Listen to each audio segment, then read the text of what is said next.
Greetings, Mavericks and new viewers.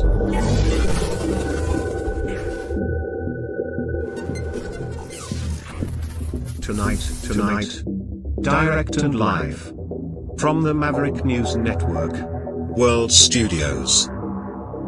This is Maverick News with Rick Walker.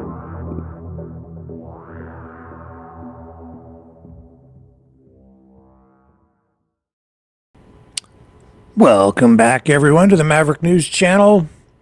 It is Saturday, April 25th, 2026.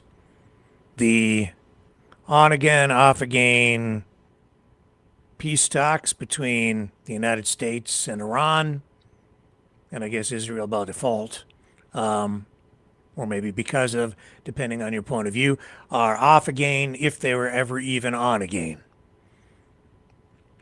Iran sort of sending someone to Pakistan, but not sending someone, people there, but the high-level people not really willing to talk. The United States is sending their dignitaries, but it's not really happening. Trump saying, I never sent those guys.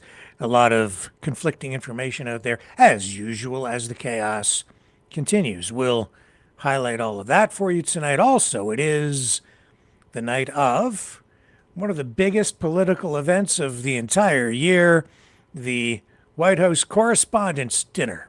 And tonight is different because President Trump will be attending. But a lot of journalists will not be attending. So there again, we have something kind of flipped on its head. We'll be picking up some of the stream from that tonight to share with you. And I think it's going to be, I hate to use that word, interesting. It sounds just too cliche and too mild. This one's going to be different. It will definitely be one for the history books. But we'll be having it, we'll be covering it live for you right here on Maverick News as the night progresses. So stay with me. We have a lot of ground to cover this evening.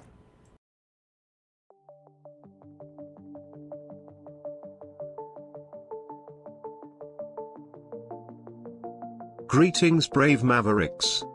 Our quest for truth continues. We go beyond fake news.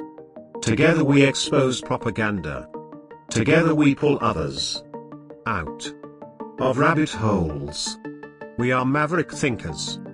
We are all unique individuals, defenders of individual rights and freedoms, credible, trusted, grounded in reality. Maverick News. Defending free speech. Donate at freedomreporters.com. Do it now. Tomorrow may be too late. Maverick News. The world is watching.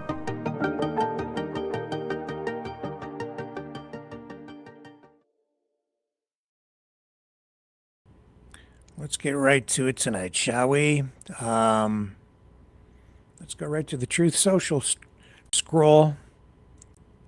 Here's what the president is posting tonight. I just canceled the trip of my representatives going to Islamabad, Pakistan, to meet with the Iranians. Too much time wasted on traveling, too much work.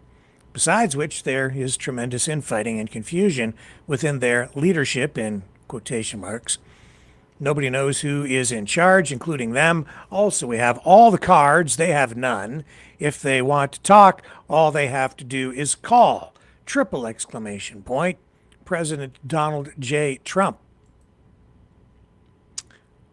Okay. So where does that leave us tonight? Well, in an ongoing state of confusion and chaos, uncertainty. Now, Special Envoy to the Middle East, Steve Witkoff, and Jared Kushner were expected to lead that American delegation in Pakistan today, but Trump says he canceled the meeting, saying the U.S. received a deal offer that should have been better from the Iranian delegation. I don't even know if that is true. He seems to just make things up. He's said before that the entire war is over. He keeps saying all of these things. So now I don't know if I should ever believe him. Israel and Lebanon yesterday agreed to extend a ceasefire by 3 weeks, though some of the clashes there between Israel and Hezbollah militants have continued to carry on, both sides accusing each other of breaching the agreement. And of course, because of all this, oil prices remain high. We have this uncertainty in the Strait of Hormuz. We've got a blockade on a blockade that continues. Oil prices still tipping the $105 per barrel mark. And of course, the real tragedy in all of this is the loss of human life. 3,400 people have been killed in Iran, according to the forensics chief. That number really hasn't moved since we checked in on things yesterday. Those strikes against Iran began back on February 28th. That is considerably longer than Trump said this was going to last. He said 3 to 4 weeks. We're now into the end of 2 months. Very close to the 2-month mark. 2,500 people have been killed in Lebanon. 32 have been killed in other Gulf states, and 23 have died in Israel.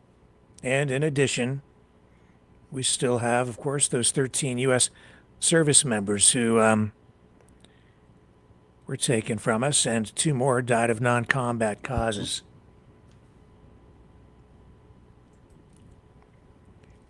It's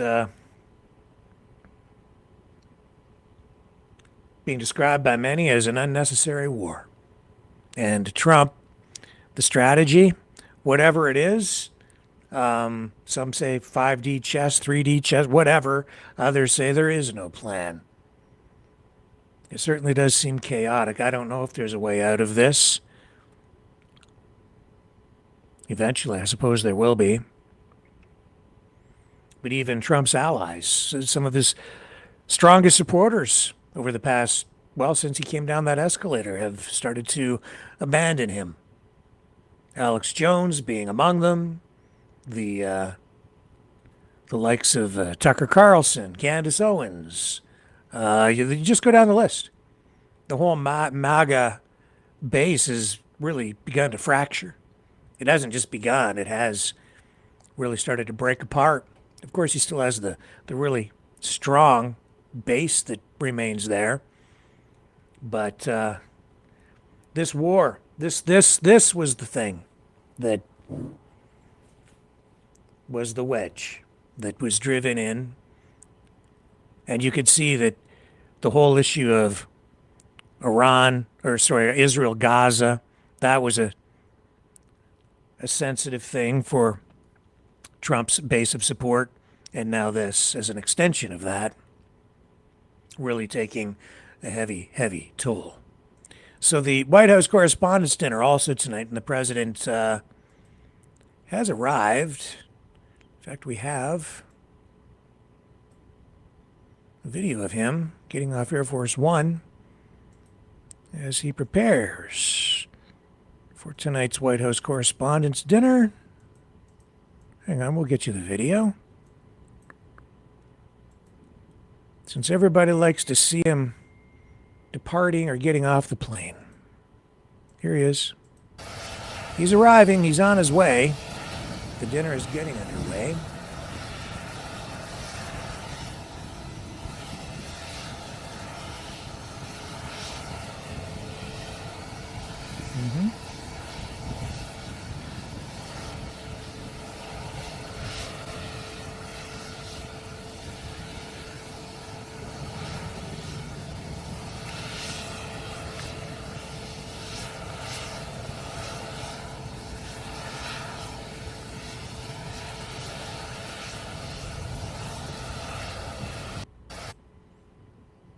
Okay, and let's just pick up the live feed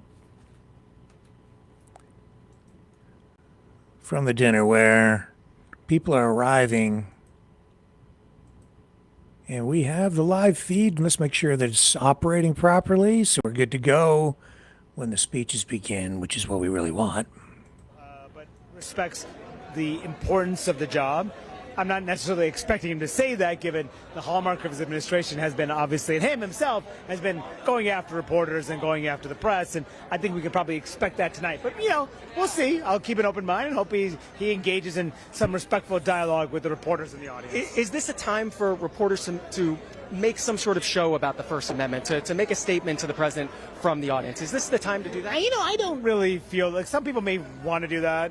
I personally believe that this is an important night, that it celebrates the First Amendment and always invites the president to come here and speak to the reporters who are gathered here, and the reporter can make his remarks how he sees fit. So it's not necessarily, I'm not an activist, I don't protest. My job is not to protest how one administration acts versus another administration. My job is to report the facts, listen to what the leader has to say, and report it objectively. So we can decide to express our views however we want. And for me, I want to listen to what the president says. And tomorrow on my show, Inside Politics Sunday, which I hope you all watch at 8 a.m. and 11 a.m. Eastern. In between watching the Washington Journal. In between watching Washington Journal, that we'll be talking about how he spoke to the press tonight. Of course, this is notable, his first time speaking to this dinner. And finally, Peter Slen, back in the studio, wants to know, who are you wearing tonight? I don't even know the name of this tux, but I really enjoy it. I'm not sure who designed it, but I enjoy it. It fits you well. At least it still fits. That's the most important thing. That's why this one other good part of this dinner, I can make sure my tux still fits. Manu, always a pleasure. Yeah, I appreciate it. Thank you, sir. Back to you, Peter. Yeah, John, we're going to drop that question. We are in D.C., not in Hollywood. Nobody has any clue as to who they're wearing. Okay. So, yeah, this isn't exactly the fashion extravaganza you would get out in L.A. By the White House Correspondents Association to this dinner. So, yeah, tonight, Washington turning the spotlight on one of the biggest nights in political journalism. The White House Correspondents' Dinner. Hundreds of journalists, lawmakers, celebrities gathering at the Washington Hilton as we speak, as you can see. Red carpet arrivals underway right now. The main program set to begin in about 45 minutes. And so for the first time in his second term, President Trump will be attending the dinner. Comedian and mentalist Oz Perlman is hosting this year's event. The evening is traditionally a mix of political humor, celebrity sightings, and a little bit of Washington glitz, as you just saw. They're all in their tuxedos. And it also raises money for journalism scholarships. So we're going to keep a tab on things as the event kind of kicks off and people begin arriving. So as I say, it does raise money for scholarships for promising journalism students. It honors recipients of the WHCA's Journalism Awards for excellence in covering the White House and national affairs. And as you just heard them bantering about, it's also about celebrating the First Amendment and the role of a free, independent press. I look forward to being with everyone this year. That will be interesting to see how the president approaches that, how often he will use the phrase fake news. Good evening to you. Good evening. How are you doing? How are you? So this will foster a night of friendly appreciation, they say, between the press and the president and the administration. I don't know how friendly it will actually be, though. This all dates back, its beginnings trace back to 1921. The first one, a formal dinner in 1921 at the Arlington Hotel. It began as a relatively small gathering of journalists to elect officers and build relationships with the president. It has grown into a major black-tie Washington event over the years.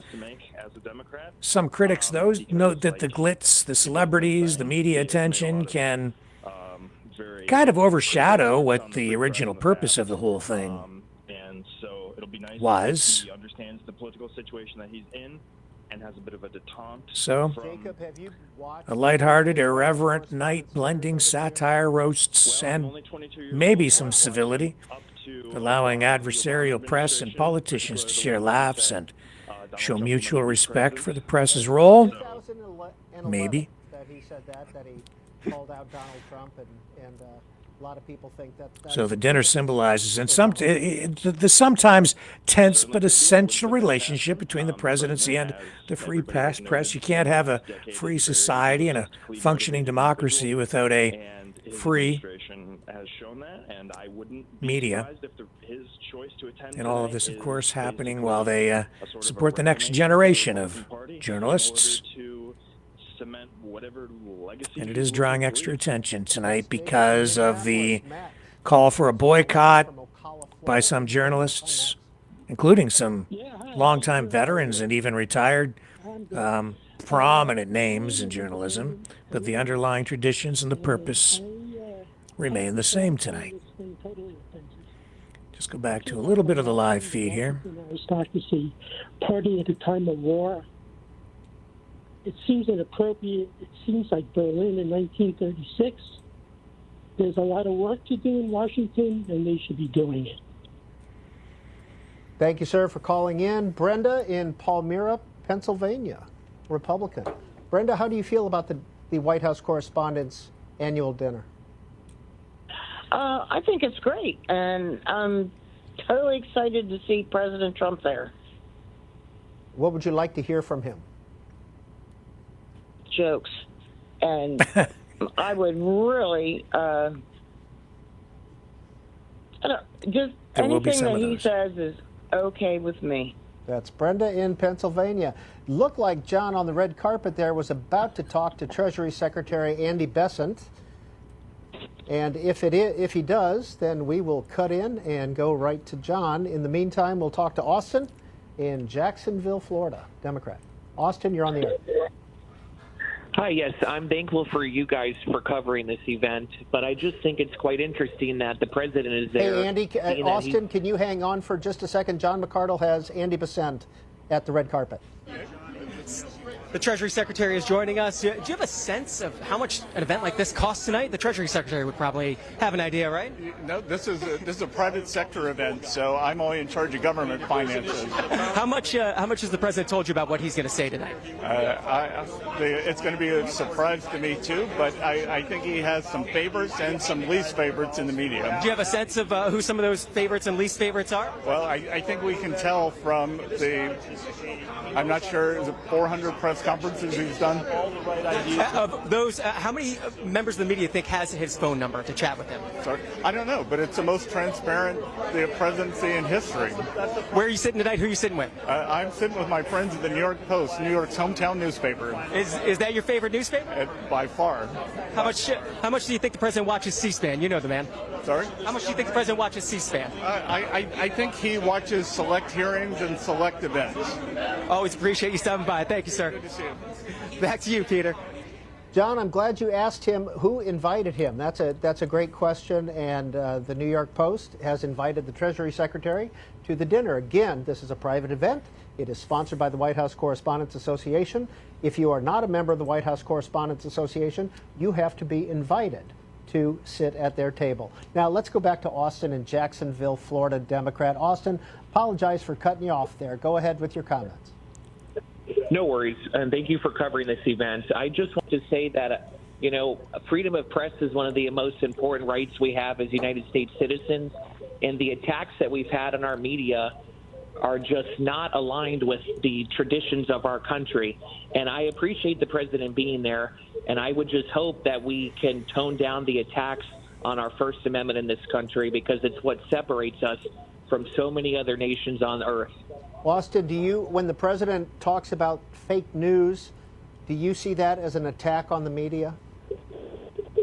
I do, because I really think that most media is designed to tell the facts to an extent. I understand everyone has their biases, but I don't think that media is just out there to peddle fake news to everyone. I think that's just a buzzword. Thank you, Austin. Doug Burgum, the Interior Secretary, is on the red carpet.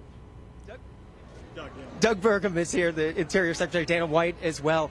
You were just talking about needing a permit to do a UFC fight outside of the White House. Are you going to grant the permit? Absolutely. This is going to be spectacular. This is going to be one of the most memorable. 100 years from now, they're going to be talking about June 14th, 2026, and how fitting. The president that was president at our 125th, Teddy Roosevelt, he used to hold boxing sparring matches at the White House. Now we come up to the 250, and we're going to have the greatest show on earth that evening, and it's going to be spectacular. Dana White, is that event going to be bigger than this event? I couldn't have done it any better than I couldn't have done it any better than that. Yeah, thank you, sir. Thank you for the permits. We're going to need them. We get that done here. Yeah. How much boxing and sparring are we going to see tonight? Probably a lot. Yeah. This is my first one of these, so I'm looking forward to it, and it's going to be a unique experience. And Secretary Burgum, before you go, the changes to the National Mall, the upgrades that the president is doing, for folks who were here a year ago and they come back for the July 4th, what's going to be different for the 250th anniversary? Well, under President Trump's leadership, for starters, you're going to see 82 less homeless camps around the city of D.C. because we've solved that problem by giving people the services they need and giving them a place to live, but not in a public park. They can visit every day. Free speech exists in all our parks, but they're not living spaces. And then 1,000 places where we had graffiti all fixed, and now there's over 20 sites where all the fountains are being fixed around thing. All President Trump's got an eye for it. If he drives by something and he sees an issue, he calls me. They're calling me his pool guy now because if there's a problem with the reflecting pool, he's like, call Doug, get the team on it. But the National Park Service has got a fantastic team, and whether it's fixing a historic marble fountain or fixing the reflecting pool, we have the team that can get it done. The place is never going to look better, and that's thanks to President Trump. Before you both go, who are you sitting with tonight? Who invited you guys to join them at their table? I am with Paramount Skydance. NBC. Excellent. Thanks so much. Right. Enjoy the night. Thank you. Yes. Back to you, Peter. Thank you, John McCardle. Mary, Sterling Heights, Michigan, Independent Line. Please go ahead and make your comments about tonight's White House Correspondents' Dinner. Hi. The main thing I wanted to say is I think it's immature for this walkout that they're talking about. I appreciate that the president is honest and you hear what he really thinks as opposed to what you hear from the Congress. They lie. Look at all the things that are going on right now. The cheating, some of them are taking money. They're doing insider trading, and they lie. It's just they're not completely honest with you, and the president is. So I appreciate that. And another thing I want to say about the whole fake news thing is that I have been handicapped basically for the past year, and I've been watching the news and everything that's going on, and I'll flip between channels and see what each news channel, when there's an important, something going on, and you will see that it is fake news, and the next day it'll come out that what a lot of these stations like CNN, MSNBC, they were telling the wrong facts. Mary, in Sterling Heights, Michigan, thank you. John McCardle is busy down at the red carpet. Thank you so much. Right. Peter, we're with the ambassador of Kuwait, Zain El-Sabah, has been ambassador for 3 years. Okay, let's take a little break from that. And we'll take a little break with this and come back with some of the other top stories of the day. We'll keep an eye on things as they move forward at the White House Correspondents' Dinner as we work our way to the top of the hour and the main feature event, the speeches tonight. So stay with me.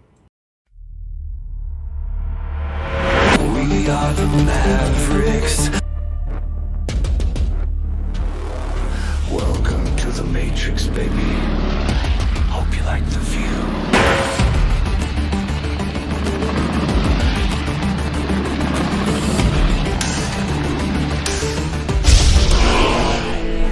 We are the Mavericks. Mavericks. The world is watching.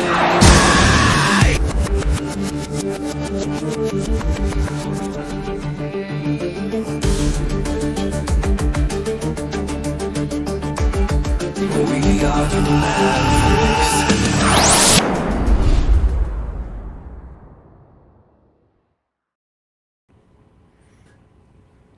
We're back.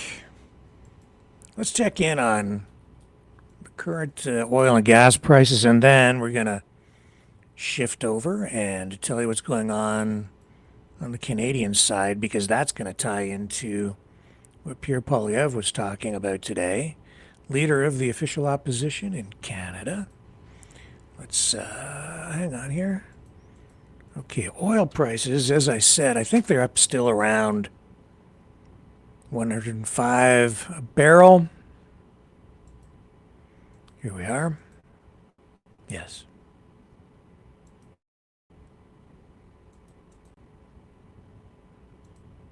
All right, $105.30 for Brent crude tonight, up 0.25%. WTI crude, 94.40. Murban, 103. And what about gasoline? That's the one that hits everybody in a way that we can understand at the consumer level.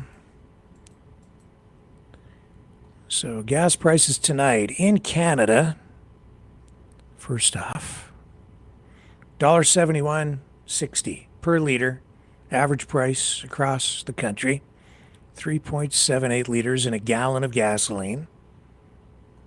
A month ago, $1.70. A year ago, $1.36. That's because the government cut that carbon tax when Trudeau was in power. I think the average price was around $1.60 or $1.70 then. Cut that, dropped it to $1.36. Now we're back up. Kind of where we started from when Trudeau was still there. Okay, drop out of that. Let's get you the AAA price on the U.S. side.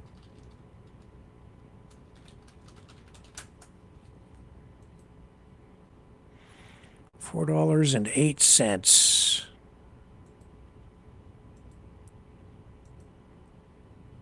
Average price across the United States tonight for a gallon of gasoline. $5.92 California, $5.01 Nevada. So it has been sort of in that zone, stabilized over the past few weeks. Current average price $4.08. This is regular gasoline. A year ago, $3.16. So they've added $1 a gallon on average nationwide. All right, let's go back to the live feed. Diplomacy at 2:50. And these events are kind of, on the lighter side for White House Correspondents Association dinner weekend. What does diplomacy mean to you, and why do these kind of lighter events, why are they important to diplomacy? Well, diplomacy is relating to people and a relationship between societies, between countries, and not all relationships are heavy or very serious. There's also, a lighter side to relationships, and this is important, and of course it's very important, the White House Press Corps. I've lived in Washington on and off since I was 8 years old, and I always follow the press corps of the White House. So I want to congratulate all the professionals at the White House for the great job they do. So we're here recognizing diplomacy at 250 years. What is diplomacy to you, and why does coming to an event like this matter to diplomacy? Absolutely. Diplomacy is super important because it connects cultures. It promotes conversations where people can hopefully solve problems. And attending an event like this is important to move policy forward? Events like this create space and build relationships for diplomacy to occur. So networking and connection, does that actually make policy happen? Of course. That's the fundamental, the core principle of policy making. And diplomacy is about networking and connection. Are you all planning to attend the dinner this year? Absolutely. And what are we expecting that we might hear from the president if he attends? Well, I'd hope there's a positive message for America's next 250 years. Well, I think he's going to be funny and a good sense of humor. I think It's exciting that the president's going to be there. This is historic. I'm sure there are going to be lots of news being made. I think he's going to say some things that'll make some serious headlines. We'll be hearing about this all through tomorrow. This is not going to be a typical White House Correspondents' Dinner. I don't think so. This one, like the Trump administration itself, is different. Definitely different. Hang on, we'll be right back.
Maverick News. The world is watching. Coverage over on Fox tonight is somewhat different than what we're seeing on C-SPAN, where you're getting, it's a public service C-SPAN, right? Which is why we've got that feed up. But so you're getting a fairly neutral approach to this whole thing. But over on Fox, look at this. Here's a comedian. I think this is Jimmy Fallon, I think it is. Hey, girl. Jimmy Fallon, standing on the red carpet at the White House Correspondents' Dinner. Why am I not in the ballroom? Because they don't trust me near an open bar. That being said, every celebrity in Hollywood, every political influencer is about to come this way, and we're going to rough them up old school style and get them in the zone for Trump's big speech tonight. Probably the biggest middle finger in the history of comedy. I'll be taking it all night long at 9 p.m. on the Fox News channel, a special White House Correspondents edition of Fox News Saturday Night with your main man, Jimmy Fallon. Hey! Different style entirely, right?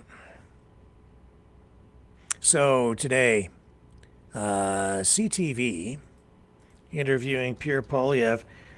They're portraying this as like a kind of a new sort of a story, but he's really been saying this for the past couple of days. And he's calling for suspension of the gas tax for the entire year.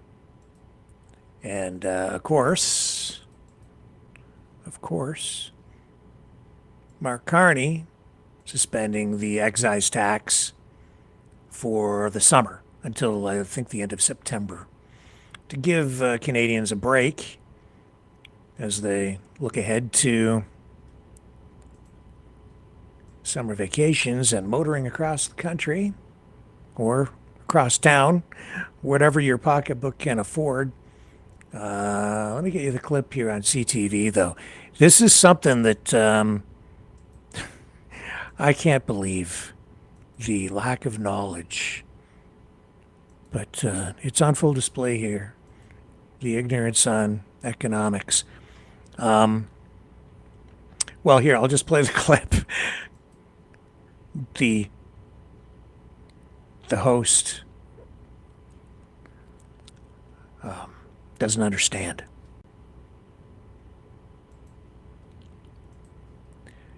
Here we go.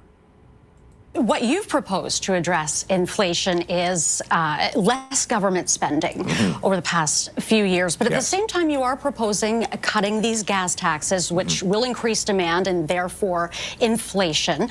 Why should Canadians trust your economic credentials? Sorry, I don't understand that you're framing there. You say that lowering a tax on gas will increase inflation? Increased demand for the gas, which again could increase inflation. Okay, that's an interesting one. I've never heard anyone saying lowering taxes on gas could possibly increase inflation. Exactly the opposite has happened. Every time you reduce gas taxes, go across the provinces that have done this, in Alberta, in Manitoba, and in Ontario, when they reduced gas taxes, inflation in those provinces went down next compared to their neighboring provinces. But I guess the Liberal mindset is that the way that you address inflation is through higher taxes. We've seen how that's worked. Canadians can't afford to eat after a year of the Carney Liberals and after a decade of this Liberal government. They can't afford homes after a decade of this Liberal government. So we see that more spending and more taxing by the Liberals makes life impossible for hardworking Canadians. They deserve an affordable and a prosperous country, and that's what Conservatives would deliver. All right, I have to move on to the next question. He's right. Lowering gas prices because you cut taxes doesn't increase inflation because you are reducing a price. Inflation is rising prices. You are cutting the price of something, which makes it more affordable. It also doesn't, see, it's sort of a, not an accurate way to frame it either, to say that it increases demand. Lower prices don't increase demand. The demand for products and services is there already. It's just about how much people can afford. If it's less expensive, people will buy more of it. They have demand for it. It's just that if you can't afford it, or you can't afford as much of something, you'll buy less of it, or you'll substitute something else. The lower prices don't fuel the demand. The lower prices dictate how much of something will be consumed or purchased by consumers. Where supply and demand intersect, that's where you get your price on the graph. It's not that complicated, but I'm not going to say any more. But Polyev is absolutely right there. So if you're wondering about it, like if that news anchor interviewer confused you, don't let her. He's on the money there with regard to lowering prices and lowering taxes. That's the opposite of inflation, actually. It's not to say that you're into deflation. It takes a little bit of the sting out of rising prices. Have you seen what's been going on with Russell Brand, the celebrity? Yeah, live streamer. I don't really watch him. I'm aware of him. I just happened a couple of days ago, actually yesterday even, one of his feeds popped up on my screen over on Rumble. And he's still wrapping himself in the Bible. So here, I'll show you.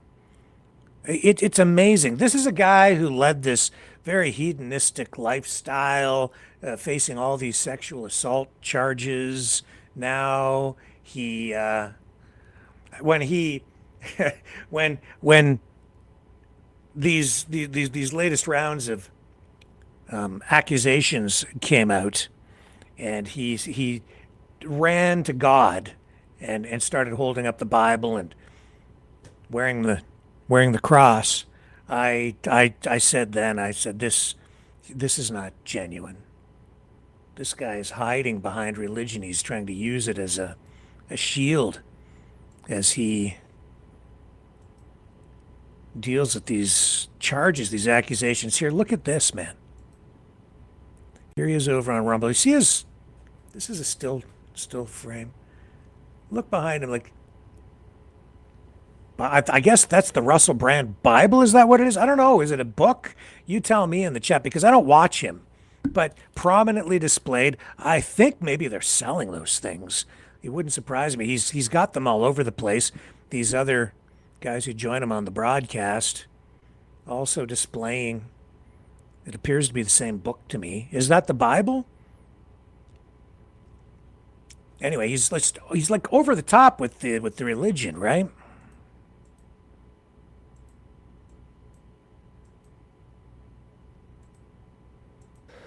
Hey, that story was Elisha, 2 Kings, when Elisha prayed, open his eyes, Lord, that he may see. And then the Lord opened the servant's eyes, and he looked and saw the hills full of horses and chariots of fire all around Elisha. Mm-hmm. He thought he was like, down and out, and the enemies were too big.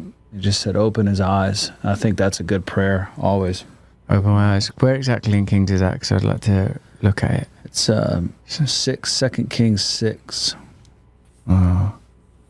Yeah, well, I suppose, see, what, like, in that moment of contemplation and prayer last night, I've had a felt experience of this is not reality. Now, it's very difficult to encourage people to look at the world that way because it's invisible, but that's throughout the book is the kingdom of heaven is on the earth. It's all about us. You can't see it. How am I going to explain this to you? It's a bit like, there's it's a bandwidth challenge, isn't it? So how do you explain to people another layer of reality? Don't be afraid, the prophet answered. Those who are with us are more than those who are with them. And Elisha prayed, open his eyes, Lord, so that he may see. Then the Lord opened the servant's eyes, and he looked and saw the hills full of horses and chariots of fire all around Elisha. As the enemy came down toward him, Elisha prayed to the Lord, strike this army with blindness. So he struck them with blindness.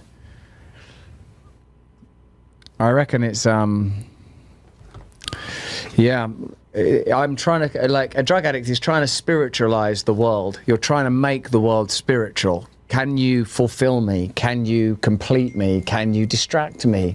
And it can't, and it doesn't, and it won't. And if you go the addiction, chemical dependency route, you'll realize it really, really quick. You'll realize it quicker, or you'll die trying.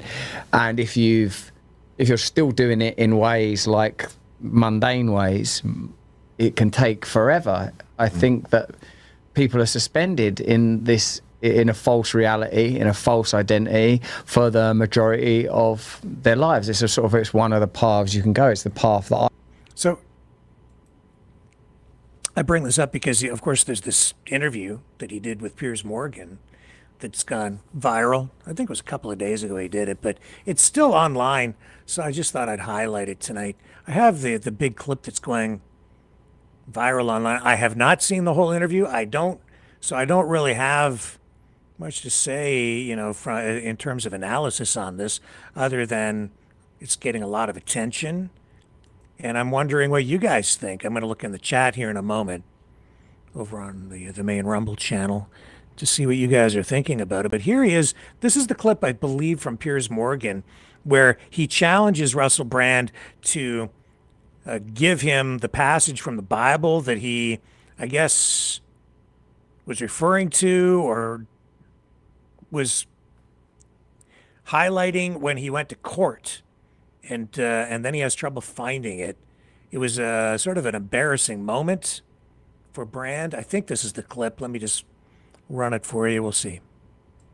Can I go back to asking you a question about your Bible? Yes, if you want to. Thank you. Was that the one you took into court? You're the very one. Okay. What was your thinking of taking it into court? And what you were seeing, looking at some passages, what were the relevant passages for you? All right. Thank you for asking me. Thank you. That didn't hurt, did it? A little bit. It was this from Isaiah. And you're right, Bear did say, be chilled. Sometimes I lose the chill, man. It's pretty...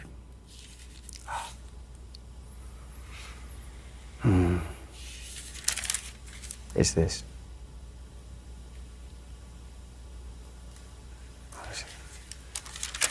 They don't like that, do they, in the old gallery? But remember, you just said it's a hired spot. This is from Isaiah.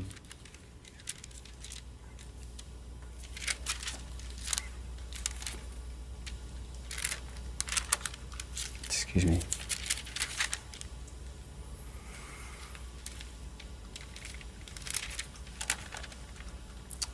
Man, I'm not going to mark it before.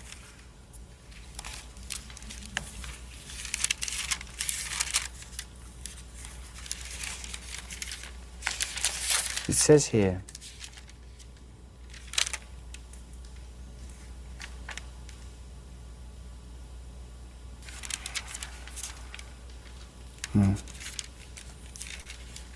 The verse that I was looking at that day was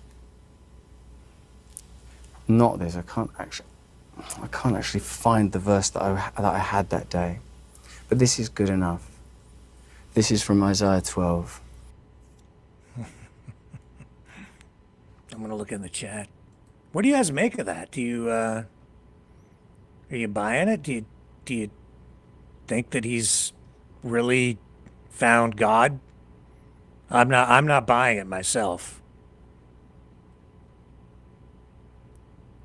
Nordic Pagan Soldier says F Iran.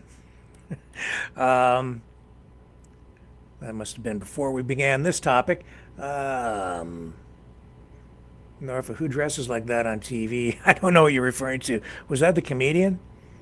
Anyway. Rosemary Mac, Lindy, yeah, he's gone off the deep end. Funny JT has his ex now. Was Katy Perry Russell Brand's ex? Is that what we're talking about? See, I dip into the chat and I don't know what's going on. Maureen says, very odd. Lindy, don't buy it for a second.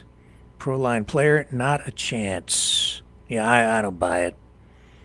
He's looking for some way to cushion the blow of these charges.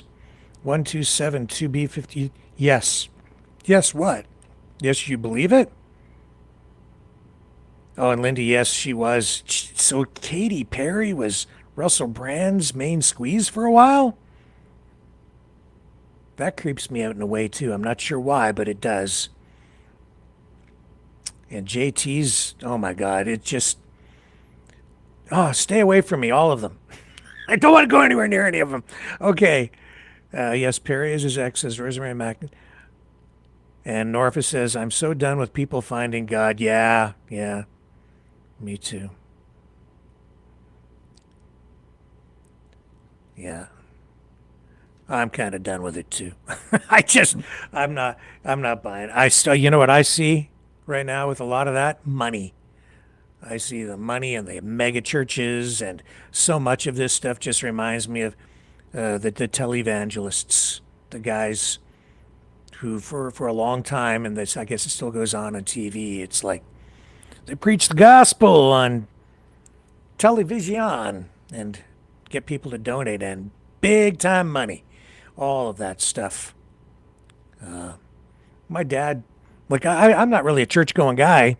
My dad always says to me, well, he doesn't say it now, but he's often said, you're a better Christian than a lot of Christians, because I don't smoke and I don't drink and I don't do drugs. And of course, I'm a sinner like everybody else. I'm far from perfect, I'll tell you that. That's for sure. All right, let's go back to the live feed for a moment here, shall we?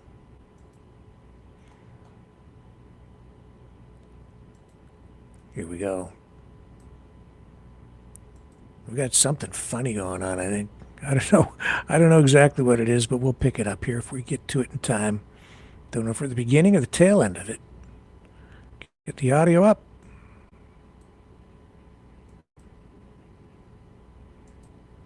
I tried to give him his drink tickets. Do we have the drink tickets? It's okay. Repeat, XF. What is Triumph expecting from the president's appearance tonight? Oh, well, this is such a special day. You know, I mean, the White House Correspondents' Dinner, an annual gathering of the press that celebrates, or in tonight's case, fondly remembers free speech. It's a beautiful thing, you know, and it's also a night when members of the press sit down for a lavish multi-course dinner served by some of their former colleagues. Triumph, the insult comic dog, has been here all night on the red carpet. How long are you staying? You going to stay afterwards and catch people on the way out? Yes, I am.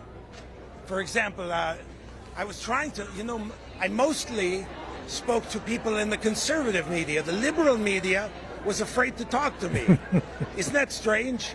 because it's the Daily Show I'm representing. I was trying to help them with Trump. You know, I was saying, you know, if you don't want to get hit hard by Trump, you can just hold up one of these in front of your face, and then he'll leave you alone, you know? Triumph, the insult comic dog. We appreciate your time on C-SPAN. Thanks for stopping by. It's your first appearance now in the C-SPAN archives. Is it really? It really is. Okay, all right. Well, it's an honor to be here. C-SPAN is one of the least boring networks on television. For me to poop on! Peter, that's Triumph, the insult comic dog. Yes, John, that was, and I simply want to congratulate you on your finale on the red carpet. Final question. I've been to a couple black tie dinners with you. Who tied your tie? It's a That clip-on. would be our colleague Nate Hurst, but thanks for that, Peter. There we go. Okay, I knew somebody had to. All right. John McArdle will be going into the dinner. He'll be sitting with Director of Policy. One of our guests is from J.D. Vance's staff. J.D. Vance and Mrs. Vance will be at the dinner tonight because the trip to Pakistan for the peace talks got canceled. So the President and Mrs. Trump, J.D. Vance and Mrs. Vance will all be at the head table. The President is now departing the White House with Mrs. Trump, you can see.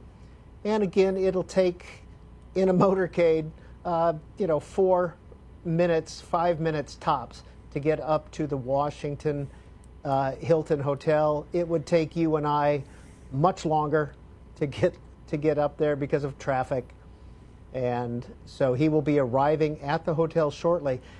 They now bring the president at the Washington Hilton in underground because of the 1981 shooting of President Reagan. They developed a new entrance there. It's underground, so you don't see it. And basically, the president will be isolated from that big crowd you saw in the ballroom a few minutes earlier because he will be coming in a back way. Then he will just come right up onto the stage. The dinner is due to begin at 8 p.m. with the presentation of colors, the pomp and circumstance that opens a dinner. That part goes on for about 15 minutes or so. And then they eat. And after that, while they're eating, we're going to have two guests here, the former editor-in-chief of USA Today and Mike Dubke, who was with President Trump in his first term. They will be here on site with us. We'll be discussing the dinner, talking about issues, taking your calls as well. Looks like Kash Patel is in the ballroom itself. Do not know who invited him. Again, you have to be a media organization and a member of the White House Correspondents Association to have a table. And you can invite whomever you want. And of course, celebrities and administration officials and members of Congress, these are the ones that typically get invited. Just a few minutes now before the dinner starts, we'll watch as the president departs the White House to the Washington Hilton. Gregory is in Guyton, Louisiana, Republican line. Thanks for holding, Greg. Please go ahead. Oh, thanks for taking my call. Well, I'm a first generation Republican. I just turned 68 years old Thursday. And I'm looking forward to seeing what our president has to say. I hope he does some joking media jokes that the media would enjoy laughing. And because I was watching on C-SPAN 2 on the recent presidents, and they had some laughs, and I laughed along with them. Now, I just want to say thank you for taking my call, and I really love Donald Trump. He's my president and always will be. Yeah, I'm glad you mentioned, Gregory, what was playing on C-SPAN 2. We've been playing a lot of the old speeches and from past presidential dinners all day long on American History TV on C-SPAN 2. They'll play again in the overnight, but not during the dinner itself. David, Nashua, New Hampshire, Independent Line. Hi, David. Hi, thank you so much for taking my call. I really appreciate it. How are you doing tonight? How are you? Good, good. Thank you so much. My name is David Shunk. I'm from New Hampshire. I'm independent. I've usually voted Republican, but I'm really interested in this dinner tonight. You know, in the past we've seen kind of a turbulent relationship between the media and President Trump, but I hope he's able to crack a few jokes and put his issues aside and, you know, try to tell some jokes to bring the country together. And I think that'll be a very positive message to not only the press, but for the United States. Thank you, David, in New Hampshire for calling in. Well, WCHA Zhang of CBS is the president of... Okay. Let's take a little break here, come back on the other side, and I'm seeing in the chat that I'm being told Katy Perry was Russell Brand's ex-wife. Well, that just shows, that proves what I said. I was being honest. I just have never really paid much attention to Russell Brand. Oh, well, I guess I better catch up. More coming. Stay with me.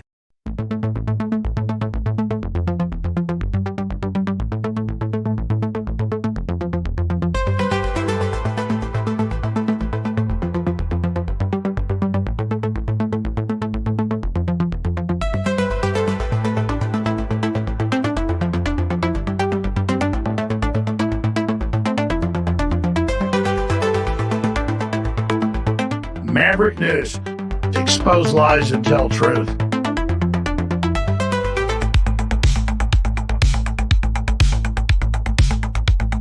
The world is watching.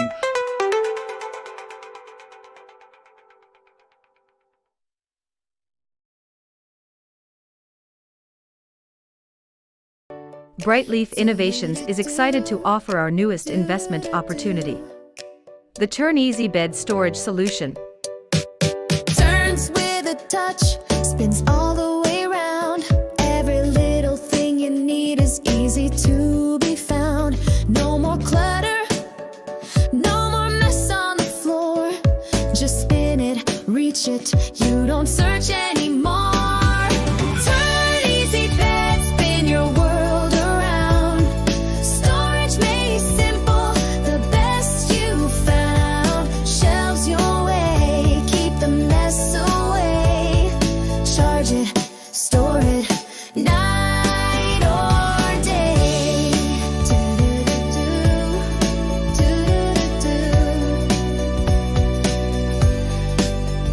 Custom shelves for your books or your tech. Cozy space for your treasures to protect. Built-in power when you need to recharge. Smart design that makes your bedroom feel large. Turn Easy Bed, spin your world around.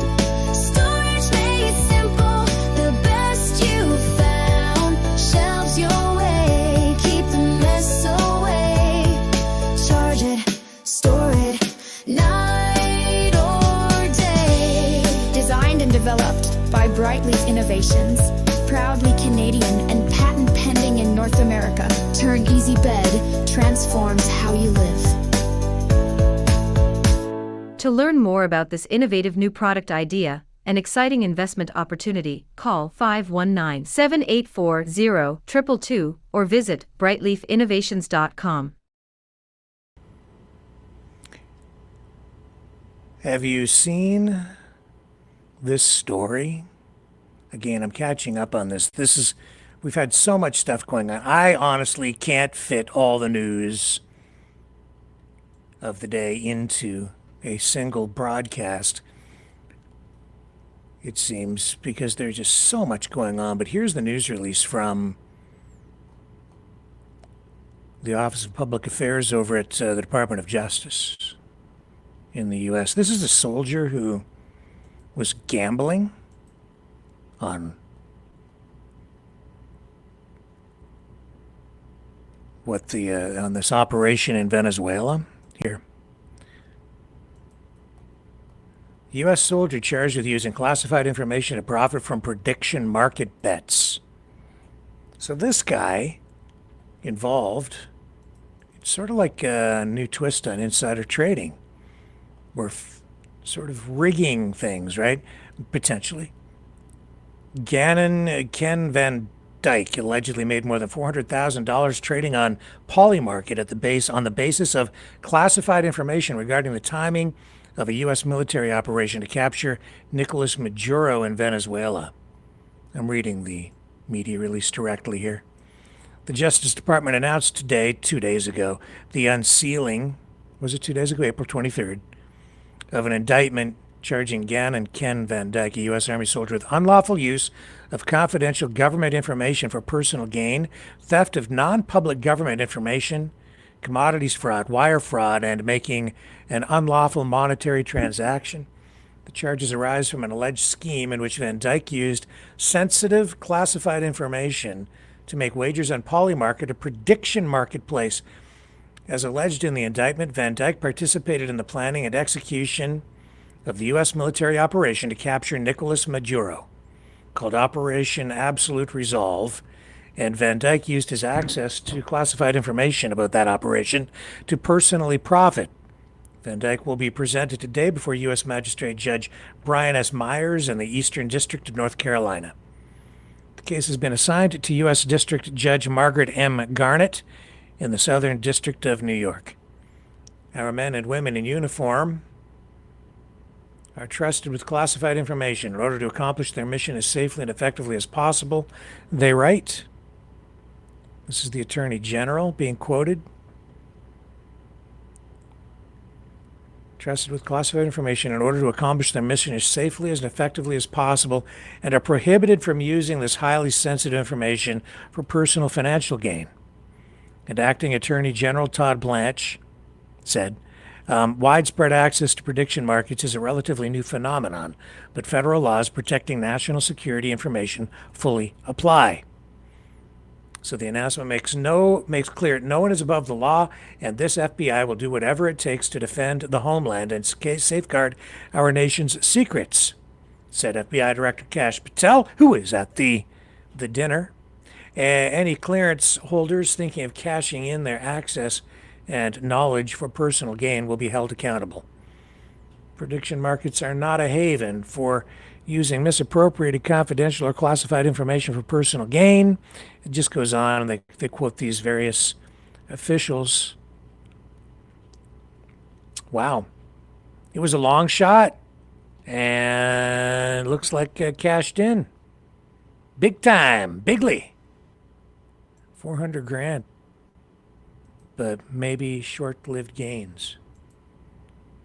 Holy smokes. Wow. Wow, wow, wow. Let's go back to the live feed.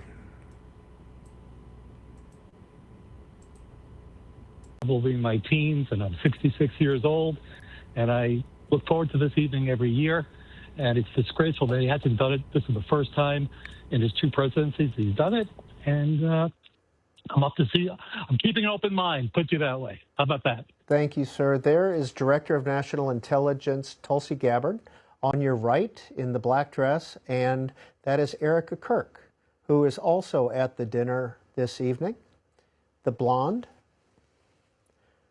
Steve, Houston, Texas, Republican. Steve, you with us?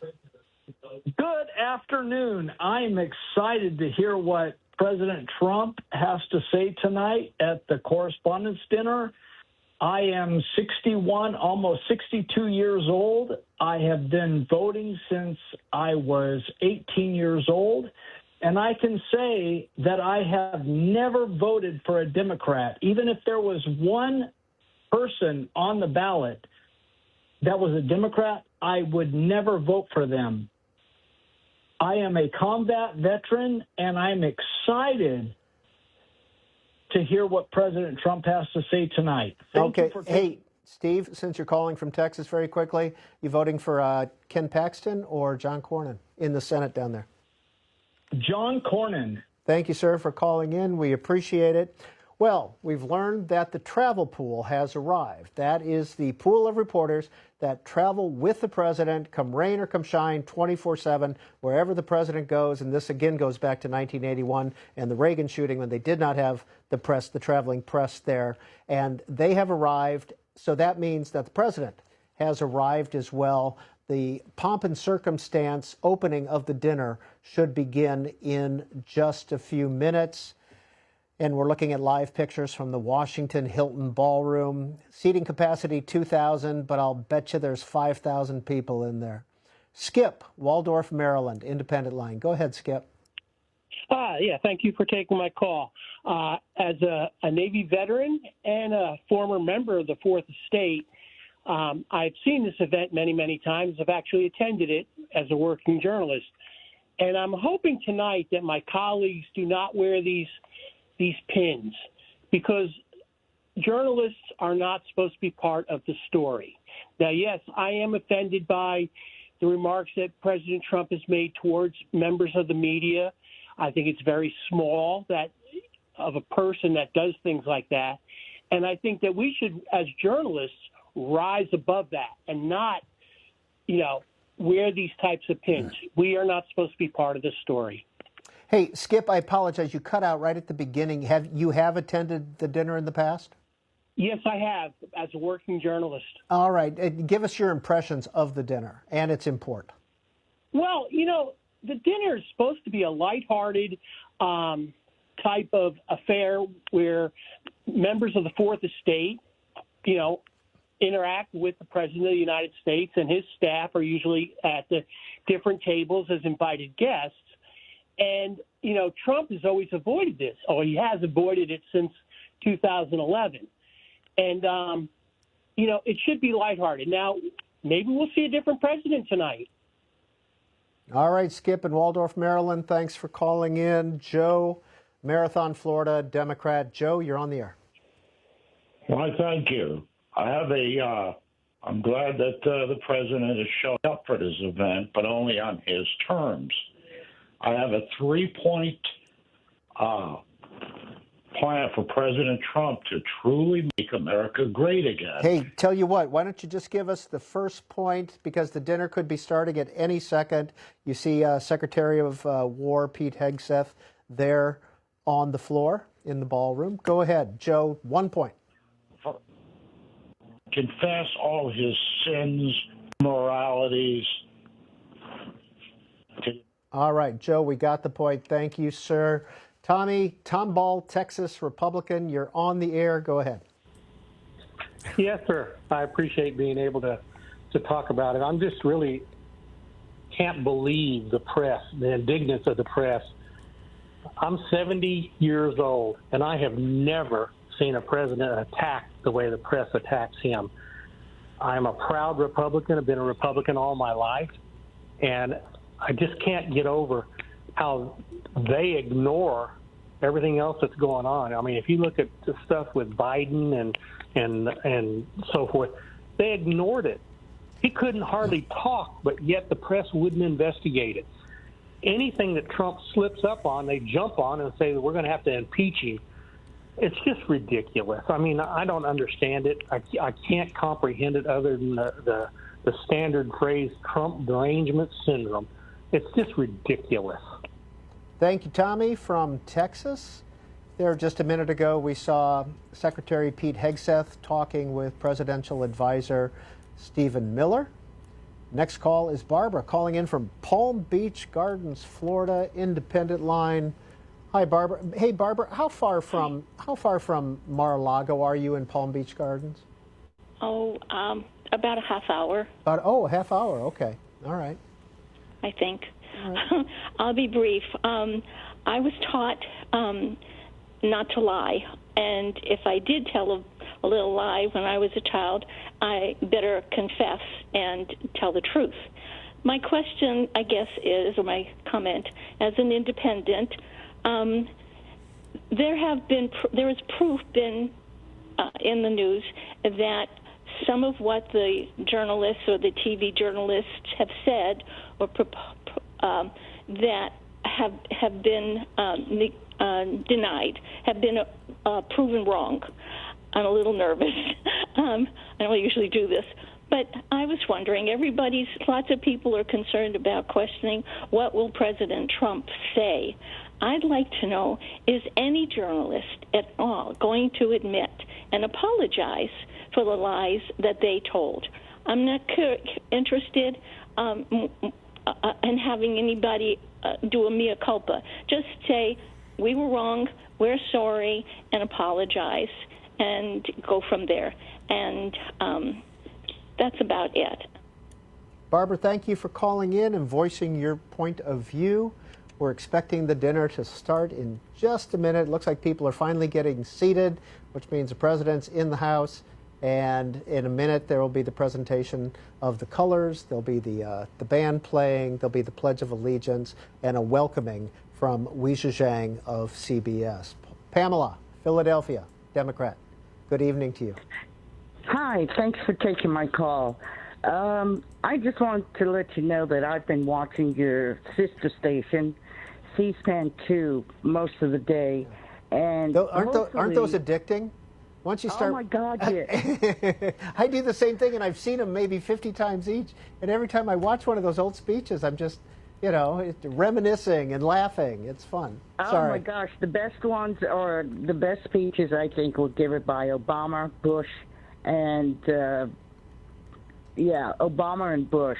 Those were the best. Yeah, going back. Now, of course, the dinner just about to begin here. All of this happening tonight, as I said, a lot of the MAGA base fracturing. We've even seen Tucker Carlson come out and apologize for supporting President Trump. Ben Shapiro, though, coming out just a short time ago, taking the opposite stance and attacking Tucker Carlson, saying he's not apologetic at all. Here's Shapiro.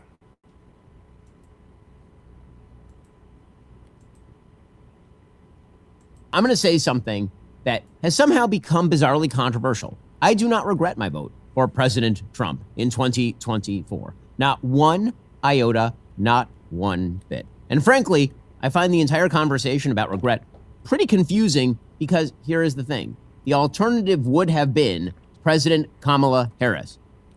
That's the whole thing. It would have been Kamala Harris, and then it was Donald Trump. And let's be clear, the vast majority of things that President Trump said he would deliver on, he has delivered on. And the vast majority of principles that he said that he believed in, he has effectuated. So why are all of these people suddenly confused that he's doing the things he has been saying for 40 years he was going to do? And why do they think it would have been better if Kamala Harris had been president of the United States? So let's go through some issues, starting with immigration. I'm old enough to remember when the border was fully open during the Biden administration. That is because I am more than 2 years old. I remember when there was a gigantic influx of drugs across the southern border, fentanyl being shipped across the southern border. In fact, I even went down to the southern border and I went to the area where they ship over the drugs, and I could see Mexican cartel drones flying above American territory. All of that under Joe Biden. And I'm old enough to remember when Democrats were calling for the complete defunding of ICE, which, by the way, they are still doing. They had a completely open border for years on end. President Trump pledged he was going to close the border. And then you know what he did. He came in and he closed the border. And it turns out that for the first time in modern history, we actually have a net loss in terms of the people the coming Vice President arriving. We'll go back to Shapiro maybe.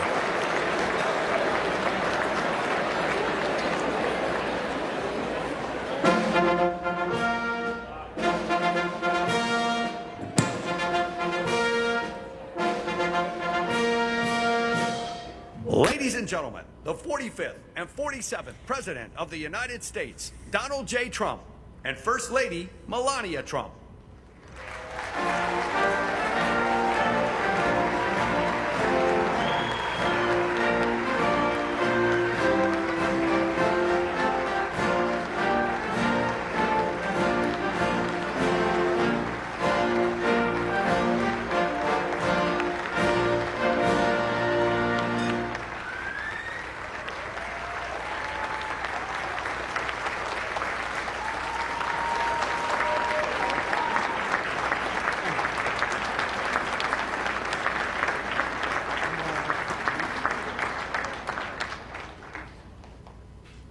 Ladies and gentlemen, please rise for the nation's colors presented by the Joint Armed Forces Color Guard, and please remain standing for our national anthem performed by the U.S. Marine Band.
And now, ladies and gentlemen, please welcome the president of the White House Correspondents Association from CBS News, WCHA.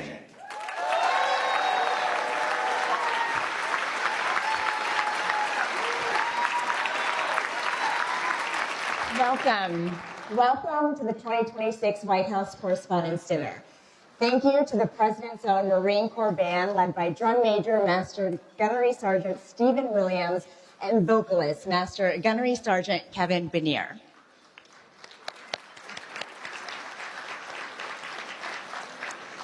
Good evening to everyone. President Trump, Madam First Lady, on behalf of the White House Correspondents Association, thank you for being here. It is meaningful that you're with us tonight.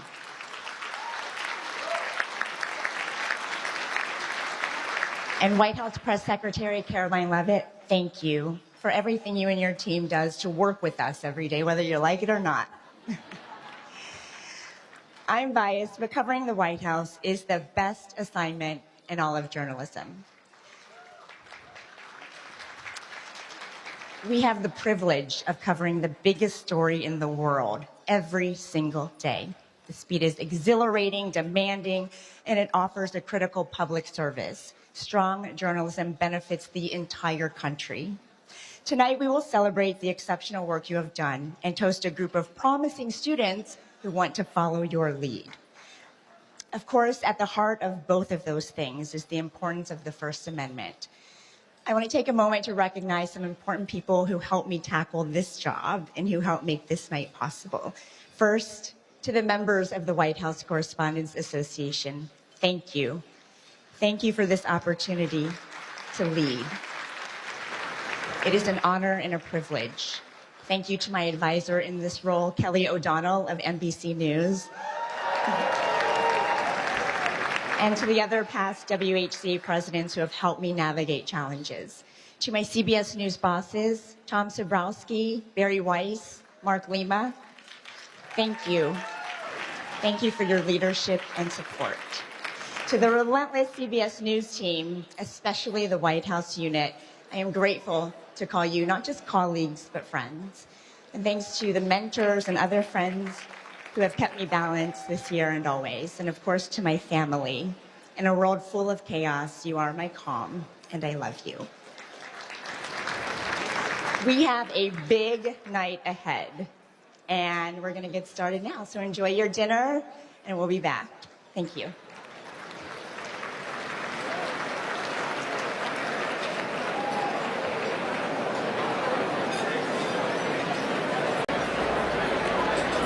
So dinner begins, and we will take a break and come back. And the speeches will commence shortly as we continue our coverage of not just the White House Correspondents' Dinner, but the top stories of the day as well.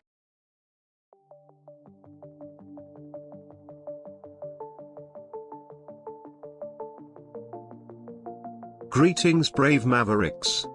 Our quest for truth continues. We go beyond fake news. Together we expose propaganda. Together we pull others out of rabbit holes. We are maverick thinkers. We are all unique individuals. Defenders of individual rights and freedoms. Credible. Trusted. Grounded in reality. Maverick News. Maverick News. Defending free speech. Free speech. Donate at freedomreporters.com. Do it now. Tomorrow may be too late. Too late. Too late. Too late. Maverick News. The world is watching.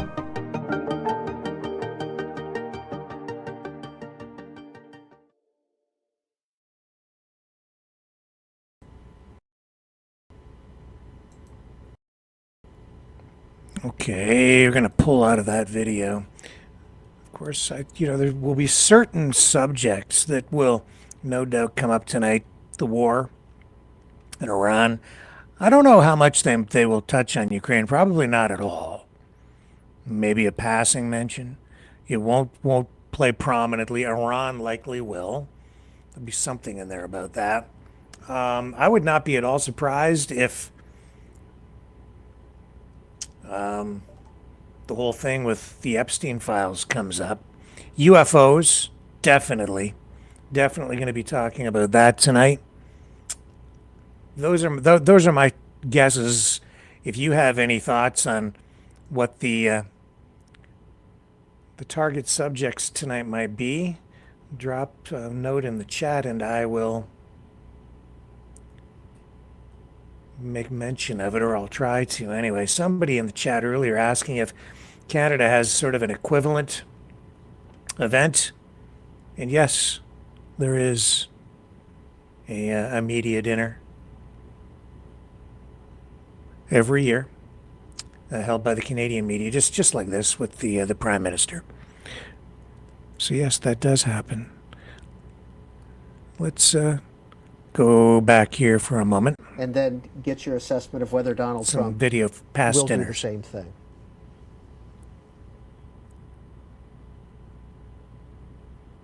You even tied my recent surgery to my age.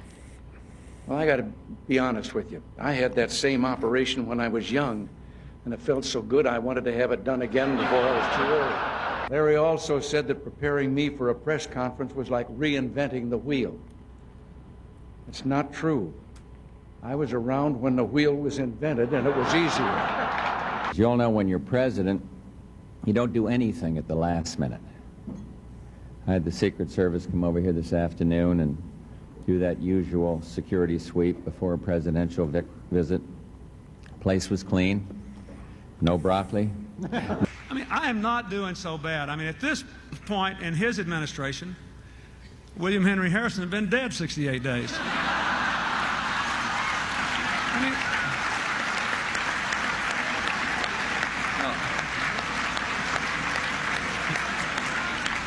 I mean, my stimulus package lived longer than that. Jay Leno's here. Now, no matter how mean he is to me, I just love this guy. Because together, we give hope to gray-haired, chunky baby boomers everywhere. I was going to start off tonight telling some self-deprecating jokes, but then I couldn't think of any mistakes I had made to be self-deprecating about.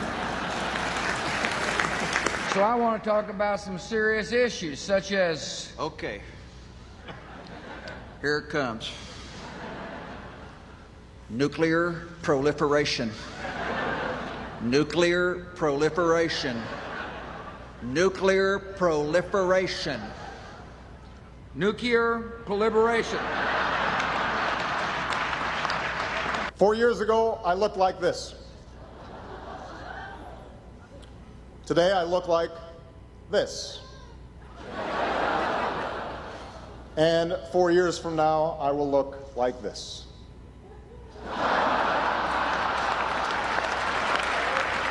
These days, I look in the mirror and I have to admit, I'm not the strapping young Muslim socialist that I used to be.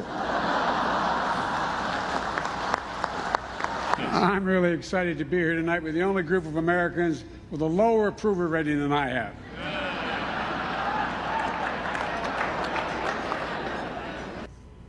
So Mike Dubke, all that self-deprecating humor, as a former director of communications for the Trump administration, does it work? Is President Trump able or willing? So, first of all, as any comms person in any administration, having to write humor for your boss is like the hardest, worst possible job one could have. So generally what they do is they farm it out. So you'll have a bunch of comedy writers. I've heard from some of my Democratic counterparts, they'll go to SNL writers and get jokes in. And I know Republicans do the same. So it's not an easy task, one. Secondly, when you're presenting the jokes to the principal and they're making fun of them, you want to make sure that they get the joke too. So that's also hard, bringing the jokes in that are self-deprecating. Now, getting to your question about Donald Trump, I think he's going to tell a lot of jokes tonight. I just don't know that they're going to be about himself. So I think I'm very curious how he handles this at the dinner. Karen Bohan, the Trump administration currently has a 48% approval rating. There's some issues going on in our country and in the world. Can this dinner be used as a reset in any way? Does that work? Definitely not a reset. I mean, there is an audience for the dinner, a very big one. People are fascinated by it. I mean, I guess it could be a reset potentially in how he deals with the press, should he want to make it that. Traditionally at the dinner, the president gives his speech, is funny, makes fun of the other party, is self-deprecating at times, and the speech almost always closes with a tribute to the free press, and that is an olive branch. And so, arguably a different tone with the press could come out of this. Do I think it will? No. Okay, here's the argument on the other side, and we heard this on the red carpet from a lot of Trump administration officials. Hey, every reporter that's in there probably has his number on speed dial, and they can just call him directly, and he picks up the phone and he talks to them. Isn't that a free exchange? And every day he holds a news conference. Anytime he's in the Oval Office, here comes the press. Anything, any question is welcome. I mean, that is a really interesting aspect of covering him, because the reporters who cover him, people, when I was editor-in-chief of USA Today, people would be like, oh my gosh, it must be so hard for your reporters to cover this administration because he insults the reporters. But, the thing that people don't think about is what reporters want more than anything else is access, and they get direct access to President Trump. And WCHA of CBS currently has direct access to President Trump. This is a live picture of the president and Ms. Zhang talking on the dais. When you write a speech for President Trump, where do you start? Well, you start with whatever the main topic of the speech is. It's like writing a speech for anybody else. You want to make sure that you're covering those issues and the programs that the administration is putting forward, and making sure that you're hitting all of that, all of those notes. But you also know that when you write a speech for Donald Trump, that he's going to go off script. And so when you're working your way through it, you're looking for those spots where he can go back to items that he's comfortable with, that he'll riff on. But the most part, it's like writing a speech for anybody else. You just have to get those pieces in. What I was going to say, just to follow up on your point of access, I always made the argument that President Trump was the most accessible president we've ever had. He doesn't do as many press conferences as others, but he's almost always available on the way to Marine One. He brings the press into the Roosevelt Room, into the Cabinet Room, into the Oval Office, as you mentioned. And that level of accessibility is fantastic. What I heard from reporters was it was also exhausting. It's exhausting. Exhausting. And they always had to be prepared. So I did not understand this at the time. I said, well, we're giving you more access than you've ever had before. And they go, yeah, but not the access we want. And I go, what do you mean by that? And they said, we want to go in there with a list of questions that we've prepared and we're ready to go at a press conference. When we get called in at the moment's notice and have to shout over our other reporters and maybe get to ask one, yes, we have access, but we don't have that quality access, I guess, that they were looking for. And that's a difference. But I would say that those impromptu moments are quality access. I see it. Just a second. We have an issue here at the head table at the White House Correspondents' Dinner. If we can go to that full screen, it looks like the head table has been evacuated. I saw Oz Perlman talking with Mr. and Mrs. Trump, and they are evacuating. It looks like they're taking all the security folks out of there at this point. If we could get closer. Okay, so this is it looks like the ballroom. I cannot see if people breaking news development.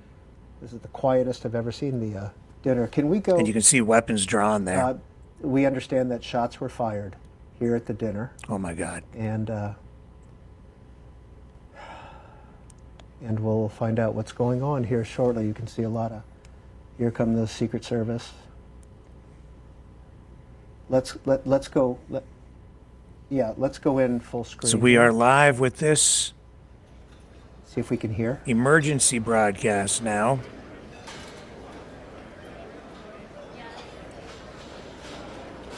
Shots fired at the White House Correspondents' Dinner.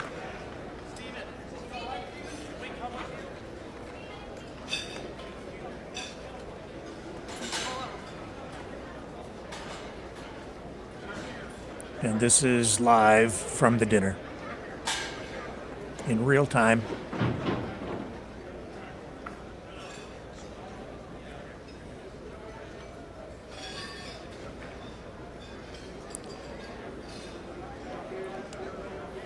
So we'll stay with this Karen live. Bohan, you've been a association president. What is the security?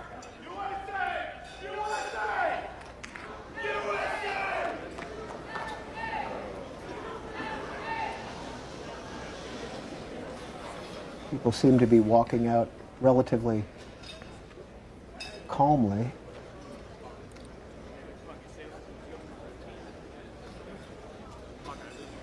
Karen Bohan, you were association president.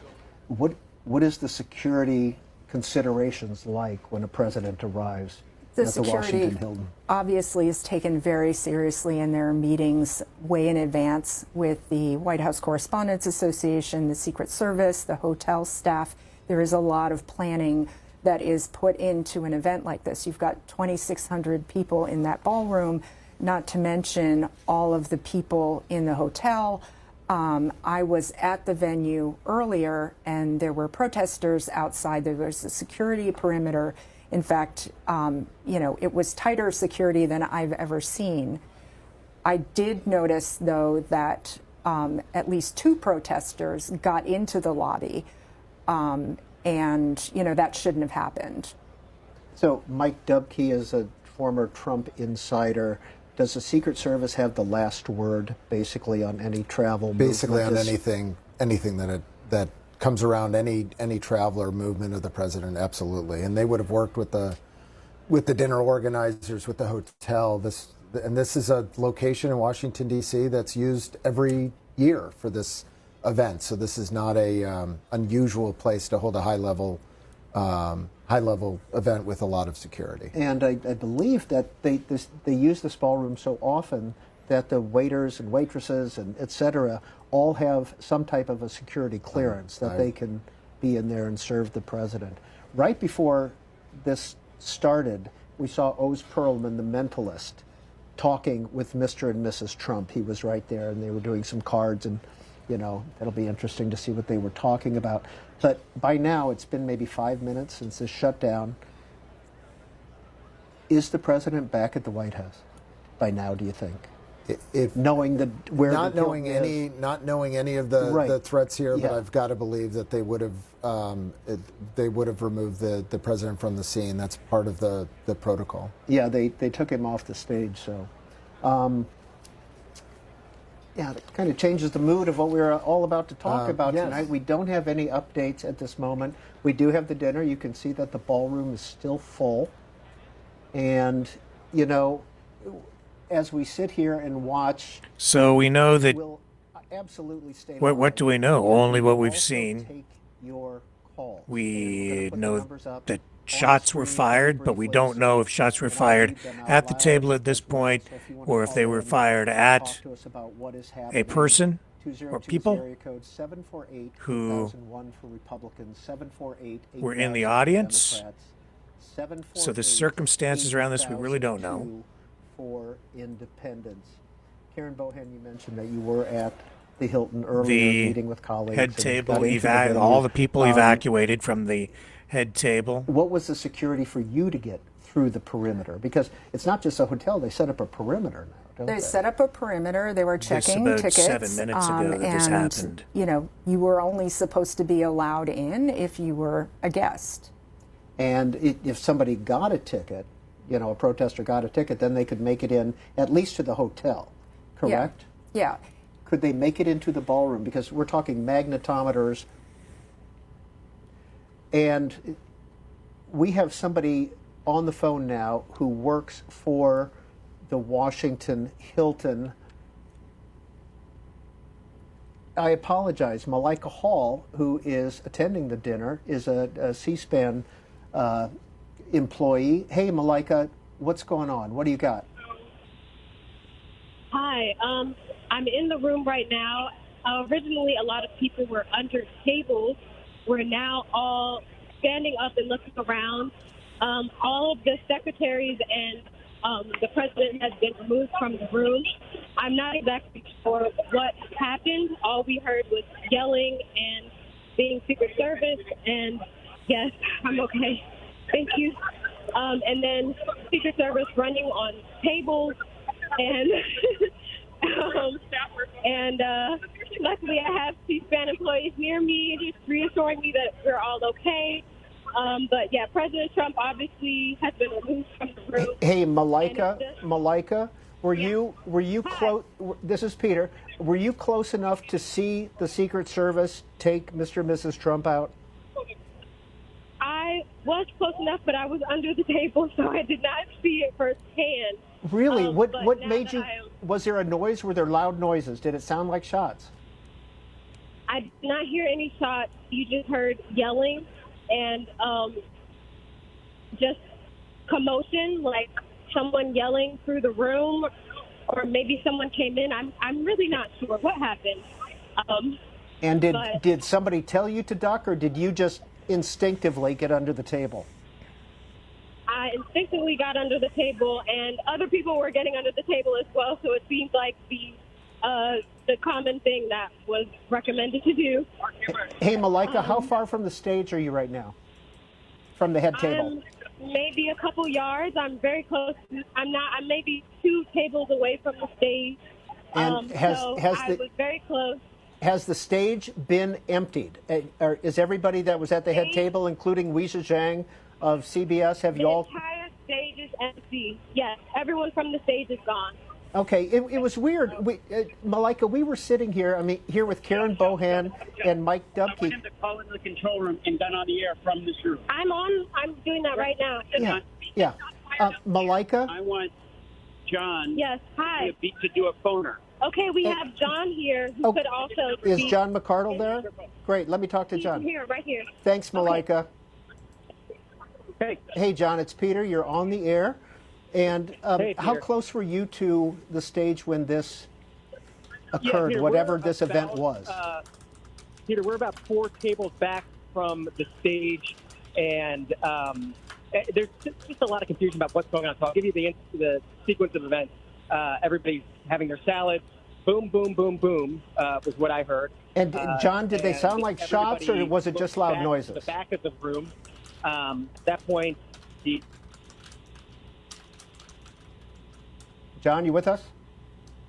Darn, I can imagine all the self-service going on there. Karen Bohan, what did you hear in that conversation? We'll hopefully get John back. So obviously, the guests in that room were very afraid. It's unclear, what the loud noises were. But as I was saying, Peter, there was a breach of security to some degree, because I did see some protesters. And did that strike you as odd that they were in the hotel? So not only were they in the hotel, but they were on the red carpet. There's an upstairs red carpet where guests can go and get their picture taken. And there were 2 protesters there that had signs saying, "Arrest Pete Hegseth," and they were yelling for an extended period of time. I was surprised that they weren't removed more quickly, and I was also surprised that they got in with those signs. Mike Dubke, give us some thoughts on what frankly, we've been talking about here. Given the level of security at any event in Washington D.C. and the individuals that were at this event, for the most part, I've got to believe that the majority of them go through magnetometers almost on a daily basis. Yeah. So to hear that there were protesters there for a long period of time, that is very surprising. But these events are generally locked down fairly tight, and people arrive hours early to get to their table, to get in line and to get through. So again, all of this, especially in Washington, and not being outside in a place where you might have local police or others who aren't used to this. This is a very controlled situation. Yeah, and we can see that everybody's remaining in the ballroom. All the guests are remaining in the ballroom. And John McCardle, who's at the dinner, and everybody is saying there were loud sounds. So not confirmed to be shots, but loud sounds, and that initiated this, what happened here. Hopefully at some point we'll be able to re-rack where we were in the tape and be able to look at exactly the sequence of events. Again, Oz Perlman was talking with Mr. and Mrs. Trump at the head table. They were having, some kind of a You know, whether it was a trick or not that he was doing, I don't know. And then all of a sudden, all hell broke loose. And I think we all saw the Secret Service running across those front tables. And it sounds like the cabinet, you know, the Pete Hegseths, Marco Rubio's, the Sean Duffys, who are all there as well, have been evacuated. And no activity at this point at the head table, including all the journalists. So hopefully somebody will come out and give us an update of what happened. So, Peter, the layers of security at the event tonight, as I said, a couple of protesters did get into the lobby, but even if you got into the lobby, to get down to the ballroom, you would have to show your ticket to go down the escalator, and then you would go through magnetometers. And now we have some folks coming back. Whether or not they're straightening the chairs. All right. I can't tell if those are Secret Service or if they're journalists. You know, and this is only a speculation on my part that they're holding everyone in the room until they can make a decision as to whether or not they've gotten control of the situation or not. So that none of this seems, you know, after these major events, this. And we will try to get John McArdle at the dinner back on the line, or somebody from C-SPAN to hopefully give us an update. The fact that everybody's still in the room says quite a bit, I guess, right? Mm-hmm. Yeah. Yeah. Well, especially a room full of journalists who want to go out and report what just happened. So exactly. I'm sure they're being held there by the service, and well, we'll keep an eye on that front table as well. So this is a first. It is a first. Yeah, this is never happened before, I don't think, in the history of the dinner. No, not to my recollection, but you know, this is indicative of a level of political violence that we've seen the uptick of, and so you know, unfortunately, I'm not sure anyone in that room is surprised. Hey, John McArdle, our C-SPAN colleague who was at the dinner. You are back on the line. John, you were going to walk us through the sequence of events. Go. Yeah, Peter, we were sitting here having dinner. They were serving a salad, and suddenly boom, boom, boom, boom, four is what I heard from the back of the room. Everybody immediately just trying to figure out what's going on. When I look back to the front of the room, the Secret Service and the long guns and the military stage, President off the stage, the Vice President's off the stage. Everybody's still trying to figure out what's going on. It seemed to me it came over my back left shoulder into the exit that's to the back of the room. At that point, all the cabinet secretaries start to get hustled out of the room. Various groups of Secret Service are shouting out for cabinet secretaries, asking them to raise their hands, or at least calling out them. I don't know if they were saying raise their hands. They're then sort of climbing through the tables and chairs. Most people are down beneath their seats, and they're pulling out individual cabinet secretaries and hustling them out of the room. Other dignitaries besides cabinet secretaries were hustled out as well. It was more like state delegations as well. But at this point, it's everybody just kind of trying to figure out what's going on. You know, I don't want to add to the mix. I've heard different things about what could have happened outside. Haven't seen anything myself. It's all what people are saying. I don't know if you are. All right, and we will take this as gossip and conjecture. Is somebody speaking at the podium? Not yet. Somebody's up there, though. John, what are you hearing as conjecture? This is conjecture. Yeah. I mean, that they're... Unfortunately, John, you're cutting out. Once we find that one location and we get you back on the phone, don't move. You with us? Yeah, I can imagine all the cells. We'll get a better connection with John, and we'll continue our conversation. So you've got 2,000 journalists in this room, all hearing things, conjecturing. Mike Dubke, does anything, I mean, what's your initial gut on what just happened here? Well, depending on, I mean, again, it's all speculation, and it all revolves around the loud noises. I think if you were in a room and there were actual shots, that would have been a very distinctive noise. It could have been something outside of the room. He sounds, if what John was saying about the exit, it could have been somebody stopped before they got to the room. The interesting thing, I think, for your viewers on all of this is each one of the cabinet secretaries has their own security detail, as well as the Secret Service telling that's them to there. raise their hand. Well, but they're all in the room as well, I would imagine. And so, I mean, they generally have 2, 3, maybe 4 people that are with them, each cabinet secretary. So you had a lot of security in this room, given the number of cabinet secretaries that came to this event. And they're still up there on the stage. Can't tell if they're about to make an announcement. It looks like some attendees are back up there, so whether they're going to seat or not, I don't know.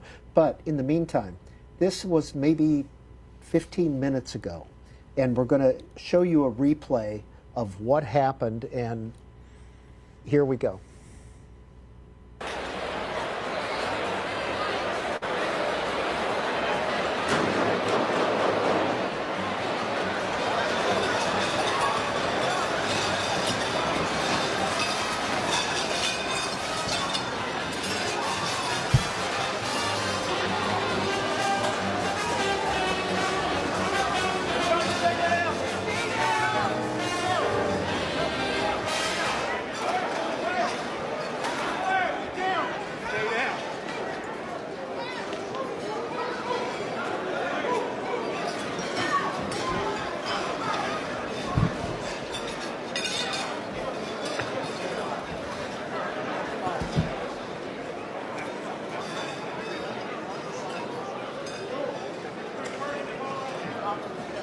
Karen Bohan, former editor-in-chief of USA Today. When you watch that, what do you see? So you see people on the head table taken by surprise, and the president whisked out of there very, very quickly. Did you hear those 4 loud noises? Yeah. I heard those too, didn't you? But the president and WCHA didn't seem to have a quick reaction to them. Well, I mean, you've been in a room with hundreds of people and the conversations that are happening, and you're having a personal conversation, most likely trying to lean in and hear the person speaking to you. And you know, your microphones are picking up noises. Again, it sounded distant, at least from the microphones, but that is not surprising that they wouldn't have heard a thing. Well, hey, Greta Bronner of C-SPAN is at the dinner, and she is on the line. First of all, Greta, what we're seeing on the scene right now is that all the attendees are filing out. Is that correct? Yes, and I just left myself, actually, so I was able to talk to you because there's not cell service down in the ballroom area. So I left the building. I'm standing outside. There is a large police presence outside.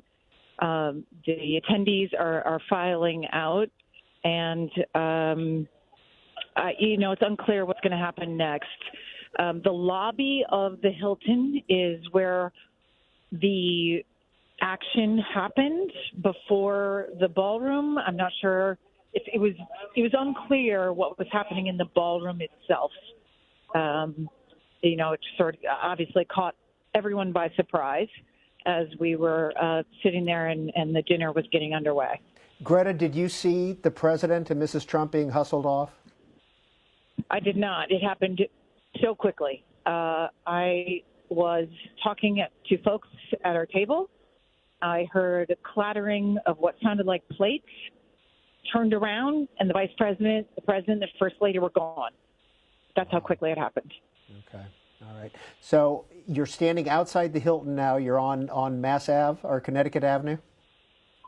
Or close by Connecticut Avenue, which is where the hotel is? Yep. Okay. Yep, absolutely. Is the dinner over?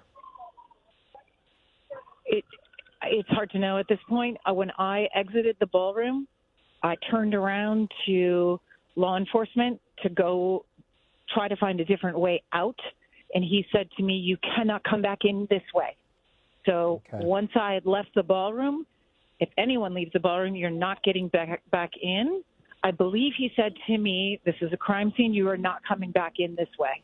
Back through the metal detectors to get into the ballroom. Okay. He used the term crime scene. I believe. Okay. So. Hey, Greta, stay on the It line. was a rush to get out. Okay. But it looks like everybody was in there, stayed in there for a while. Yes, and it was as the president, First Lady, and the vice president were rushed out, there was another wave of law enforcement that came in after them. They escorted out the Health and Human Services Secretary, RFK Jr. Then I, next to our table, saw the Secretary of State escorted out, Marco Rubio. The Small Business Administrator. When you Kelly say Loeffler, escorted out, I mean, are we talking about, pardon me, covering the protectee or just walking them out? Walking them out with law enforcement surrounding them. For RFK Jr., he had more law enforcement around him, escorting him out. They had their weapons were revealed at that point. The Secretary of State had less of people around him, and he was escorted out toward the dais where the president had been, and they went back through that room when they were brought out. We also had the Small Business Administrator close to our table, and she was also, there were law enforcement surrounding her as well. Hey, Kelly Loeffler. Greta, are you guessing that the president is back at the White House at this point? He was evacuated, from what I understood, and he is no longer on the presence on the grounds. Great. Hey, Greta, if there are helicopters. Yep. There are helicopters circling right now. Okay. All right. Hey, Greta, stay on the line with us. I think we just saw John McCardle, who's still in the ballroom. Nope, John is not there. WCHA is back at the dais. Let's listen.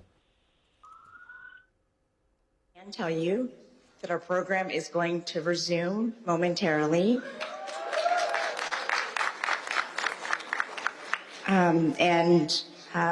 We will have more details to share also momentarily, but for now, please just be patient as we figure out just how much time it will be, but it shouldn't be that much longer.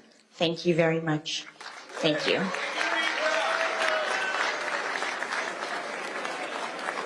Jang of CBS just shared that the program will resume.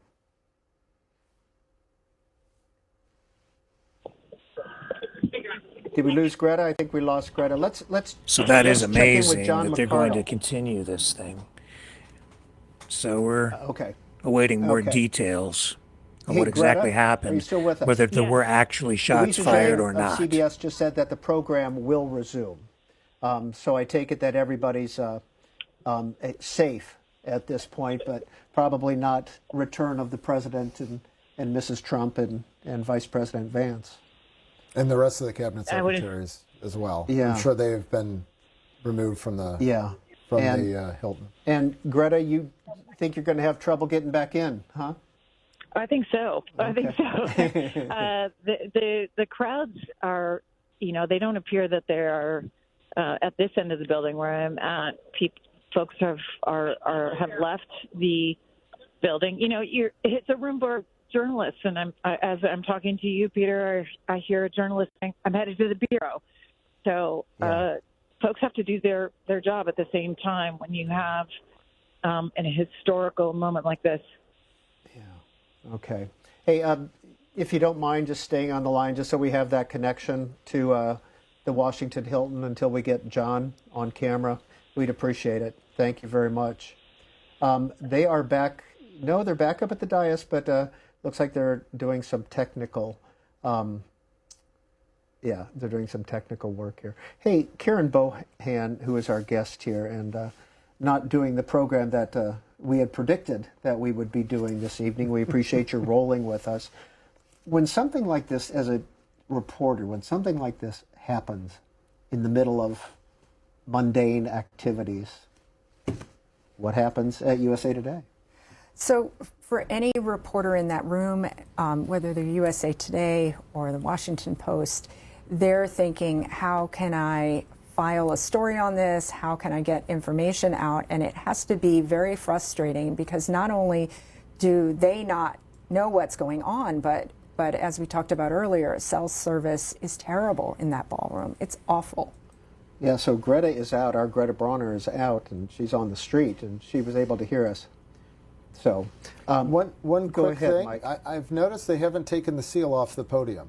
That is unusual. If the president, and they are measuring the teleprompters. And what does that tell you, Mike Dubke? It tells me the president might actually be coming back. Really? I would be incredibly surprised if that happened, but generally you would take the seal off the podium and you would not be measuring your teleprompter distance. So that was an interesting. Hey, John McCardle, shock. I don't know if you heard Mike Dubke saying that, but the seal is still on the podium and they're measuring the teleprompter. Is the president coming back? So we're told that the program is going to continue. I don't know if you heard WCHA Zhang. We did. She made that announcement. You're right. The seal is still on the podium. Just a few minutes ago, probably about 10 minutes at this point, they were trying to get all the reporters to leave out of the door behind me. I don't know if you saw the shot, and many of the reporters did. But as that was happening, one of the members of the White House Correspondents Association came out and said that the dinner is going to continue. And then you heard WCHA Zhang saying that everybody obviously wants more information. She'll have some more information, but they're getting a signal now that it seems like the program is going to continue, Peter. John, you're still in the ballroom, correct? I am. How Peter. full is it at this point?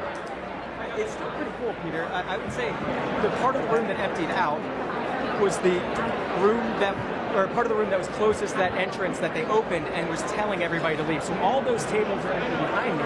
But if you switch this camera around, everybody is still at the tables to the center and on the left side of the ball.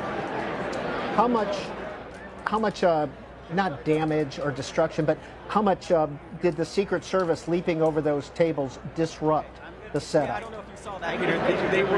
They were coming through, knocking chairs out of the way. John, they weren't real concerned about tables or glasses, obviously.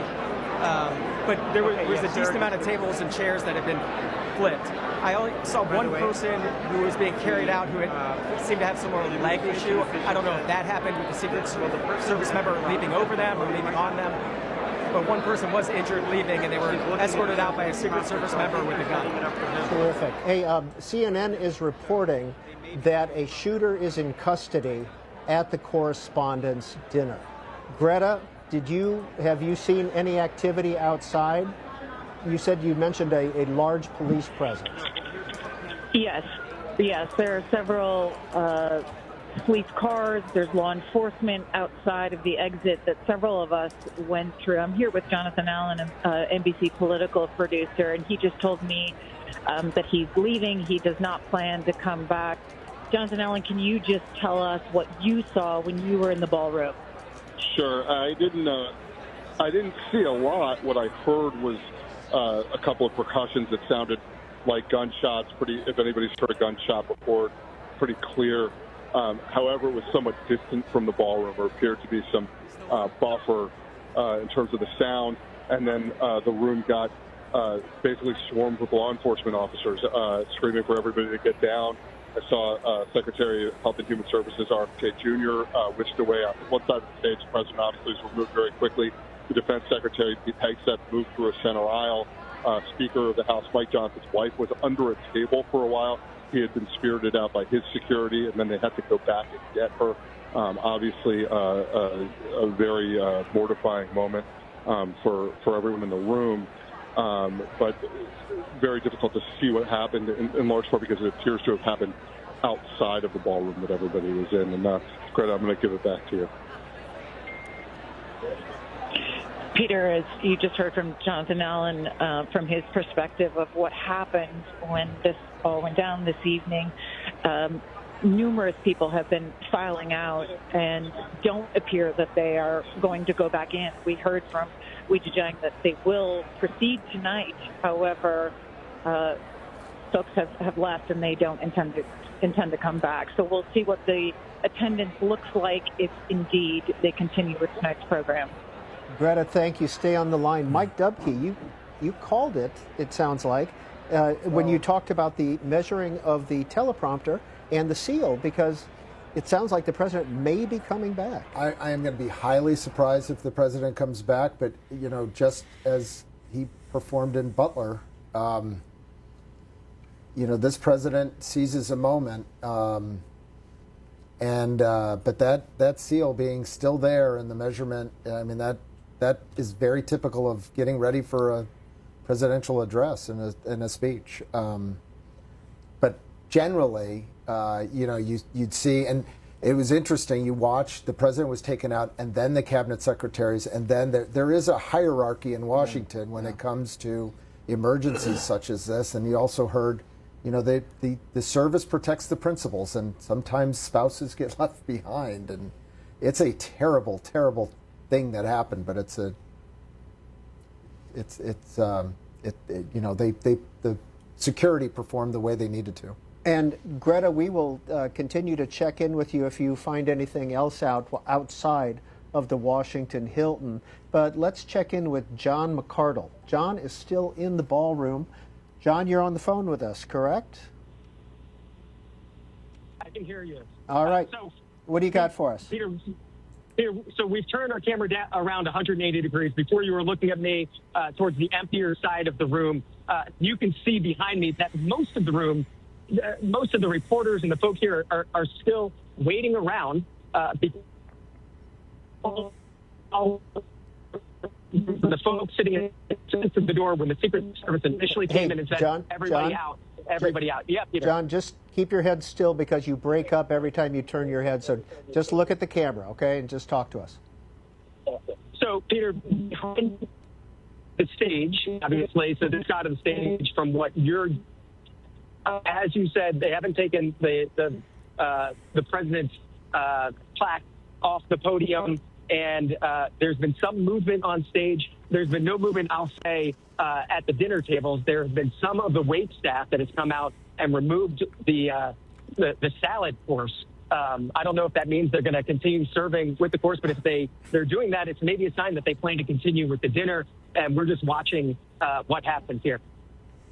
Okay. Karen Bohan,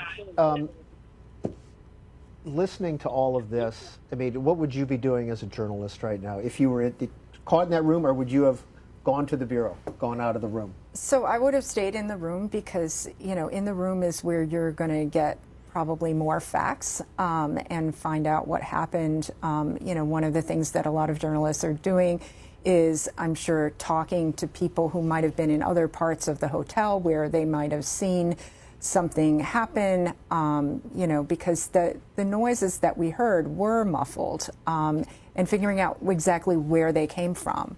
Yeah, and again, I'm looking at the CNN banner saying that Trump is safe after shooter in custody at Correspondents' Dinner is what CNN is reporting. I haven't seen any further news beyond that, but it was maybe 45 minutes ago now that the dinner was just getting started. They were, as we know, getting their salads.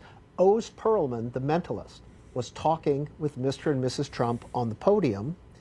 Let's watch what happened again.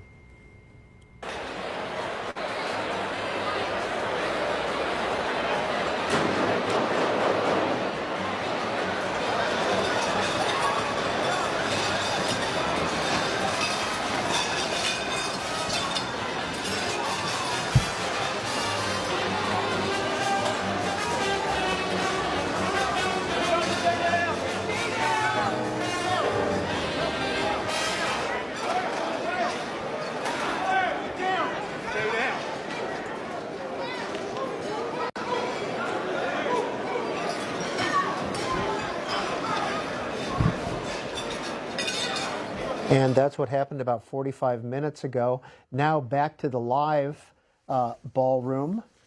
Let's see what's happening up there. Nope, people are still talking on the phone. Nothing is moved yet. John McCardle, any update for us? Peter, it's literally a lot of waiting right now, trying to figure out what to do. The reporters in the room obviously don't want to leave. It's just kind of the nature of reporters who want to see what happens.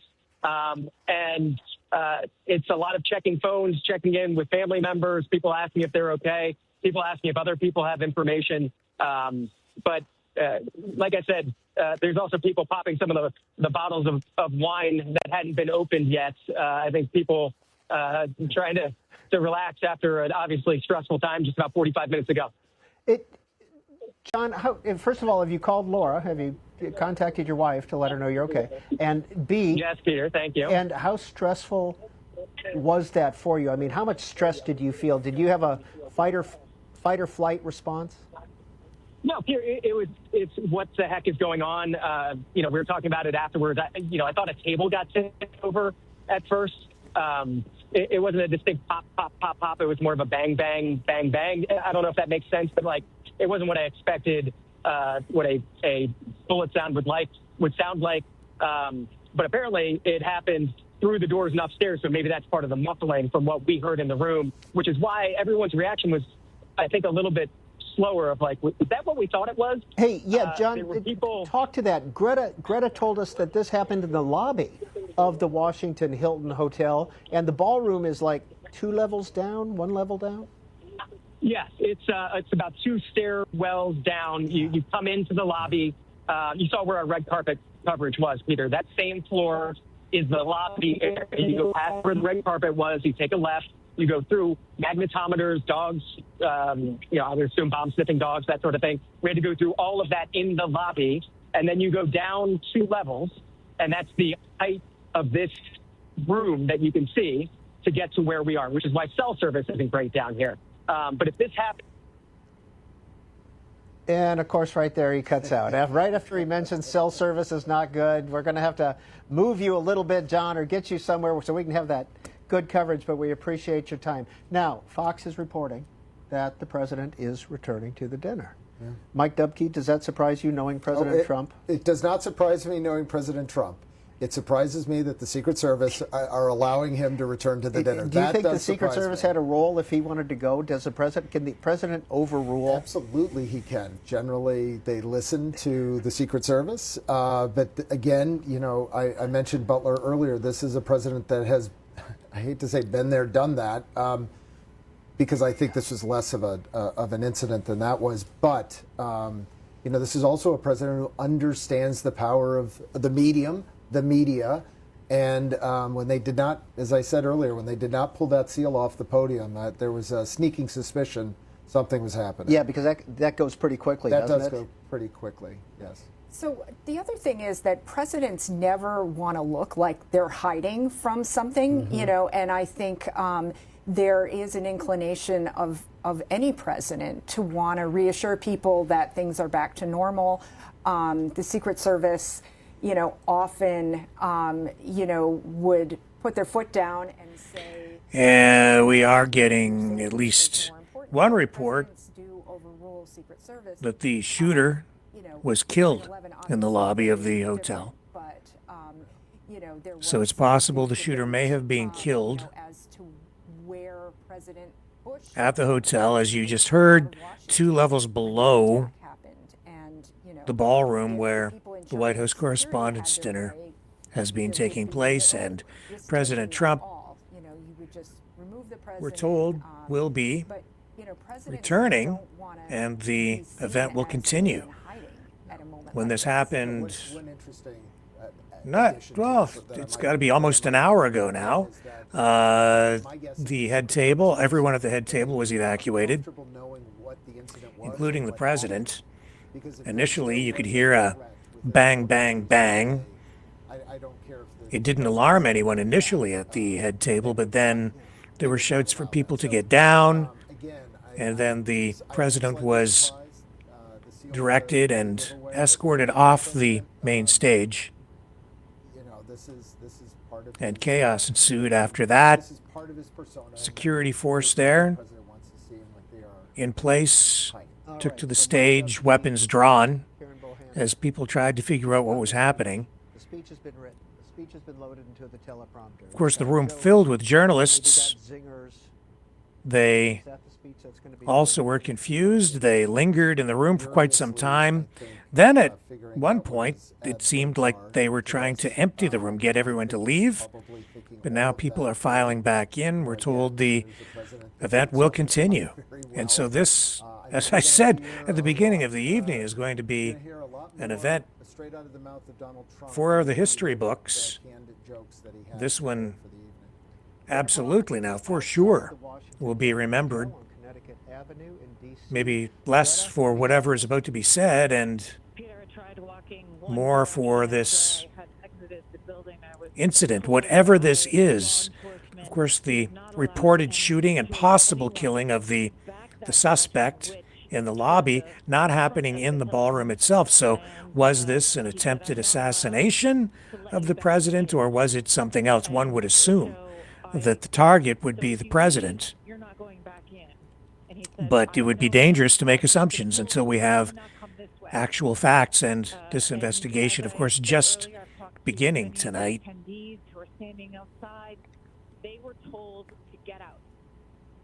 Go back to the live coverage on C-SPAN. Been ducking under tables, and they came up. They said, "You're safe now. You need to leave," and they escorted people out of the ballroom. And so many of the attendees are not planning to go back in. Well, we understand Fox is reporting, and our suspicions are that the president is returning to the Washington Hilton. I heard that. I heard CNN is reporting the same. You know, I can just tell you what I'm seeing from the outside. The helicopter that was circling seems to have left. The police force, though, is still here. I mean, there are ambulances and there are fire trucks and there are police vans, police cars. Are you in a position, Greta, to see the motorcade coming up Connecticut? I am not. Okay. All right. I'm not. I'm heading toward Connecticut right now, but Okay. I've been on the backside of the Washington Hilton. And the White House is now confirming that the president is coming back to the Washington Hilton. So there will be some type of a program this evening. John McCardle in the ballroom. John, you got an update for us? Peter, I'm hearing what you're hearing. Actually, what I had heard from some of the folks in the room is that the president didn't actually leave, that he does want to come back, and that he's still somewhere in a secure area. Here, again, that's part of what's happening in the room. I'm also joined by Jasmine Wright. C-SPAN viewers know Jasmine well. Jasmine, do you want to talk about what you know at this point and what you've heard? So what we know is that we were seated on the upper rim of the ball, and we heard a succession of pops. It sounded like we saw pops get down to the ground, and after the shots went out, we looked at him, and I saw my coach that he had been evacuated. So I was second up, quick timing. Secret Service moved to remove Jim from the room, and then we saw them try to basically climb over the table. Right. It's so to see the room. The table were seated, some on the ground, really questioning what was happening with the kids. Get to some officials down in the booth here, and they said they actually didn't hear pulse.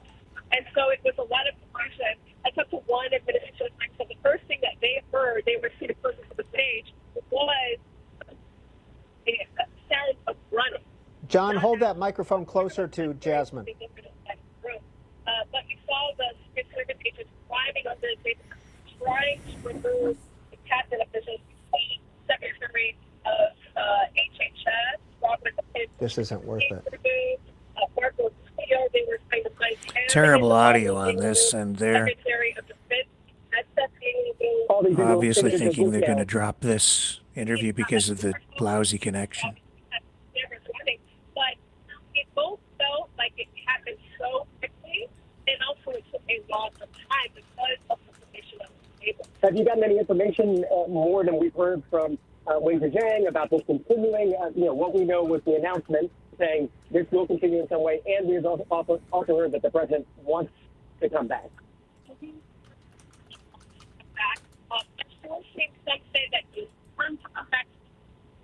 Okay, I'm going to open up the phone lines too in just a moment for anybody that wants to call in.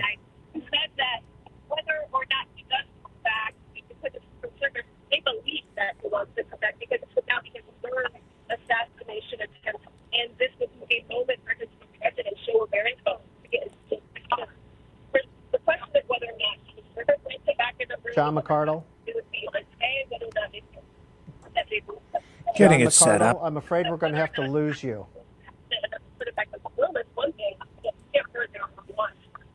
Peter, I Yeah. just heard you. You're heading out. Hey, John, we're going to have to cut. I apologize. The audio on that was so difficult. There was so much good information, and we just could not hear you clearly enough. If you could get a better location and keep Jasmine close by, we just cannot get that audio. And we really want to hear what you guys were talking about.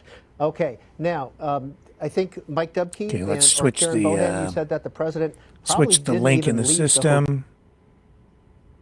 And there we are. The phone system is up now.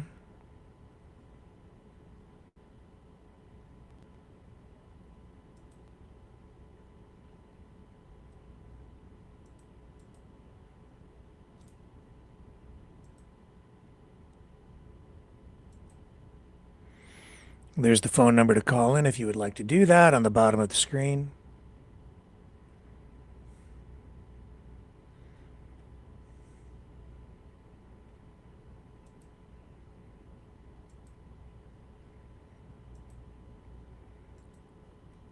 Here's a direct link to join by video.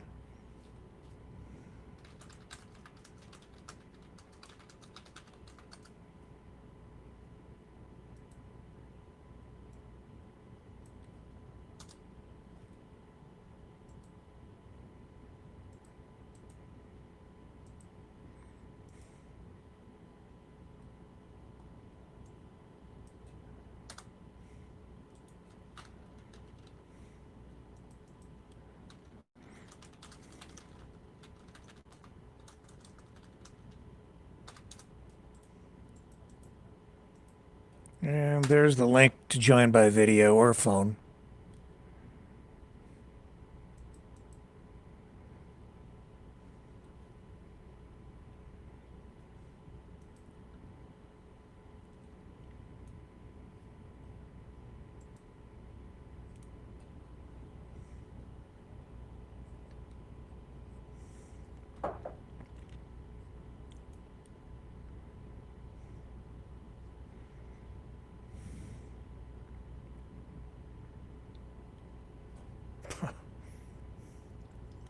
Forever.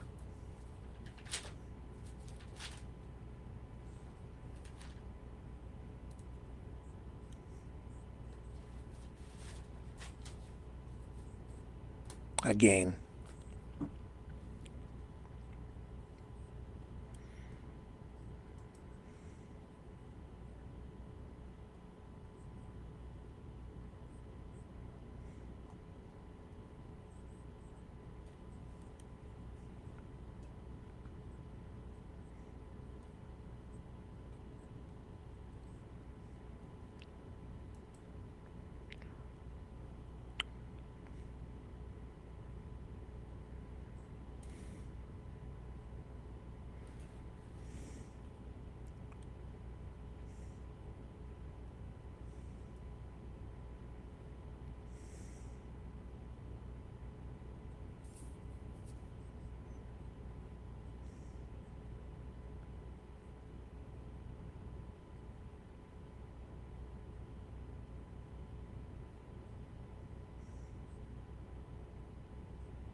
And the conspiracy theories will be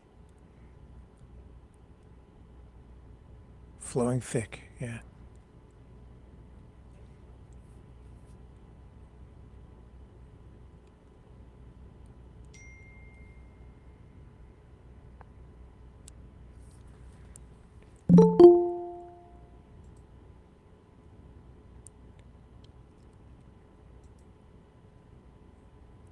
Okay, maybe we don't have audio flowing. I can get the audio back up here in just a moment.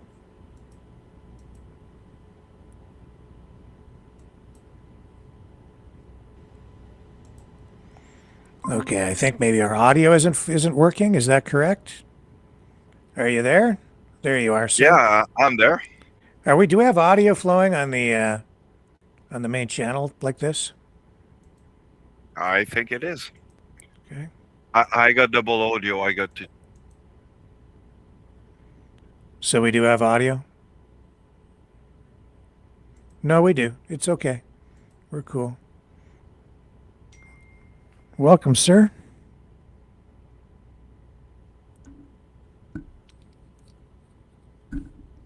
We are okay, right? Just tell me in the chat if this feed is okay. No audio? Okay, so maybe we don't have it seems to be.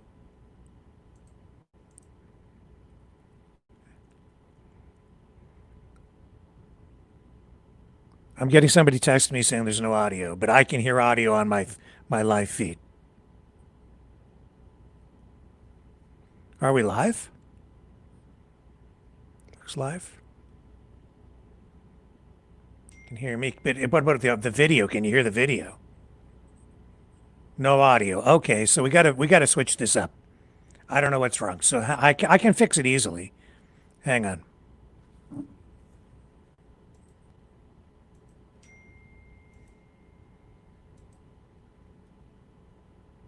One moment. We'll just get the audio back up here.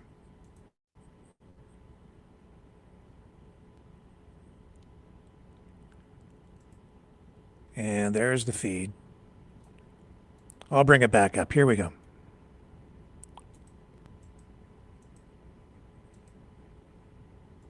Okay, video coming back up.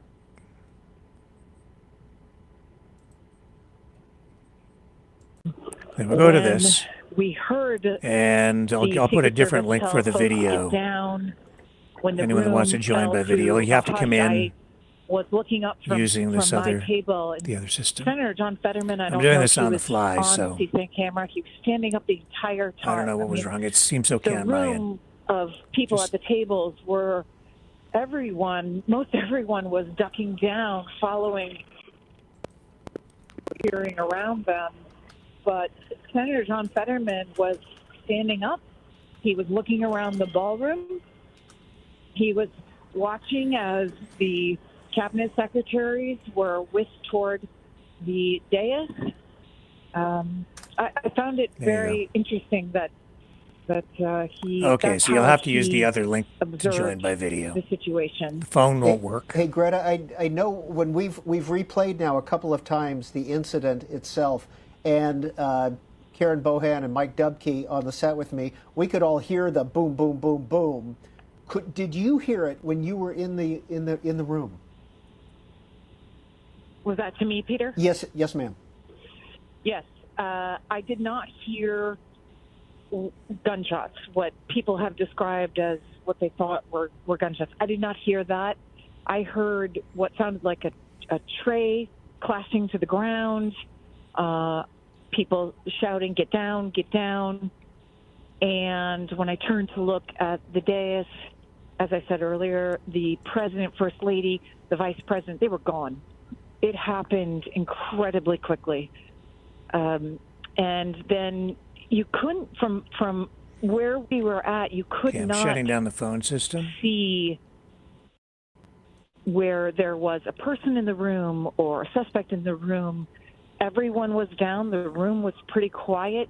And then the Secret Service, the law enforcement started streaming in. You saw them jumping on chairs. They were quickly traversing the room on chairs. What's up, guys? And moving toward the front of the room, moving toward the principals in the room to get them out of the ballroom.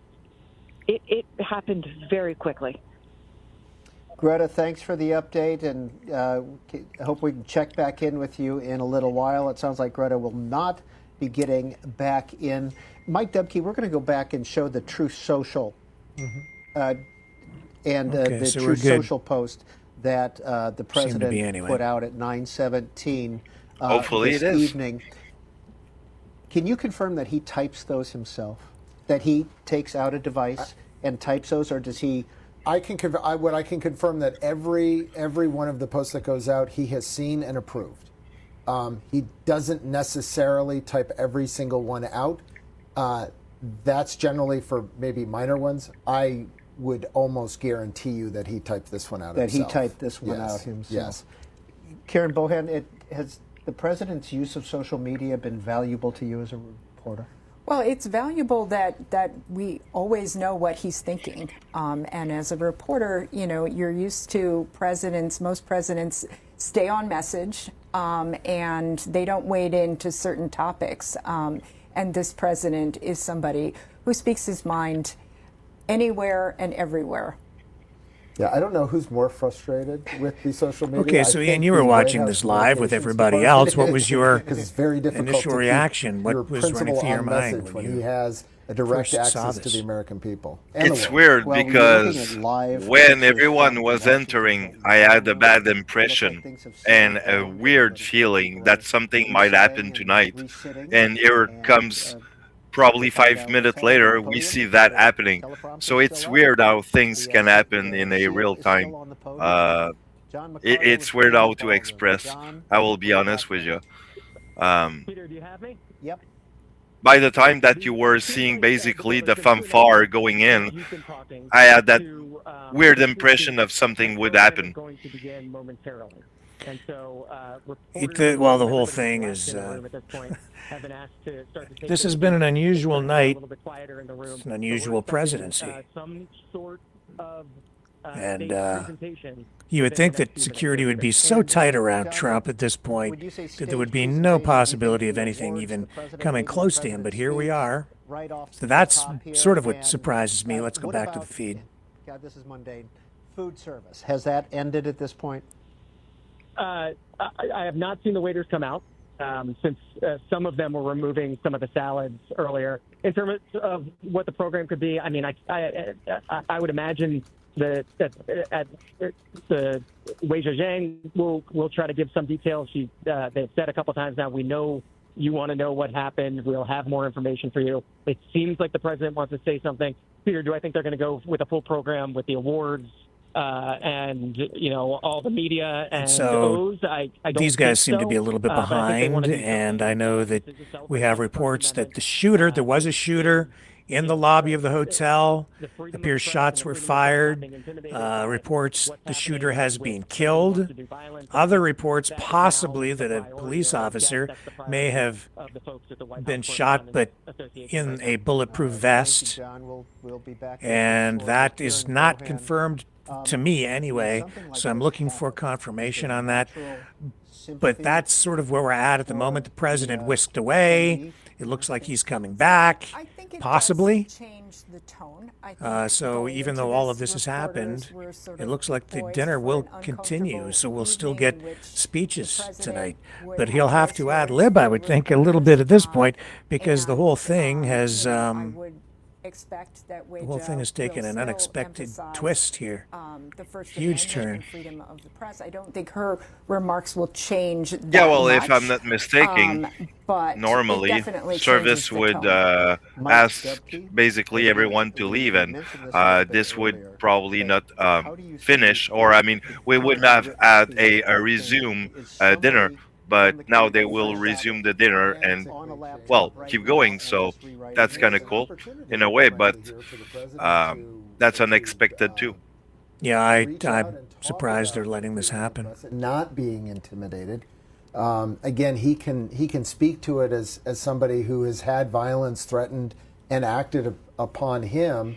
And now you've got a room full of individuals that, what's the old joke? It's not Democrats and Republicans. It's who's ever in the office and the press. That's the true enemies in Washington, D.C.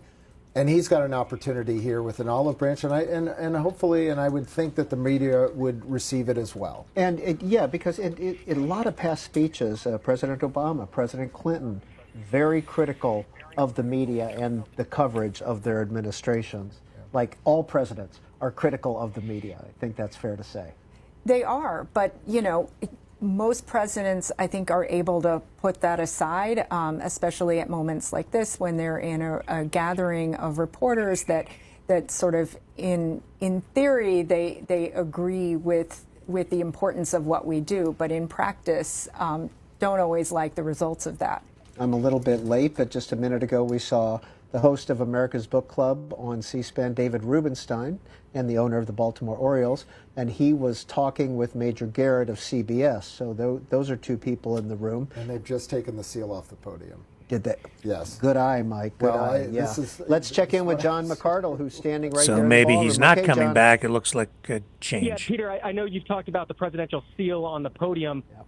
There was a staff member who just came up and took it off. If you look now, I don't know if you have a shot directly. Yep, we see it. But the presidential seal is no longer on the podium, perhaps a sign that the president may not be coming back out. Yeah. He said in that Truth Social post that, of course, he'll let law enforcement make the final decision. Maybe that means they made the decision that he won't be coming back out. But literally just about 15 seconds ago, somebody came up, took that seal off the podium.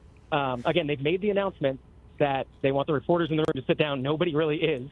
But they promised that the program will continue in some way, but maybe it's going to continue now without President Trump. And, you know, we are blessed to have Mike Dubke here tonight because he caught that immediately that the seal came off, the former Trump insider. He saw the seal come down. He knew it was over at this point. Is it over at this point? I think that it probably is over at this point. Yes. Okay. Now it'll be interesting to see if he's still at the Hilton or if he has already been returned to the White House. But with the security perimeter that it sounds like Greta was telling us about around the Hilton, it sounds like he still might be at the Hilton. He could very well be, but if they're making that decision. And here is the Secret Service and their press release. The U.S. Secret Service, in coordination with the Metropolitan Police Department, is investigating a shooting incident near the main magnetometer screening area at the White House Correspondents' Dinner. The President and the First Lady are safe, along with all protectees. One individual is in custody. The condition of those involved is not yet known, and law enforcement is actively assessing the situation. So, and that is Chief of Communications from the U.S. Secret Service. At least we know the location at this point. The main magnetometer going into the ballroom. Have you been to the dinners before? I have once before, but I think you were there this morning or earlier today. And you've been, and you're the former chair of the association. Yeah. You know exactly where those magnetometers are. Anybody who's been to the dinner. And I do have the release here as well. Every single person that goes into the ballroom. Those are relatively close to the ballroom too. Yes, the main magnetometers. they're close. Yeah. But the line to get to the magnetometers is long. You're right. Typically. You're but right. it's chaotic there. It is. And, you know, they And we're about to get an announcement from the podium. Here's Weijia Zhang, CBS News. It's a room full of reporters, so I know you've already seen the president. My apologies, his post on Truth Social. And law enforcement has requested that we leave the premises consistent with protocol. And he wanted to emphasize that nobody was hurt. He and the First Lady, the cabinet, everybody's safe.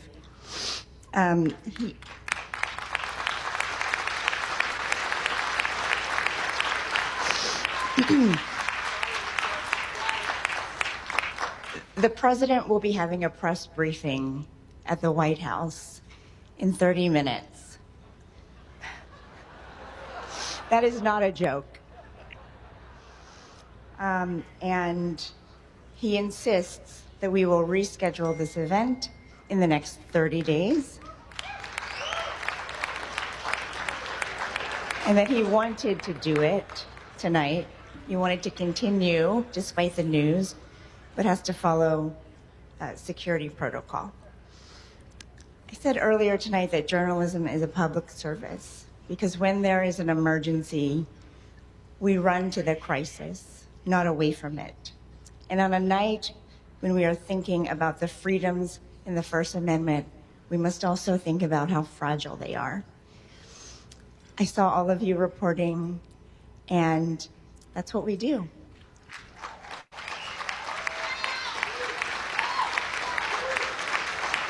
So I'm getting the feed lined up God for the news everybody's conference. Safe. And thank you for coming together tonight. We will do this again. Thank you.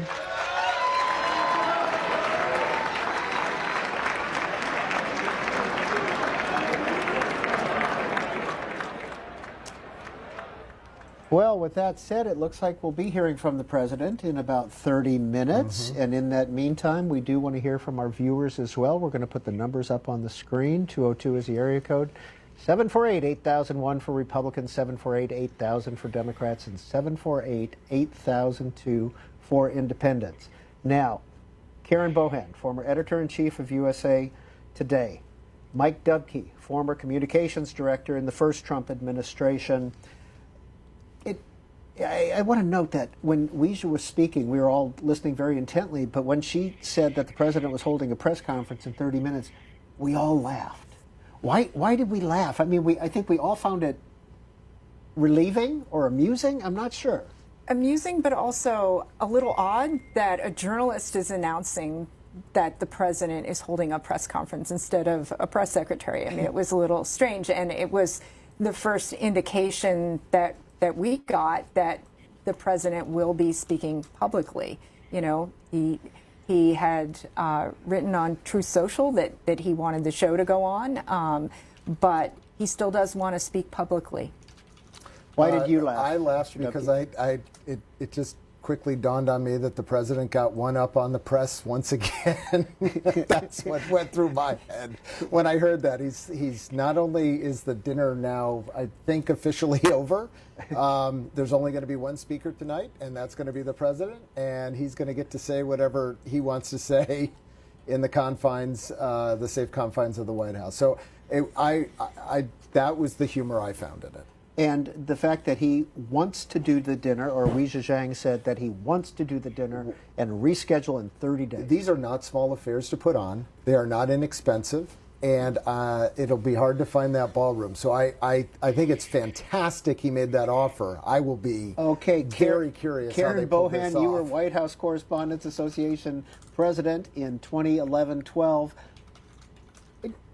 Does this take about a week to put together? It takes months. Yeah. It literally takes months. After tonight's dinner, would they start planning next year's already?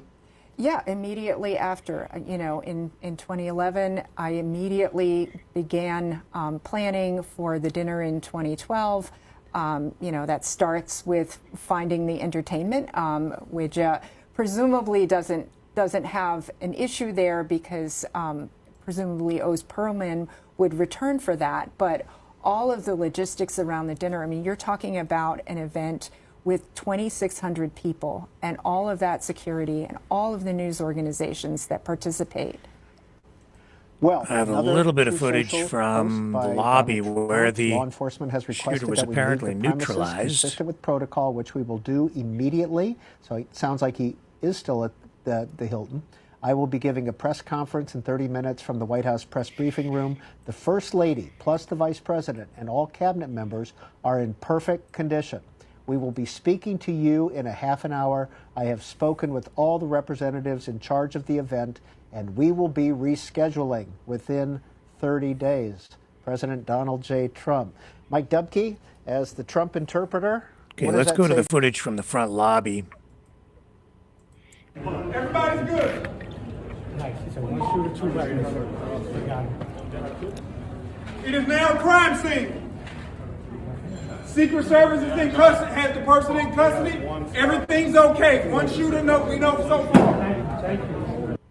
Trumpism so that was what was social. just moments ago. Condition is a Trumpism. I would, if you're asking me my expert opinion, that's what I would say. All right. Yes. One more time before he has to exit the ballroom. John McArdle is at the Washington Hilton. Mr. McArdle, any updates that we don't know yet? John is not in the ballroom, or if he is, he cannot hear us. But let's take a couple calls from our viewers, see what their reaction is to this. And we'll take those calls right after, one more time, let's replay the events. And other reactions, other angles now coming in. Hour and a half ago. And this is what happened, and this is what caused the tumbling of events. Let's watch.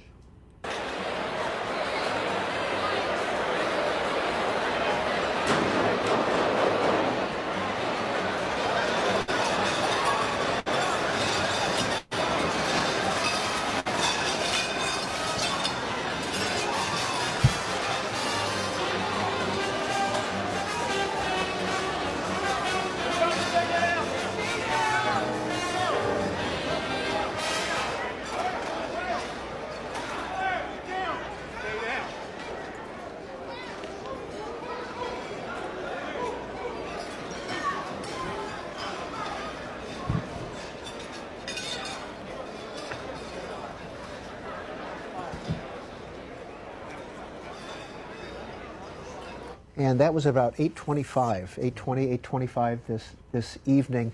Mike Dubke, we were walking through that. We also have this angle that has just been posted. Stay down,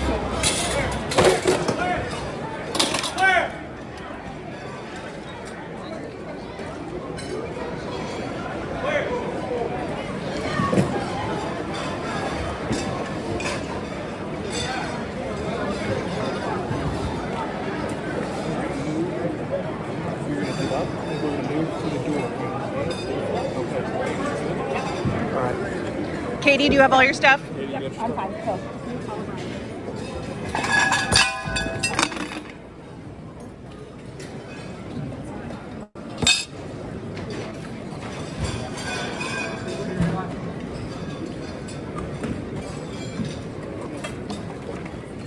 Stand by. Yes, sir.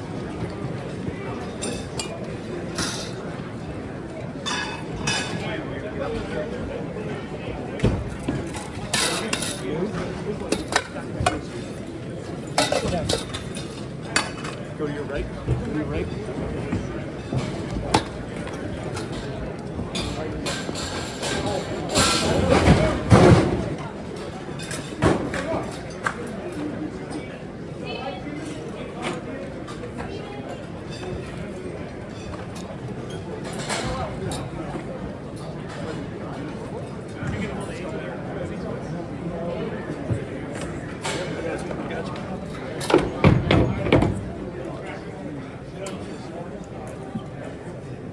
Push out back there. Yeah.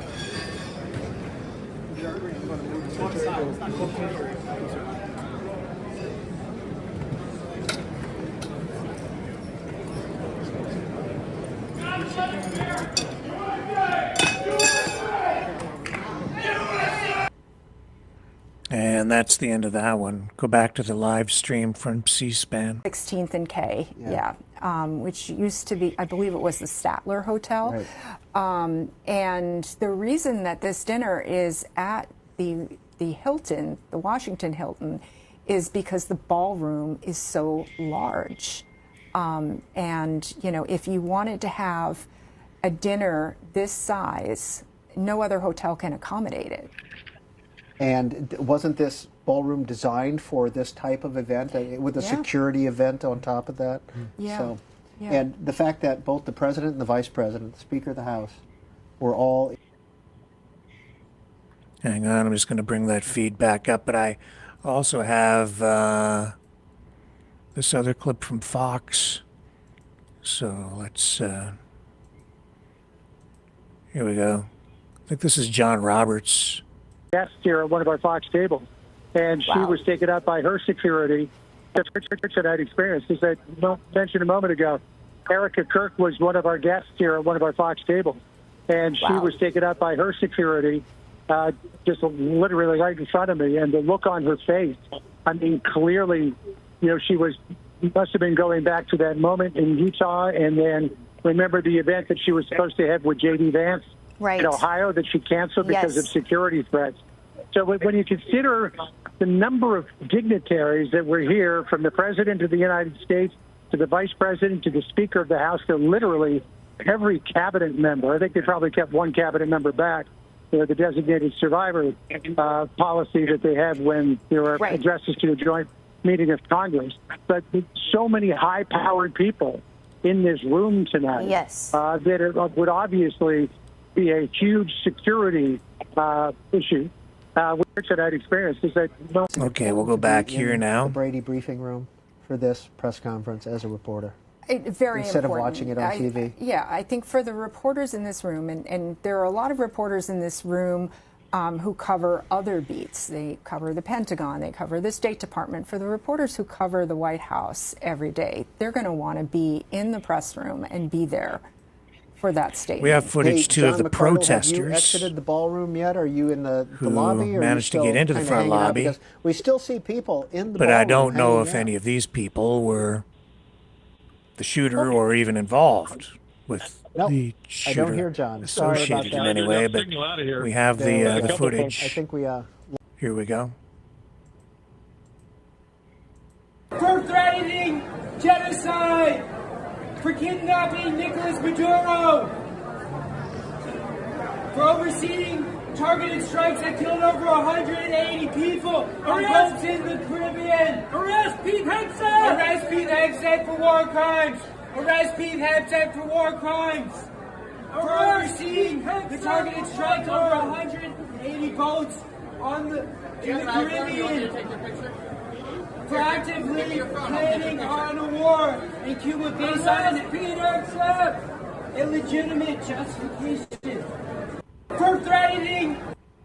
And okay, we'll go back to the live feed again. I'm a high school teacher. Trying to deal with this. We're supposed to have freedom of the press, freedom of speech. Now it's like every single thing. It's like we have to be concerned about: are we truly facing some type of is this a false flag? I hope not. I don't want to even say that, but as a concerned citizen here, what can we do? What's the next steps? Where are our leaders here? Donnie, thank you very much. What do you teach in high school? I'm a high school business teacher. Okay. So is this, we often on this night, when the White House Correspondents' Dinner is happening, get calls from college students and high school students who have either A, been assigned or are just watching it on their own. Donnie, do you think your students are connected to the larger world? Yeah, definitely. I think this is something that they take seriously, and they want to be vocal about, and they want to participate in. And I think this type of thing truly scares them. And I'm 38 years old. I'm a millennial. I feel like we've been through a lot. So this type of thing, unfortunately, just kind of seems like run of the mill.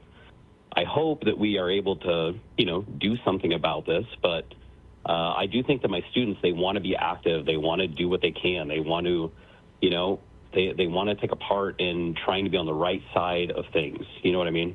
Yes, I do. Donnie, thank you for calling in. Okay, give me your thoughts there, Ian. Right here in Washington, D.C., a Democrat. Well, I was actually thinking about what would Trump would do with that in the media, because I'm sure that Trump will use that as a medium to exert what he's doing, and probably even on the contrary, I will say that the media will also use that in a certain way. So we'll see how that's play out in the propaganda machine.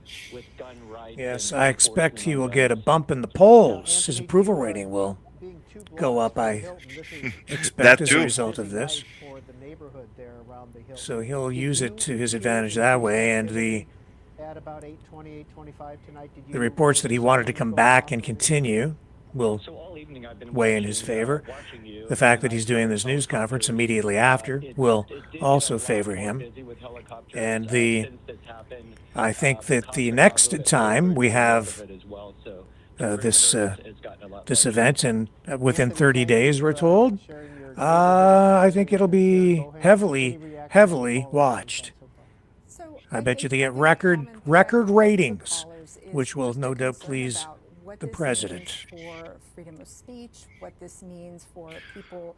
Yeah, I see a lot of people trying, probably now already thinking about what was the shooter was a inside job or something to propellate, if you will, Trump's galvanization of power and so on. And look, that's going to get crazy.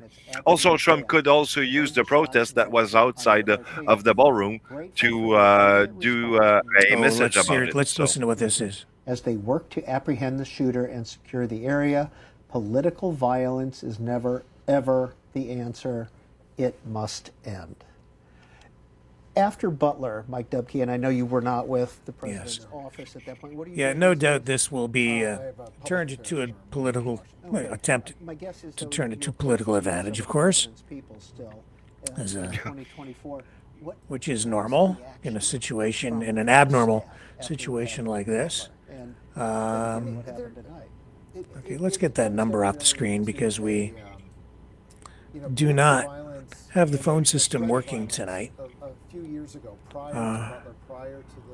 Well, this does show the deep divide in the country, the heated political environment, emotions running high.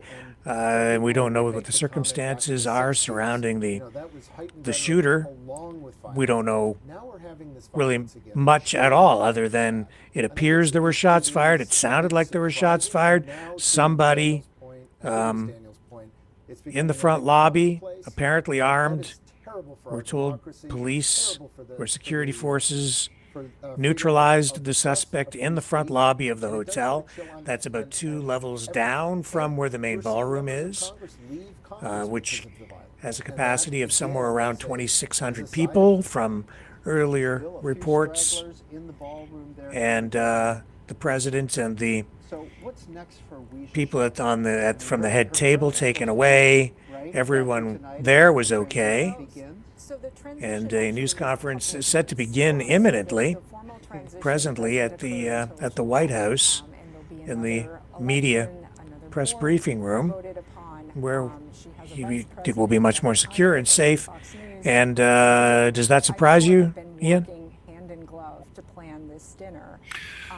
Actually, kind of not, because the tension is there and it's kind of palpable, I think. We could have probably seen that coming in a certain way. Probably not exactly how it works, but close enough. You know that things are close to pups and things are happening right now, so I'm not so surprised much. Yes. More stupefied of the moment.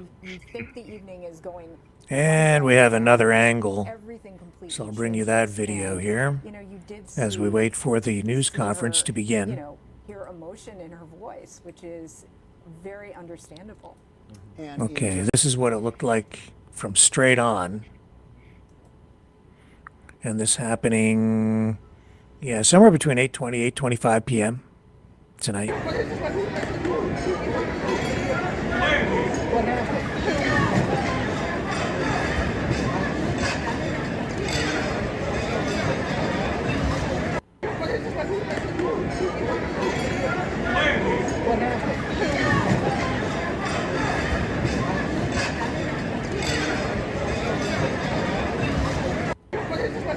Wow. Okay, back to the live feed. The constant brickbats from one side to the other, and the apparent partisan media in certain circumstances is causing this issue. If we had a ballroom at the White House at this point, we might be able to have that there instead of having it tents on the lawn, which was suggested earlier. But I am just Albert. When you talk about the media, are you singling out any particular media? I would say all of it, because it's all become everybody's basically trying to go through and preach to their own choir at this point. You have the Democrats on one side, you have the Republicans on the other. There is no true independent voice left at this point. It doesn't exist anymore. Thank you, Albert, in Columbus, Ohio. On our Republican line, Karen Bohan. How do you make those, as a former editor-in-chief of USA Today, how would you address Albert's concerns if he wrote into you? So I think that there is a misunderstanding about why journalists are drawn to a beat like the White House beat. I think for the very reason of wanting to encourage civil debate is why you gravitate toward a beat like that. You want the American people to hear about the issues, to hear the opinions from all sides about the issues. And, I think at points in our history, we have had very, very difficult issues as a country that we've been grappling with. And the role of reporters is not to tell people what to think, but to illuminate for people the issues. Amanda, Austin, Texas, Democrat. Yeah, my concern is that this is going to be a political issue when this is just a gun violence issue. This is neither Democrat, Republican, nor independent. And I just encourage people to find some organization that fits, their beliefs, that, their mission calls to them, because this is not a political issue. This is strictly a gun violence issue, in my opinion. Thank you, Amanda. And you two are not invited on to talk about necessarily political issues. But Mike Dubke, what would you say? First of all, what would you say to Amanda about the gun violence, not a political issue? And the term fake news is often used by the Trump administration. We heard Karen Bohan talk about how to address that. How would you address that? Well, we'll go with Amanda first. I think this is, I think at the end of the day, this was a political statement, whether a gun was involved or a knife or any other type of violence. So for me, I think I would respectfully disagree that there most likely was some political statement that was associated with whatever happened in the outside the ballroom. On to Albert's point and his. When I was in the White House, to back up what Karen was saying, there were very dedicated reporters that were there. The one thing that I will say, now being out of that we need to remember across the board with this diversification of media as it is happening, that these are for-profit corporations. So you've got reporters reporting for their organizations, and those organizations do have a slant. And it is very difficult, I think, for the American people to sort through all of that. But they have a wide diversification of places to go to get their news. We just want to show you this tweet that was put out by a Hill reporter. This is Treasury Secretary Andy Besant. It'll replay here in just a second. This is him being escorted out. You can see, first of all the people with the guns taking him out. And there's the Treasury Secretary and all his support staff, and just everybody kind of looking around at this point, confused about what's going on. Now, again, at 8:20 this evening, we want to show this one more time. This is a replay of what happened at 8:20 this evening. The President and Mrs. Trump were talking with Oz Perlman, the mentalist, who is the entertainment tonight. And you'll also see Weijia Zhang sitting in the corner. And you'll hear a little audio. Listen carefully. This, again, was at 8:20 p.m.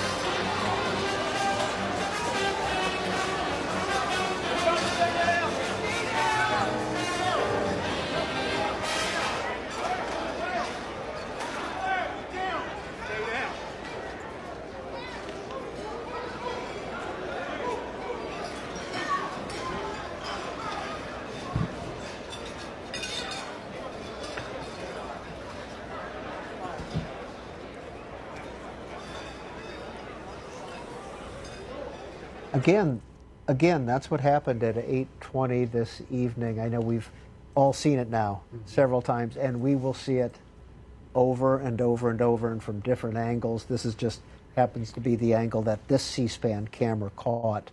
I'm sure there'll be some other angles that will show different video. Karen Bohan, we've mentioned this a couple of times, but just to recap, what kind of investigation is going to go on after what happened to him? So there's going to be an investigation into the suspect and the motive. There's going to be an investigation into whether anyone else was involved. And there has to be an investigation into the security breaches and how they happened, because, this can't keep happening. And again, you were at the Hilton earlier this evening. What did you see? So what I saw was a scene where there were a lot of protesters outside, and there were people who were asking for tickets in order for you to go into the hotel. But I did see in the lobby of the hotel some protesters got in. And was anyone corralling them, or were they kind of free to move around? So I only saw two. and they were in the upper level. So the ballroom is 2 levels down, and the protesters who got in were on the upper level red carpet, which is not where any of the administration officials would be. They would be brought in through the back. But, you know, attendees of the dinner were having their picture taken there. And the 2 protesters went up there. You know, they had a sign saying, "Arrest Pete Hegseth." Now, I want to go back to what our friend Mike Dubke suggested a little bit earlier, former Trump administration person, saying, why not set up a tent on the South Lawn and have the dinner there, all the security protocols are in place, et cetera, et cetera. As a journalist, an independent journalist, what's your reaction to the White House hosting the White House Correspondents' Dinner? So it's the White House Correspondents' Dinner, and it is at its heart about the press and about the reporters who cover the president. It is about the president to some extent, but it is really a celebration of the First Amendment. So, you know, to take the dinner for the White House Correspondents Association to remove the dinner from their hands and put it in the hands of planners at the White House, I think would be unusual. Now we're getting some more social media video. This is from Notice. News of the United States is their media organization. Let's listen and watch.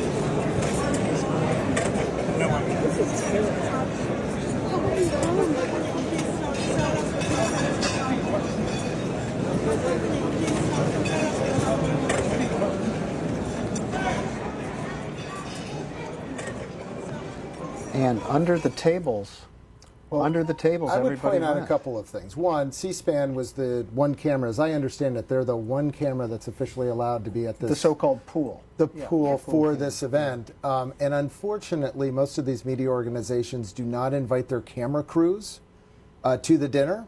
So you're seeing a lot of camera angles on cell phones by individuals who don't do this for a living. They're used to being in front of the camera and not behind the camera. So your C-SPAN's going to have the best coverage of this, I think. Yeah, my guess is that be part of the investigation, all that footage. Absolutely.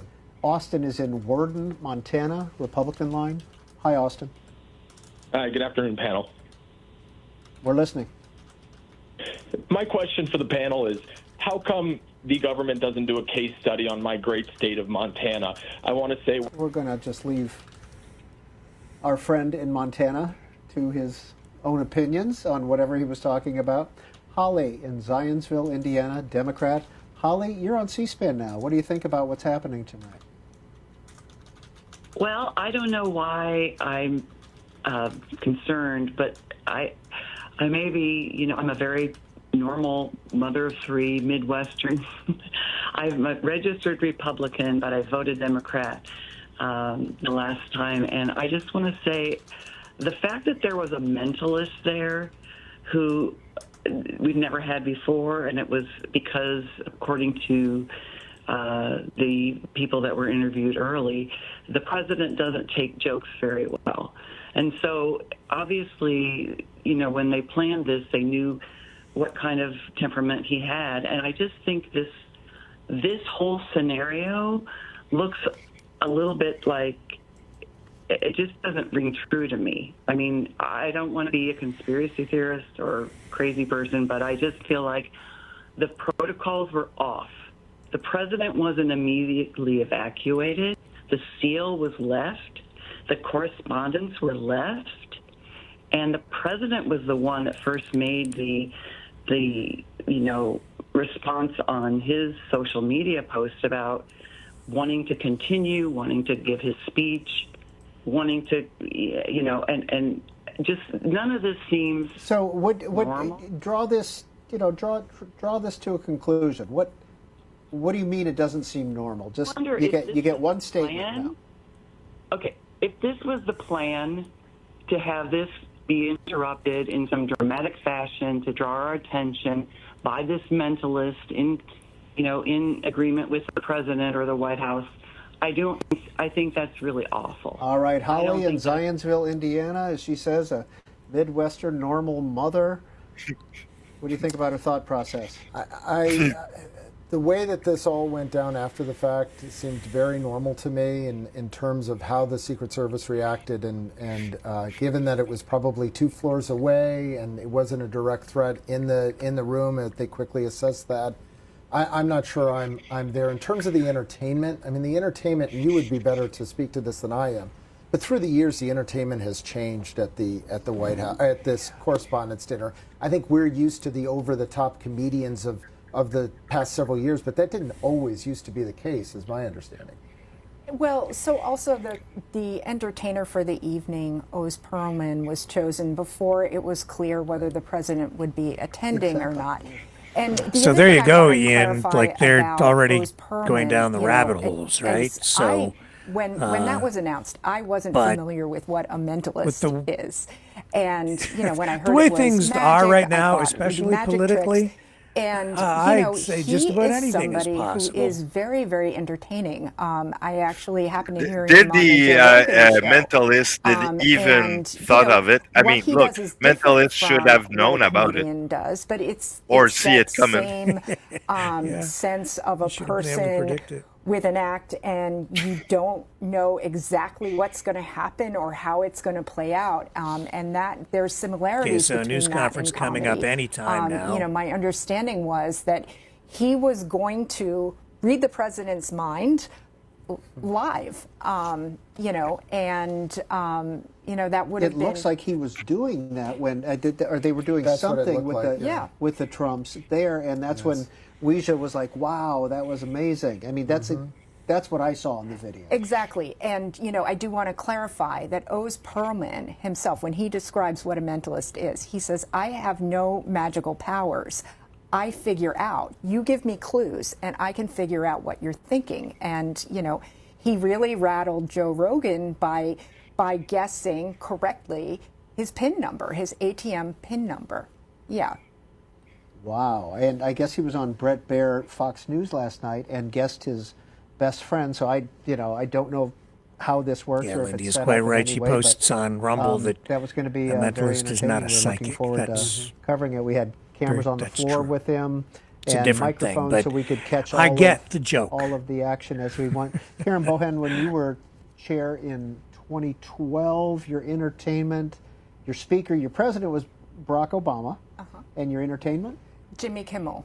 And how did he do? Did he cross the edge in your view? I mean, how did you work with him? So when we started speaking with him, it was the summer before the April dinner. And, I think this is true for all presidents of the Correspondents Association, is we want comedians who are going to make fun of everybody. That includes Republicans, Democrats, and us. We actually told him that. I mean, Jimmy Kimmel is not somebody who would say, oh, okay, you don't want me to make fun of this person, so I won't. So, that conversation wouldn't happen that way. But, I do remember talking to his people about, what he was going to say. And he said that, he would be very much making fun of the press. And, my reaction was that is perfect for this room because, people get that. They live in that world. We're going to show you 2 contrasting pictures. The Washington Hilton live. You can see even the tablecloths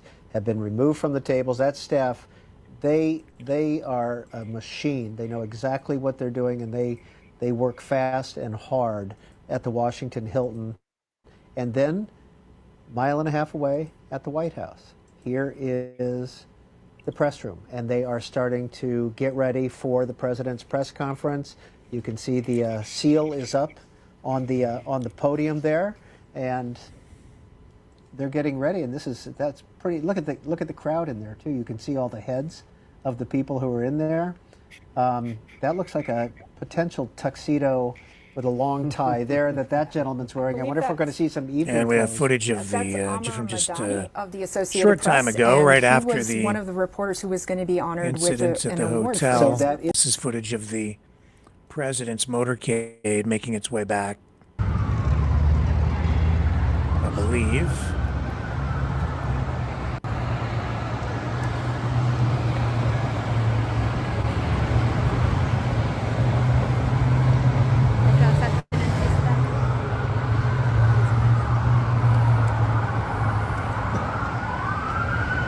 Stay on the sidewalk. Stay on the sidewalk.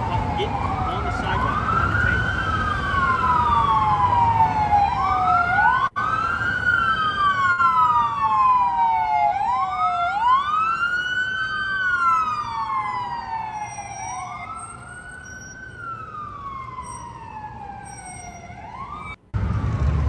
Okay, let's go back to the live feed. Let's talk to Cade in Travelers Rest, South. Nope, Cade is gone now. Let's check in with Louis in Lincoln, Nebraska, Democrat. Hi, Louis. Thanks for holding. Please go ahead. Yes, I feel like this is a derivative of bringing Hollywood to Washington, D.C. It's a wag the dog situation. Trump did not want to be at the correspondence dinner. He does not like free media, and he's going to find ways through Hollywood to create situations where it's going to leave us Americans scratching our heads on what's going on. Now he has every reason to have a ballroom. Okay. Press room at the White House, Louis, live. Let's check in with Mike Dubke, who used to work for President Trump as his communications director on all three of the points that you raised. Well, number one, President Trump did not want to be at the dinner. I think that's absolutely untrue. I frankly was very surprised he went to the dinner because I thought he was going to be consistent through the rest of his presidency of not attending this dinner. Number two, he doesn't like the media, the free media. He loves free media. One would argue that it was the earned media that he got in 2015, 2016 when he was running for president that helped him through the Republican primaries and launched him into the presidency. Donald Trump has been part of the media industrial complex, if you want to call it that, from a very, very young age. We were having a conversation in the green room before we came out about how this dinner has what was Louis' point? Louis. That this dinner has become a little bit more Hollywood. But Donald Trump, before he was president, attended this dinner multiple times as a guest of media companies. So, third point, this is wag the dog. Now Donald Trump can have his ballroom because it's not secure anyplace else. I think Donald Trump secured that ballroom long before this White House Correspondents' Dinner in the way that only he can. And you know, Karen Bohan, we were replaying some of the old correspondence speeches, the president speaking at the let's go to Correspondents' the Dinner on C-SPAN White 2 House. all day long. This is what it looks like there. The moment as they're getting ready. I'm curious to see what he's gonna say. I think the whole world is curious. The whole world is watching.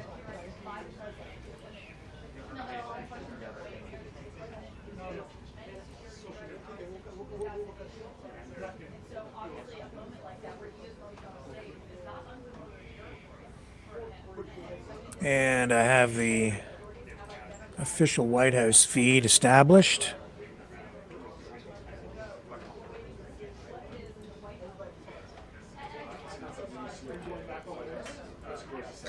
So we're almost there, almost ready to go live from the White House.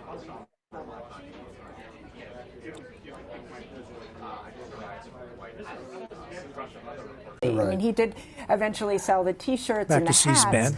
but he was far out fundraised, and he was ubiquitous though, because he would say controversial things. Everybody would be talking about what he said. Mike Dubke, were you working on the campaign at the time? I was not working on the campaign. I came to the administration not from the RNC or the campaign. I was I was a stepchild that arrived at the White House. But one of the things that we did at very early days at the White House was we discovered and learned that the fastest way for us to get our message out was not a press release, but we would have the president tweet, and it would go breaking news on CNN. Your leader here at C-SPAN now was my nemesis at CNN at the time, Sam Feist. But it was very easy for us, and Sam will hate me saying this, it was very easy for us to get a headline on CNN or any of the other networks, frankly, because when the president tweeted out, the earned media, the media treated that as breaking news. So that was the way we conveyed things. And Karen Bohan, if you didn't report on some of those tweets, did you feel left behind? Well, so, every time he tweeted, it wasn't necessarily news, but as Mike points out, it would get our attention much more. And one thing that, I was observing and that I mentioned to Mike in the green room is that, we need so many more reporters on beats to cover this White House than was the case during other administrations. Some news organizations have doubled the size of their White House teams. And you can see the Jim Brady press room right now at the White House is full. I'm trying to see how much evening clothes. There's Caitlin Collins in a evening dress for CNN. You can see her up at the front doing her stand-up. I see another bow tie up there in the front. This should begin momentarily, it sounds like. In the meantime, Senator Deb Fischer, Republican of Nebraska, was at the dinner, and she had sent out this tweet following after she was able to leave the dinner. It's gone, but she was just thanking the Secret Service and everybody for the help that they provided. But so I apologize for not showing you that tweet at the same time. Peter in Hancock, Maine, Independent Line. Oh, hi there. Thanks for letting me talk. So I want to say I'm very grateful to law enforcement that all 2,000 journalists, including your own C-SPAN reporters, are safe and the shooter was apprehended. The press has been called fake news and often ridiculed by the current occupant of the White House. And I, for one, am glad all the journalists are safe. And I appreciate that you guys regularly put your lives on the front line of reporting every day. So thank you for doing that. That's Peter in Hancock, Maine. Who came up with the phrase fake news? Was that a Donald Trumpism? He made it famous.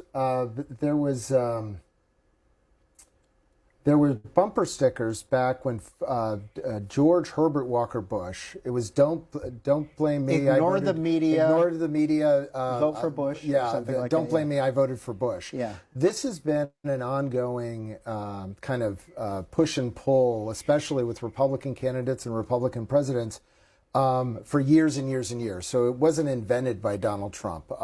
He's very adept at coming up with quick sayings that's probably given him. But he's also probably the person that's benefited the most from the press, as we were just discussing before. Karen Bohan, when you hear the term fake news directed at you or your organizations, what's your instinct? So, I mean, I think that it comes from a place of not liking to be criticized or having any negative stories about your administration. And in that respect, I mean, other presidents did not use that phrase, but other administrations were often furious at the press. And that is a constant. It is now 10:25 p.m., about 2 hours ago, is when the incident at the Washington Hilton happened.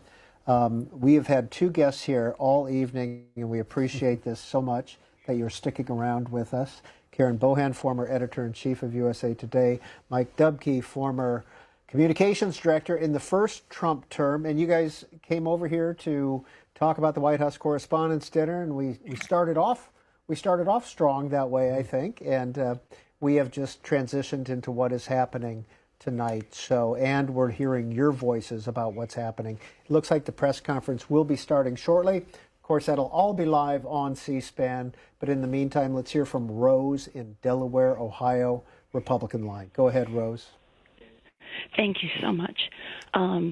I apologize for my voice dysphonia, but I went to Afghanistan as a DOD accountant, no military involvement, or experience. And the news being played over there, I was a little bit shocked that, and growing up with only, 3 choices or channels to choose your news from, you don't realize how much that has changed over the course of time with all the addition of all these new channels, and especially all the news channels. But I was on 4 different bases, but when in Kabul, I was there for the Bin Laden ordeal, hearing the streets are hot, could possibly turn hot on us. But I'd watch the news at mealtime, and it was amazing. Al Jazeera, it's amazing how they were not trying to persuade. They just delivered the news. And it was incredible it took you to a higher level of knowledge. It was, I miss it incredibly. Rose, we're going to leave it there. This. Mike Dubke is somebody who had to deal with the media at the White House Communications Office. Would you agree with the statement that all news organizations are trying to be uplifting and report the news? No. Not at all. No hesitation there. No hesitation at all. There are very high quality reporters, and probably 90% of the reporters that I dealt with were of that ilk. There were some that weren't, and even the reporters that were in the White House would agree with me, wink, nod, yeah, we know, and I'm not going to name names tonight. That having been said, when you're in the White House, the diversification of the different mediums that are there, that's what allows me to say that. All right, we've got less than 2 minutes. A 2-minute warning was given at the White House at the press conference about to begin. But Karen Bohan, if you had to call and you wanted to do an interview with President Trump and you talked to Mike over here, how would you approach that? So I would ask him, how he felt in the moment and what happened, and I want to know more about what transpired between the time he was thrown to the ground and, when the decision was made that he would go to the White House to make this statement. And there's going to be all sorts of hands raised at this press conference. How long do you think the president will I think go? this might go for a while. I think he's going to probably only call on people in tuxedos and full gowns. I think he will make a point of the fact that they went through this ordeal together. And he's not, he might deliver one of the jokes he was going to deliver tonight, but I think this is going to be a serious speech, but one with, a tinge of humor, if that could be possible. It looks like they are ready to open the door. Where does that door go to? Does it go to the press room? It goes to lower press, what's called lower press, and it's just outside. It's the press room is actually built on a swimming pool. Right, and you can access that right from the outside, from the patio, right?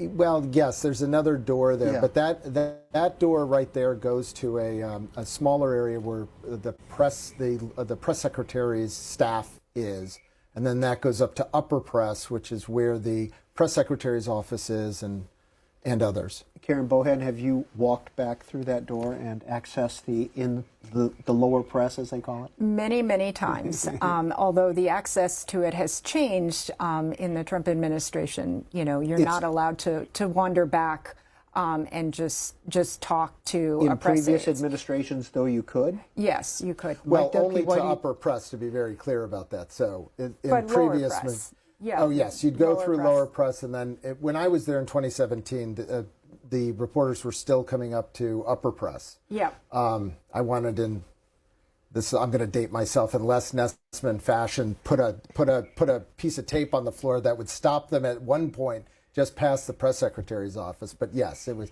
very difficult to get work done when you had reporters just standing outside your door. In. It was, But they had a job to do, and so did we. And I tell you what, we're going to be cutting out of here very quickly as soon as the president or Carolyn Levitt, who was she at the dinner tonight?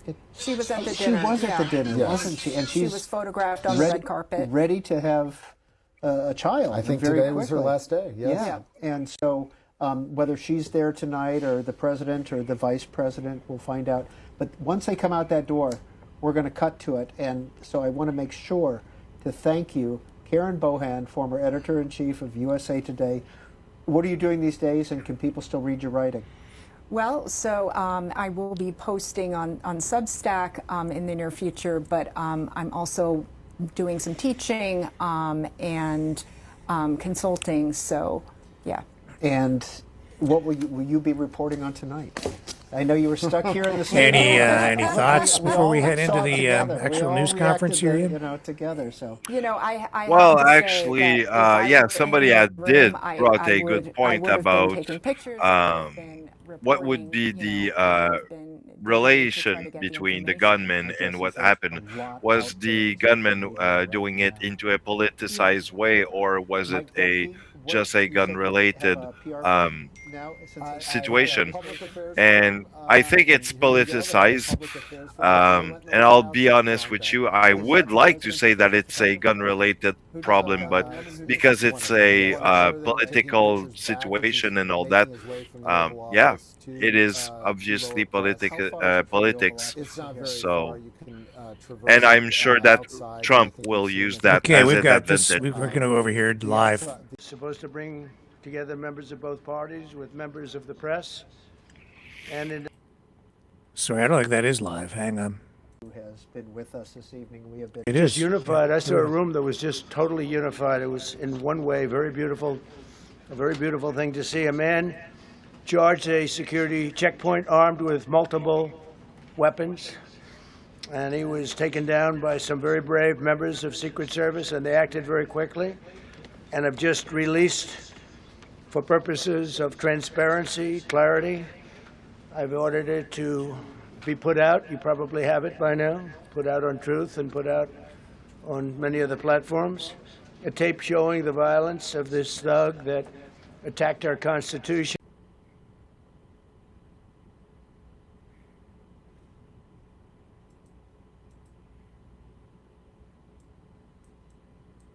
This thug that attacked our Constitution, and also showing how quickly Secret Service and law enforcement acted on our country's behalf. Really did a great job. One officer was shot, but saved by the fact that he was wearing obviously a very good bulletproof vest. He was shot from very close distance with a very powerful gun, and the vest did the job.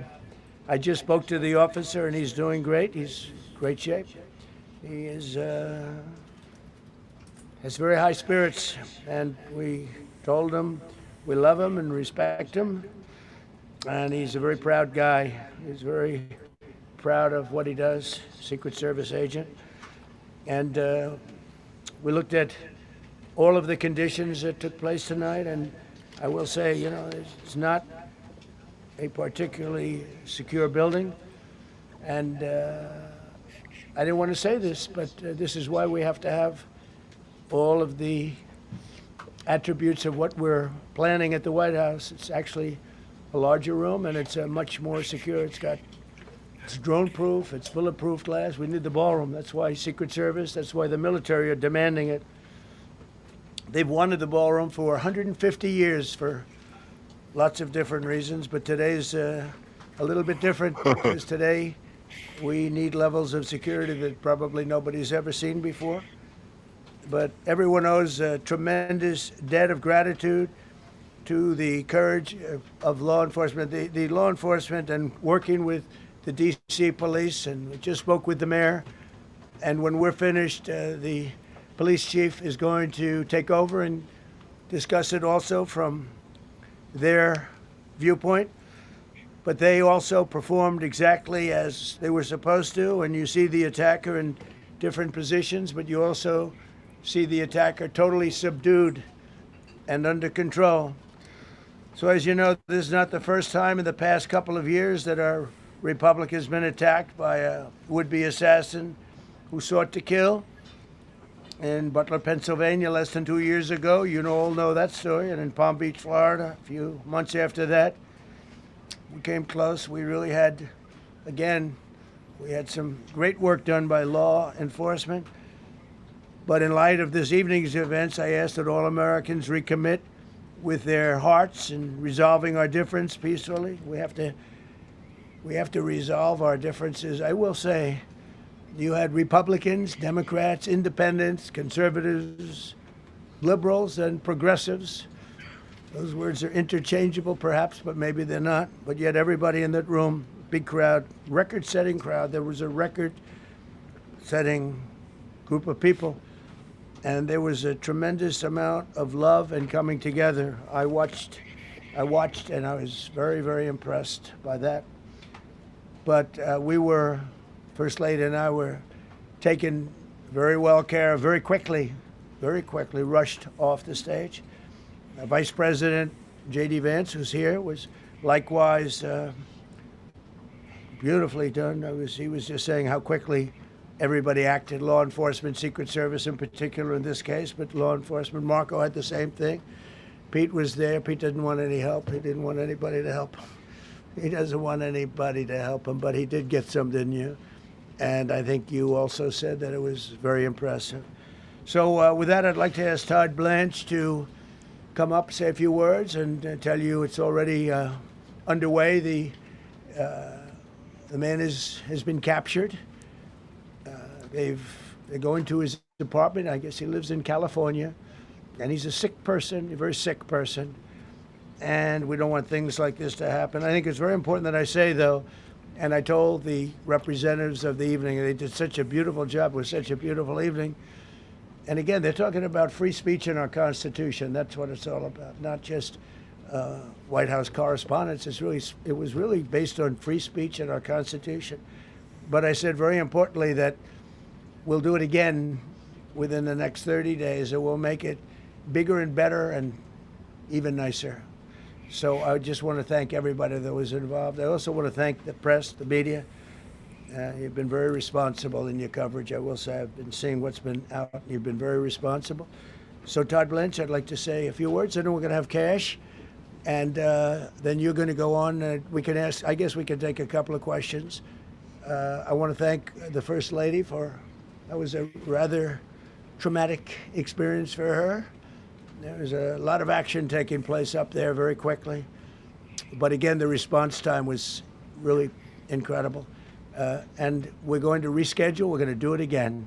We're not going to let anybody take over our society. We're not going to cancel things out because we can't do that. We wanted to stay tonight. I will tell you, I fought like hell to stay. But it was protocol. They said, please, sir, because they didn't know there was a lot of action going on, and they didn't know could there be probably a lone shooter, but we'll find out. We'll find out very quickly. They have it very well under control. So I want to thank everybody very much. And Todd Blanche, please. Thank you very much, Mr. President. Tonight you saw the very worst and the very best of this country. You saw the very worst by the actions of that coward that the president just talked about. But you also saw the very best because you saw law enforcement do exactly what they're supposed to do. And you'll see the videos come out, I expect, very shortly, and you'll see law enforcement do exactly what we want them to do. And so I echo what President Trump just said, that we are extraordinarily grateful and appreciative of the men and women of law enforcement that did their jobs tonight, including one who was injured. This investigation is ongoing. I expect you will see charges filed shortly. The charges should be self-evident given the conduct, but as you'll hear, there will be multiple charges surrounding the shooting, around the possession of firearms, and anything else that we can get on this guy. The investigation is obviously ongoing and just started. There is federal law enforcement already working on search warrants and doing their job, and I don't want to get ahead of them and don't want to get ahead of the work that they're doing even as we speak. Director Patel and I were just on the crime scene a short while ago, and everybody in this room should rest assured that the Metropolitan Police Department, the FBI, Secret Service, Everybody's on the scene doing their job. I know that the police chief is going to give an update from the scene as soon as we're finished here, and I obviously will lead the details of what they have learned to him. But in the meantime, I just want to thank everybody in this room for the courage, and I want to thank President Trump for his words, and I promise you, justice will be served. Thank you. Director Patel. Thank you, General. Thank you, Mr. President. The President's absolutely right. You saw the best resolve of American law enforcement because you, Mr. President, inspire them 24/7, 365. You give them the resources that they need, and they know that you have their back.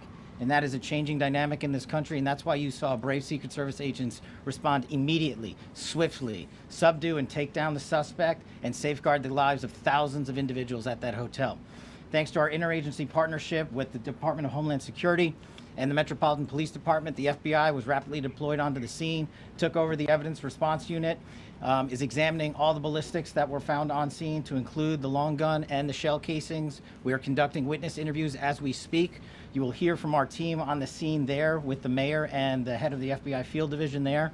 But please know what the Attorney General has just said reigns no truer. You saw the very best of America tonight. The very best unite us at a time of uncertainty, because we have leadership here with the President and the Vice President that backs law enforcement, and the men and women that I shook their hands on the scene today could not have been prouder to show up on scene.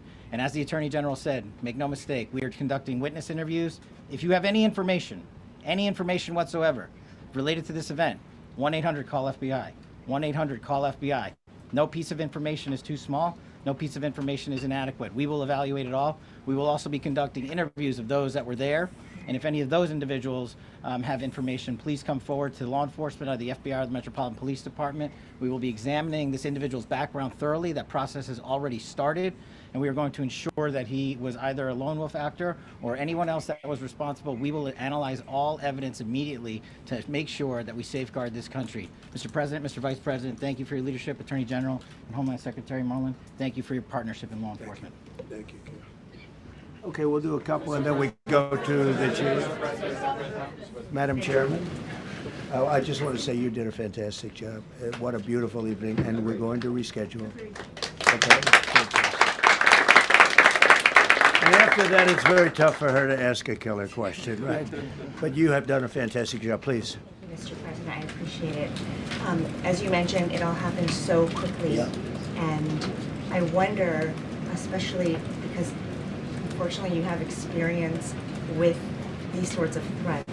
In that moment, when you realized there was a threat and service agents were telling us to get down, can you describe what was going through your mind, how you were feeling in that moment?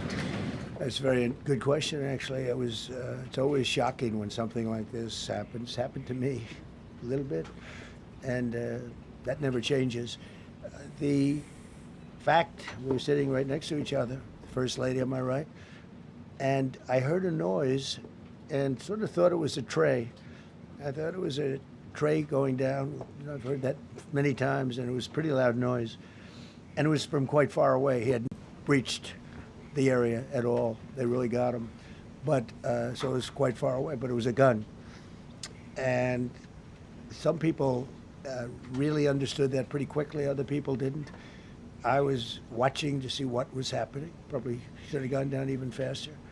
Melania was very cognizant, I think, of what happened. I think she knew immediately what happened. She was saying, that's a bad noise. And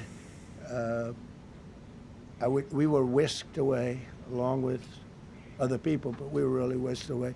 And again, the performance of the Secret Service and the police, all of the law enforcement, I thought was really good. So it was very quick. There wasn't a lot of time to be thinking, because it was a matter of seconds before we were out the door and gone into an area.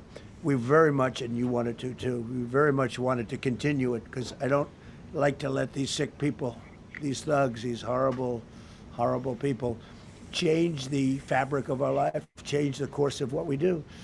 So we held out. You were there. We held out right till the end, but they didn't want to take a chance, and I understand there was protocol.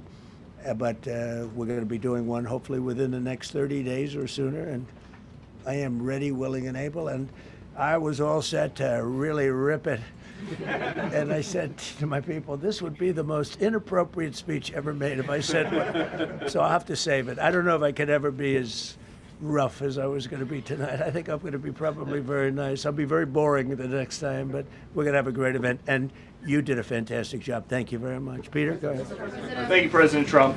There's a report in the New York Post that this assailant assembled his weapon somewhere on site at the hotel. What do you think about that? And I ask respectfully, why do you think this keeps happening to you? Well, you know, I've studied assassinations, and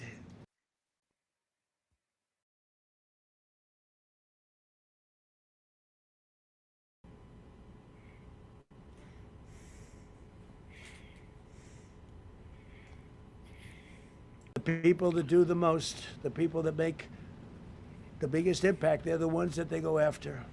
They don't go after the ones that don't do much because they like it that way. And when you look at the people that have either, whether it was an attempt or a successful attempt, they're very impactful people. Just take a look at the names there, the big names.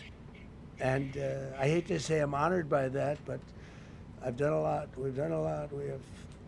We've taken this country, and we were a laughingstock for years, and now we're the hottest country anywhere in the world. We've changed this country, and there are a lot of people that are not happy about that. So I think that's the answer, Peter. And after Butler, your team for a while rethought outdoor events. Yeah. Do you think that you now need to rethink No. indoor Well, events? but then you just don't do events. No, I can't do that. I have to, it is what it is. We have to do it. The room was very, very secure. You know, he charged from 50 yards away, so he was very far away from the room. And what do you think when you saw the video of how fast he was running? He was moving. He was really moving. And the reaction time was great. Boy, those guys, they had their guns drawn literally by the time he was there. They were shooting. That's right. I thought they were very impressive. And if I didn't, I'd let you know, I'm not going to be, I would not stand for that. No, I thought they were very impressive. Thank you, President Trump, and thank you for updating us on Thank the you. suspect earlier. Were you aware of any threats? Was your team aware of any threats beforehand? And do you believe you were the target of this tonight? I guess. I mean, these people they're crazy. They're crazy, and you never know. He was very far away from me. He had to go through a lot. We had resources all over. We had resources sitting at tables, literally in disguise, sitting maybe at your table, who knows? But we had people all over the room, so he had a long way to go. That was really a first line of defense, and they got him. And they really, they acted incredibly. No, there was no notification. We had no idea. Go ahead, Do you know Kevin. any political motivations from this? Well, you never know. Now, we'll be able to tell you that maybe by tomorrow or the next day. He's in custody, and they're asking him a lot of questions. I guess they're going over, Todd, and they're already at his apartment. He lives in California. Yes, sir. And they're over there, so they'll be able to tell you. Thank you, Caitlin. President Trump, did the suspect say anything, or was he wearing anything that would allege some type of motive here? No, I mean, he was a guy who looked pretty evil when he was down. They had him down. He was fighting hard. He was in my opinion, a sick person. Who would do that but a sick person? But I think you're going to find everything about him. No reason to talk about it now. But tomorrow at this time, long before this time, you're going to know a lot of things about him.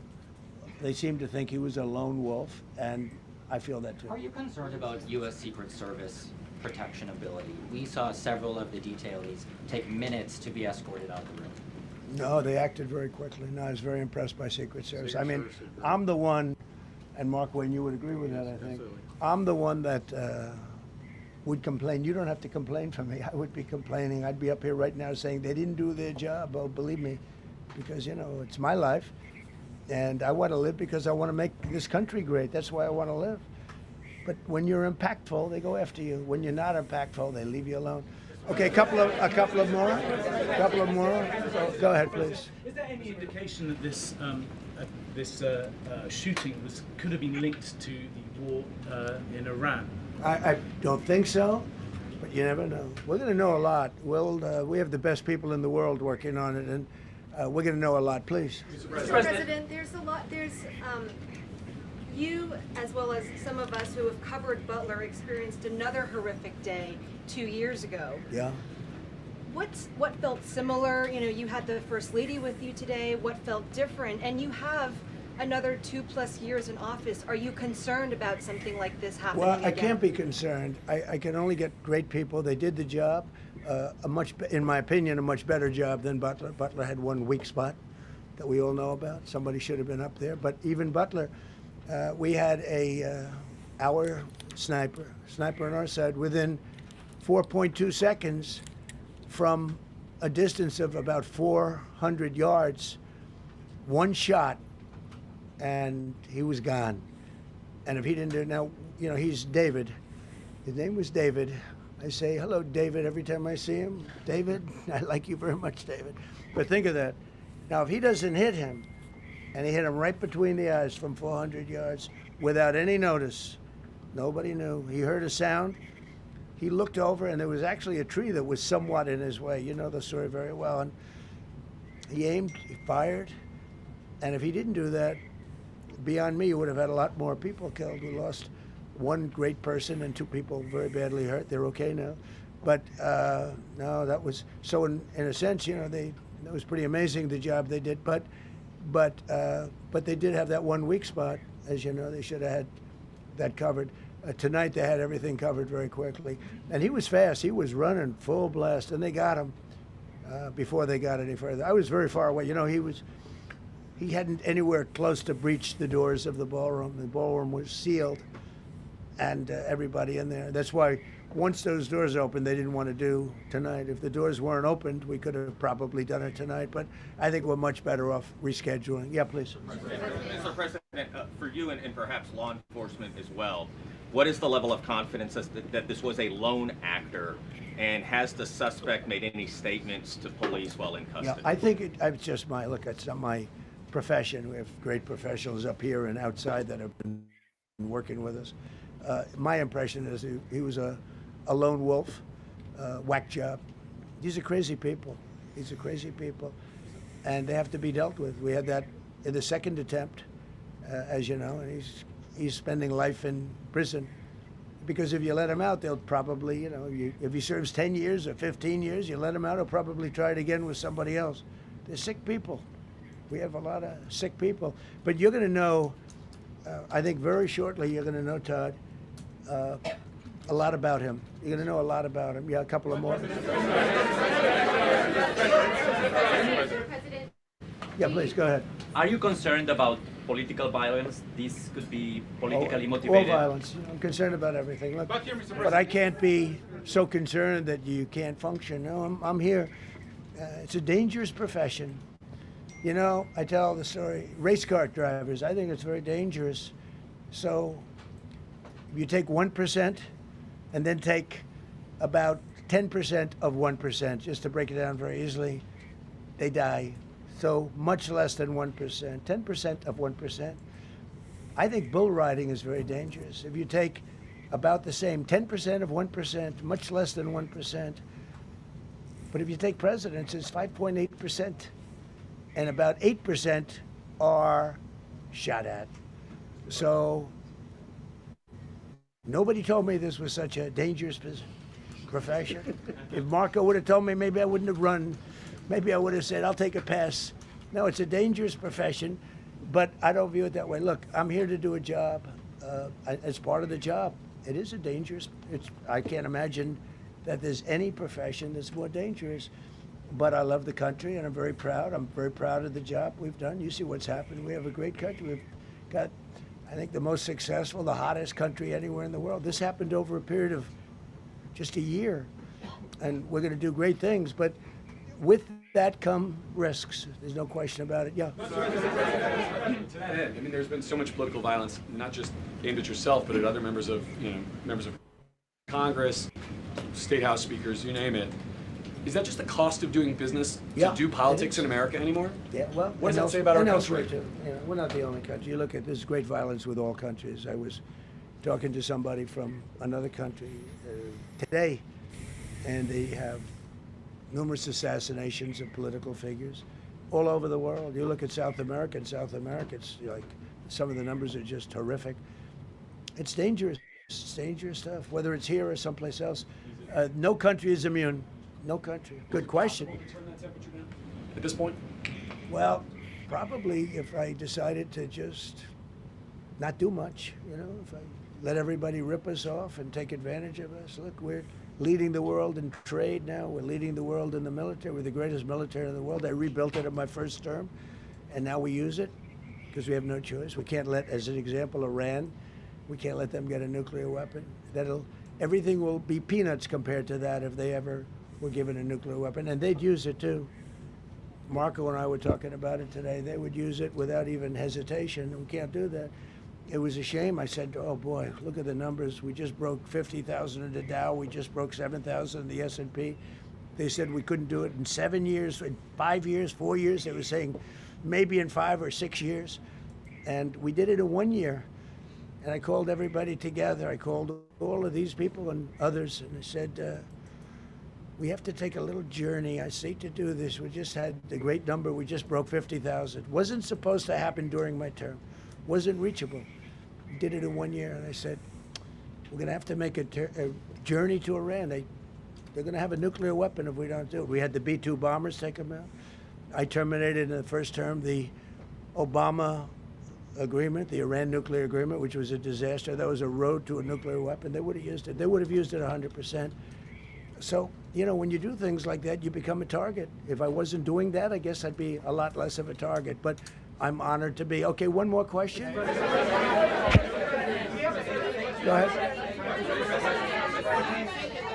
Yeah, go ahead. Thank you, President Trump.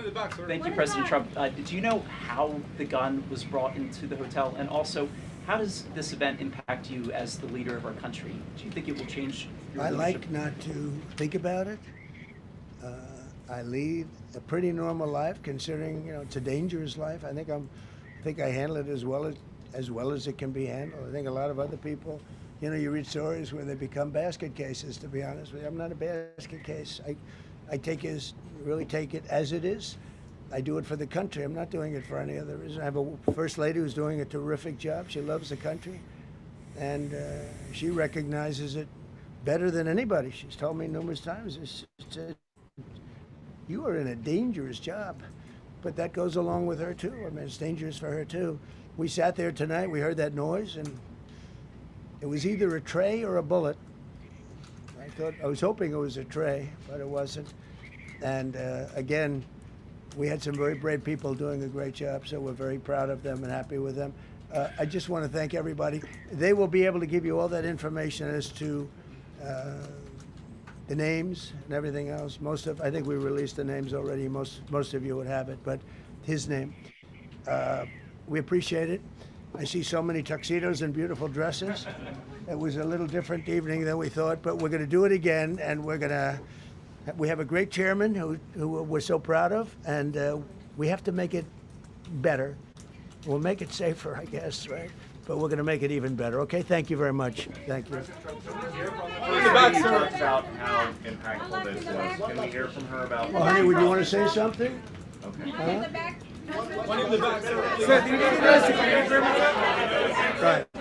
Millions of people across the globe, in fact, are watching you. You demonstrated courageous leadership, and thank God you're alive. All of us are alive today. What is the message that you want to give to the world that this should change? What corrective measures can we take from here on? Well, all you can do, look, I don't care how many people you have, how good they are. They can be the greatest people. You have the greatest security in history. If you have a whack job who's got a brain, but it's a little bit distorted or a lot distorted, they can make trouble. I would say, Pete, right? They can make trouble. Some of these people are of genius level IQ, and they're nuts, so it can be trouble. So you do absolutely the best. You get the best. We have the best people. Well, look, it was proven tonight. He started running from 50 yards, and he was fast. He was like a blur on tape. He was moving. It was very impressive the way they got him, because a lot of people would be looking and saying, it's like a weird feeling, and they would let him get through, but they didn't let him get through. They They drew those guns so fast. They look like Matt Dillon. They look like somebody that knew what they were doing. We really do. But it comes with the territory. And if you want to do a great job, I really believe that. And you take a look at what's happened to some of our greatest presidents, and it doesn't happen to people that don't do anything. And it's not going to deter me from winning the war in Iran. I don't know if that had anything to do with it. I really don't think so, based on what we know. But we're going to continue to do a great job. That's all I can do. Thank you very much. We'll see you tomorrow. Thank you. Thank you. Thank you. Glad you're okay.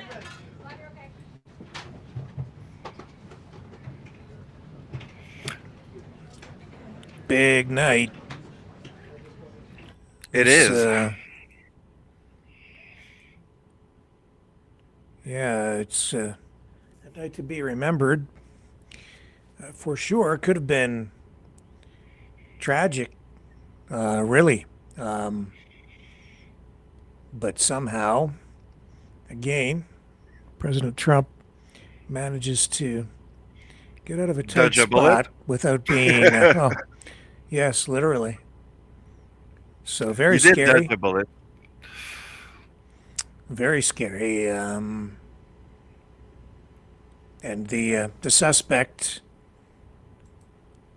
has been apprehended. There were some reports initially that the suspect had been shot, and some reports that he had even been killed. But I have photos here now confirming that that is not the case. He has actually been apprehended over on our X account. I've posted these images, which have been released by the president tonight. Here's our X feed. Cole Thomas Allen is the name, released, 31 years old. And as you can see, taken down in short order in the lobby of the hotel where the White House Correspondents' Dinner was taking place. And yeah, he was running at a good clip. The president's saying he was about 50 yards away from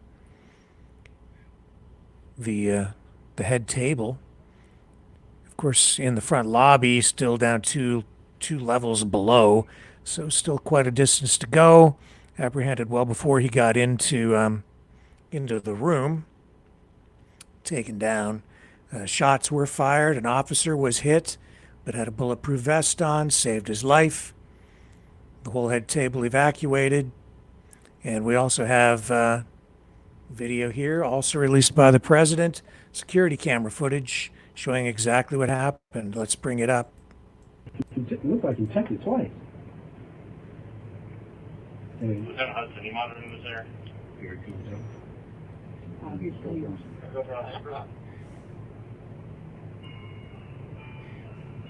Shall I post it as soon as he passed down that? 18, go for It looked like he checked it One twice. more time. Lieutenant Hudson, you monitoring this there? Very cool, Joe. Go for But they got him As soon as he passed down that. before he got really very close to It looked the like he checked it twice. ballroom.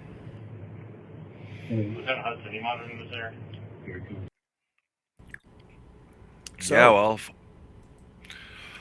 it's going to be a night to remember for sure. Yes, again showing what the political climate is like in the United States right now. Very divided. Trump saying that these people are crazy. I suppose you'd have to be on one level or another, but people very, very emotional about all of these issues.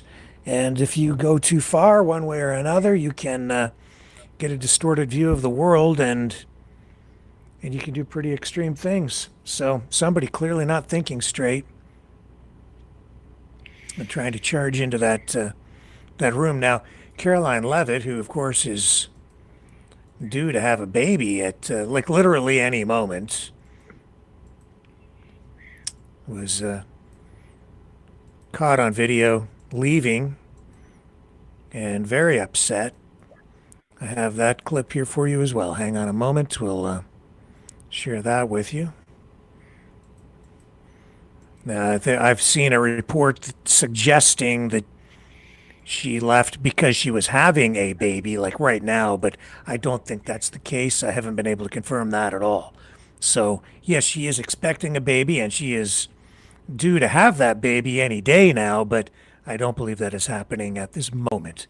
Here's what that looked like, though, as she was leaving. I just want to go find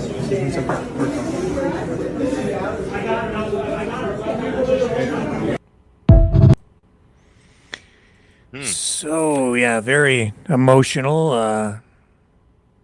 Normally very, very composed. But tonight, of course, pregnant and in a very overwhelming situation. A lot of people very upset there.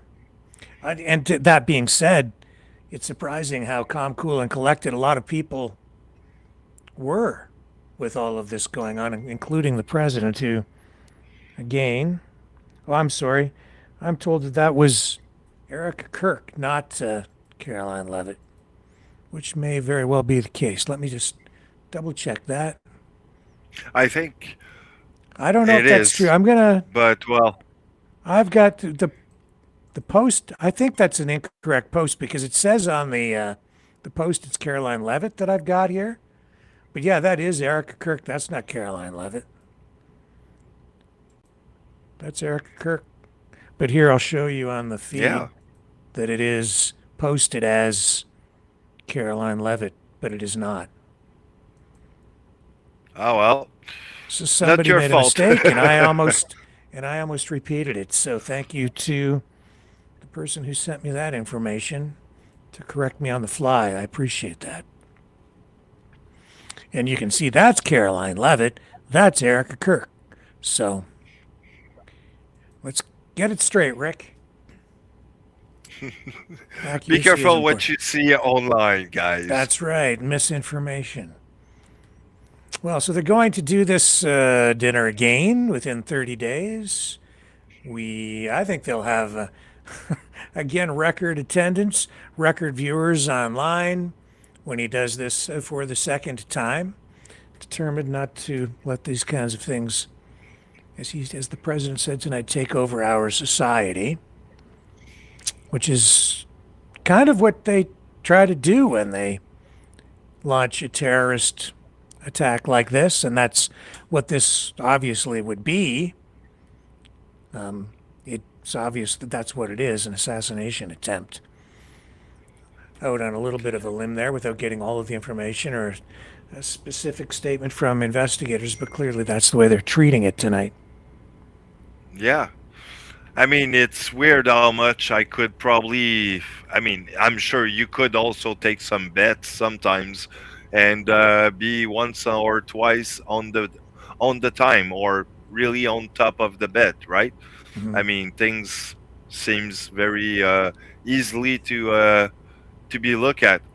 Just for a fun fact, I did a joke with one of our viewers, Lindy, and before Trump started to speak, I said, look, I'm sure that Trump will put that situation or try to sell that situation as we should have our ballroom in the White House who's going to be better than anything else. And yet again, I was right. He did use basically that situation to say how much the security was almost not good enough, so we should probably have a better ballroom in the White House.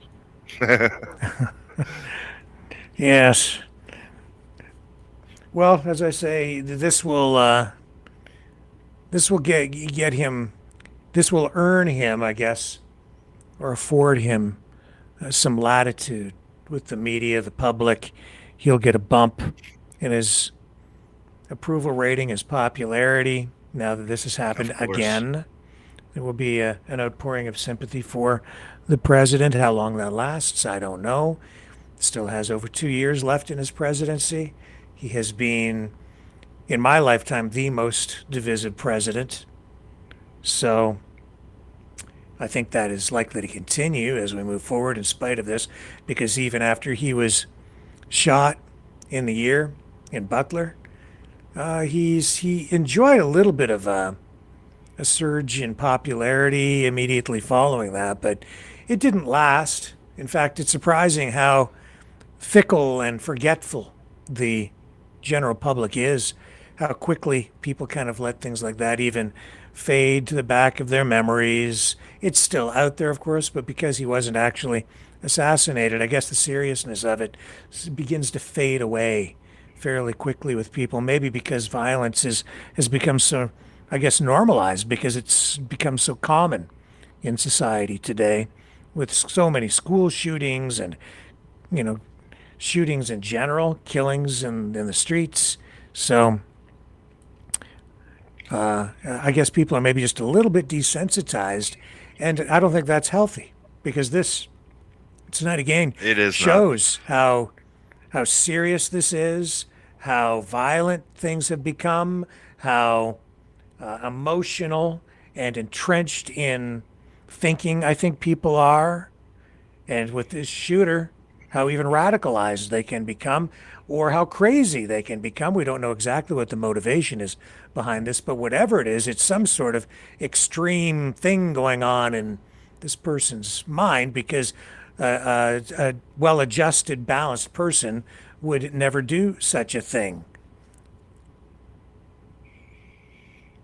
Whether he was against something, against Trump or anything else, or just, I don't know. This guy were not well in his mind, and it tells you how much. Yes, there's so much division in the country. I don't even know how many times Trump was attempt of an assassination compared to any other presidency, where I don't even know. For example, Obama. I don't even think that he had so many attempts. The other president before Obama never had that much attempt on their person compared to Trump. I think he's the first president to have that much attempt. Yes. Trump, I don't know. He had the Butler incident, then he had the incident at the golf course. Right? Yeah. That was in September of 24. Man, time flies, right? There was okay, so I just brought up some information on that. So in 2016, there was that, oh yes, I remember that, the rally in Las Vegas. And this guy, Michael Steven Sanford, tried to grab a police officer's gun to shoot Trump. Remember that? He was at the podium, and he went like this, and Trump kind of ducked down. There was that incident. Then a year later, someone by the name of Gregory Lee Langang stole a forklift, and his intent was to ram Trump's motorcade, but he was stopped before he got to it. In 2018 and 2020, Trump, there were letters sent to Trump with ricin, poison. That's pretty lethal stuff. And then there were these Iran-linked plots in 2024, multiple murder-for-hire schemes tied to Iran's IRGC, including one involving Asif Merchant, convicted in 2026. Law enforcement and intelligence agencies preventing all of that. There were other arrests and threats related to threats as well. An incident involving a man with guns near the 2024 Coachella rally. There have been various death threats, security lapses. I'm surprised, honestly, that this guy even got in the building tonight. There was an armed intruder, Austin Tucker Martin, shot dead at Mar-a-Lago back just this past February. Trump wasn't there, but the guy got in, got that close. Not that Trump was there, but he got that close to the building. And so, yeah, confirmed direct attempts with shots fired twice. And credible assassination plots or attempts, 4 of them. That is a lot. I don't know. Yep.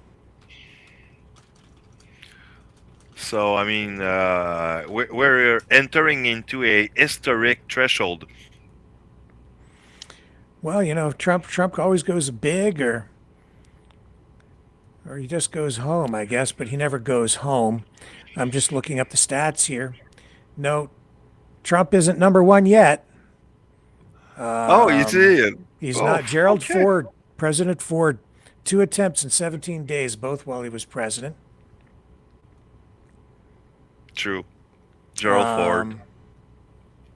So he's tied with Gerald Ford for having faced 2 confirmed direct attempts. 2. And so I guess it's not even unusual for presidents to receive like the number of threats, credible threats that Trump has had, but to get that close, I don't know. I think that Trump is overall, I think that he's had the most dangerous attempts, the most successful attempts in terms of the ability for these assailants to get that close to him, so close that there was a real serious chance of success. So, yeah. Very It was disturbing. close compared to very other attempt on other presidency in the past. So, yeah.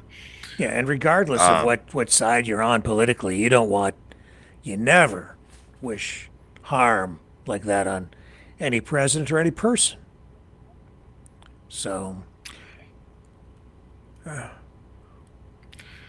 It's wow. Tomorrow is gonna be a new day, I hope. a new day tomorrow, yes. But it'll be more of the same, I expect, and maybe even more deeper division because of this. Because I'll tell you what's going to come now is you're going to see the online rhetoric ramp up, especially on the conservative or the populist side, saying you guys have to stop out your rhetoric. It's the crazy liberal attacks on Trump in social media and in the mainstream media that have led to this. You wait, you mark my words, it'll start before morning, where they'll be blaming people who criticize Trump for having this culminate in this way. I'd say there could be some truth to that because, of course, depending on how ramped up the rhetoric becomes, how extreme that becomes, that can entice people or incite people to do things. If it's irresponsible, if the criticism is irresponsible and destructive instead of constructive, and political commentary is extremely toxic. I keep saying politics is a blood sport. It literally almost was again tonight. Yep. And Trump has that knack to dehumanize people, and when you dehumanize people, that basically also, I think, a risk of things like that might happen. When you dehumanize people, you probably brought yourself some trouble like this one. Yes. Unfortunately. So I understand what you're saying, and because he does that on his side, people on the other side, in their minds, and because of the actions Trump has taken, which are controversial, especially related to wars where people have died, people have maybe a completely different point of view, and you can see how their minds can go to a very dark place very, very easily. So they're saying, I'm justified in doing this. I need to make this happen because of what this man represents or what he is and what he's capable of continuing to do, la, la, la. Well, it doesn't matter. You don't do this. You just don't do this kind of thing. But fortunately, it didn't get that far again tonight. Fortunately. Yeah, Trump had some good guardian angel on top of his shoulders again. And you will see, I think, tonight as well, public officials, politicians, you'll probably see even world leaders posting online overnight and through the morning with their best wishes for the president, I'm sure, and expressing their concern. This is still to come, and we will have all that and more in our ongoing coverage here on Maverick News, which will extend into tomorrow. And I'm sure we will be talking about this a lot more tomorrow night as we learn more about the suspect, the circumstances surrounding this, and any possible motive. Yep. Well, that was a crazy night. I can tell you that. It's weird how things comes around. I didn't expect that, but I was, for some reason, like I said earlier, when I was looking at the fanfare going in and playing that music while they were going in, something was telling me something's wrong tonight. And shortly after that happened, I don't know what to say, but well, we've been talking a lot about frequencies and vibrations around here lately, and it is true, that there's some truth to, having things having a certain vibe, right? Like things just don't feel right. It might sound kind of hippy dippy and flower child, flower power kind of thing, but I think in this world there is a certain amount of information you can take from the atmosphere surrounding an event or a room in a room or a person. And even tonight, I do agree that tonight it didn't feel like a sort of a normal night. And even heading into this White House Correspondents' Dinner this evening, it felt like there was something just a little bit off center about the whole thing. I was just attributing it to the proposed boycott or walkout, the protests, the fact that Trump hadn't been there before, so there was a lot of tension, and maybe that's all it was. But then there was this this thing happening down into the center, and you know what it shows too, Dragon? Well, you go ahead. Maybe, yeah.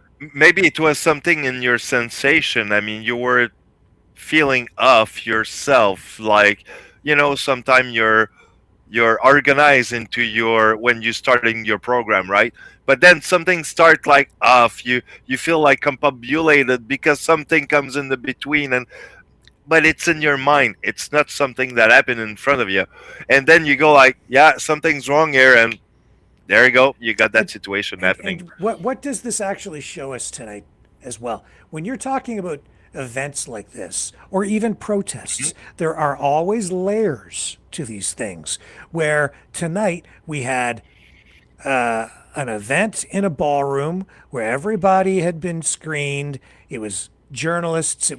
So you had people there with a common purpose, right? But then outside you had protesters, and I'm sure that within the protest, it wasn't just one protest. There were probably multiple protests going on outside with various groups running those protests.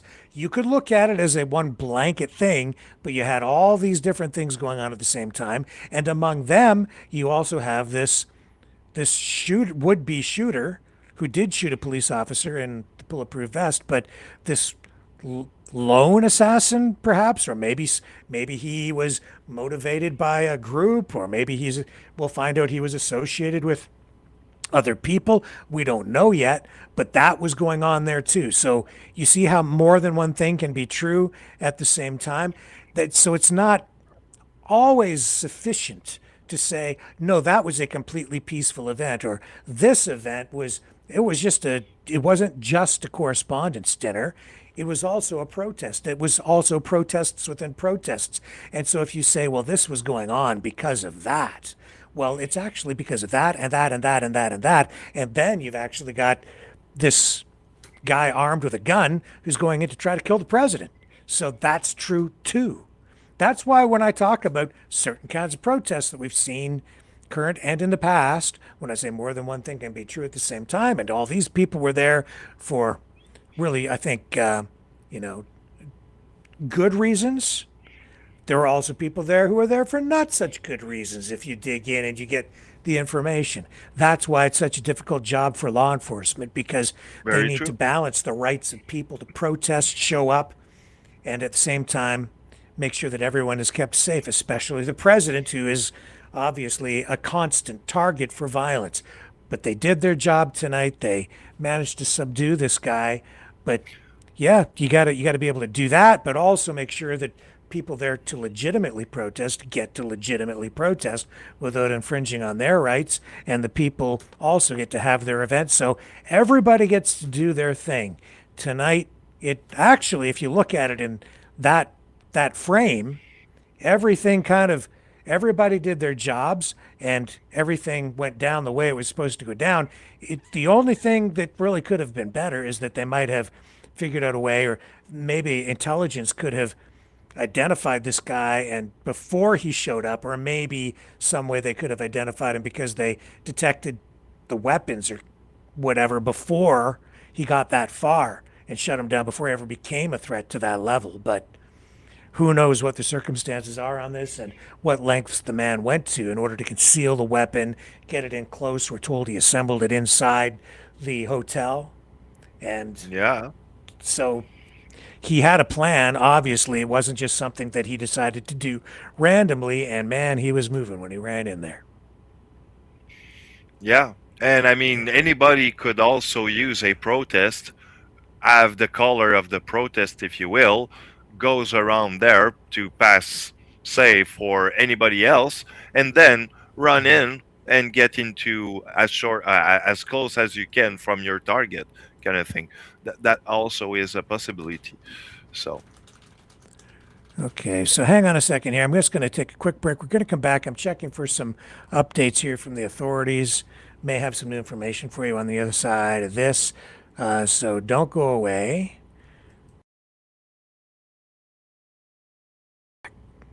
Right back. We are the Mavericks. Welcome to the Matrix, baby. Hope you like the view.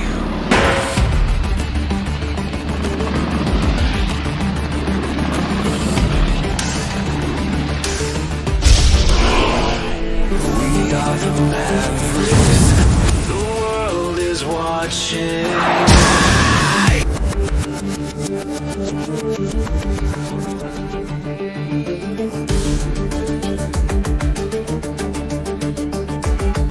We are the Mavericks.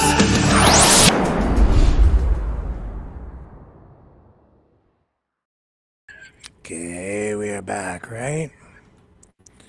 So I have more information. Oop, we lost Ian there momentarily. Okay, we'll just take him down off the screen till he comes back. Here he comes. I have more details. I've learned quite a bit about the would-be assassin. Ian? Already? Oh yes. Let me get a photo up of him here again. I'll just go to our X account where I posted his image. We'll bring it up on screen here. One moment while I get this up so it's visible for all you guys. Here we go. There he is. That's the man. Apprehended. Name is Cole Thomas Allen. Thomas is what I understand. I may have had the incorrect spelling given to me in the post that I had up. So if it's misspelled, please forgive me. It's all being done on the fly, trying to be as accurate as I possibly can. I may have inadvertently put an H in the Thomas. He's from Torrance, California. He is described as a former tutoring teacher who won a statewide Teacher of the Month award in December of 2024. He was a registered guest at the Washington Hilton. He was armed with a shotgun, handgun, and multiple knives, according to the latest information. Now, he charged a Secret Service checkpoint, which is where the magnetometer screening device was located near the ballroom. He did not get inside. He fired multiple shots. We have reports of somewhere between 5 and 8. I think it was about 5 or 6, but some say as many as 8. We will get more information on that, I'm sure, in the next 24 hours. One Secret Service officer was hit, but saved by a bulletproof vest and is expected to recover fully, as we've heard earlier. Allen was quickly tackled at the scene, apprehended, was not shot himself, even though there were reports, media reports, early suggesting that he may have been killed on site. I think some of that coming from social media posts, which were obviously not verified. But he is in custody tonight. He is alive. Preliminary federal charges include using a firearm during a crime of violence and assaulting a federal officer with a dangerous weapon. Arraignment is expected to happen soon. I think even possibly through the night. They may not wait until morning. Either way, he will make that appearance in court, habeas corpus. Trump describes him as a lone wolf and a whack job, as you heard during the news conference. FBI is searching the would-be assailant's home in California tonight as we speak. No evidence of accomplices so far. Officials say it appears he acted alone. And then we just got through that news conference with the president at the White House, and he says that dinner will be rescheduled within the next 30 days. So we look forward now to what comes next, and that is ongoing investigation, more information coming out tomorrow. And with that, before we sign off tonight, I'll just throw it over to you very quickly for a final thought tonight, Ian. Yeah, well, again, be careful of what you say or what you see online, because I thought that he was killed at some point, and I was wrong because he's just in custody. So don't always take my word for it on the chat, guys. I'm just a human, and I do sometimes a mistake, and I own it properly, and that's it. Yeah, and even just this past week in Canada, somebody who had been making threats directed at Canada's Prime Minister, Mark Carney, also facing charges. They are watching to see what you post. You may think it's a joke. They'll probably take it seriously. And when it is an actual serious threat, the authorities, whether it's FBI, CIA, RCMP, CSIS, whomever, they will move in and they will take action, and you will be charged, especially if you're a credible threat, which appeared to be the case in Canada this past week, and now here again in the United States against President Trump. And with that, folks, we will keep our ear to the ground, our eyes open. We will bring you the latest information. Again, tomorrow, we will have an update on all of this at 7 p.m. Eastern, tomorrow on The Flip Side. Thanks, Ian.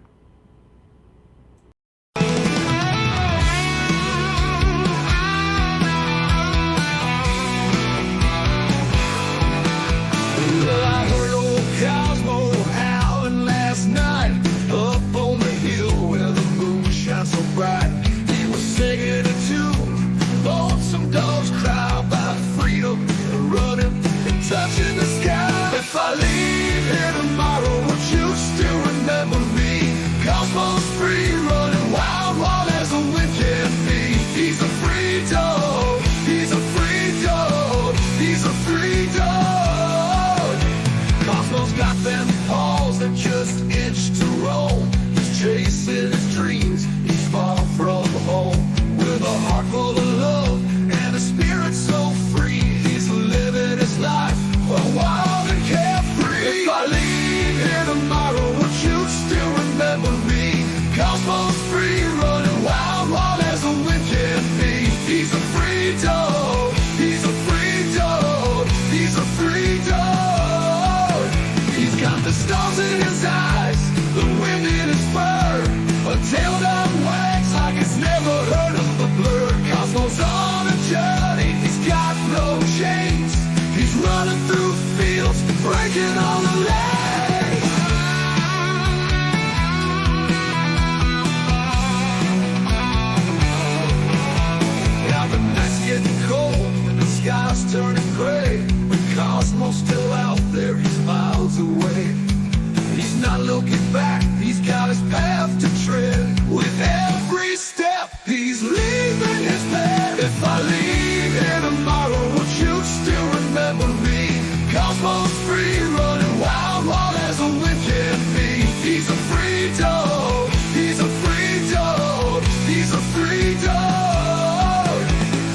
If you're feeling lost, just think of Cosmos Run. Remember his spirit, his freedom, his fun. And maybe one day, when you're feeling low, you'll find your own freedom and let your spirit go. If I leave here tomorrow, would you still remember me? Cosmos free, running wild, wild as the wind can be. He's a free dog, he's a free dog, he's a free dog.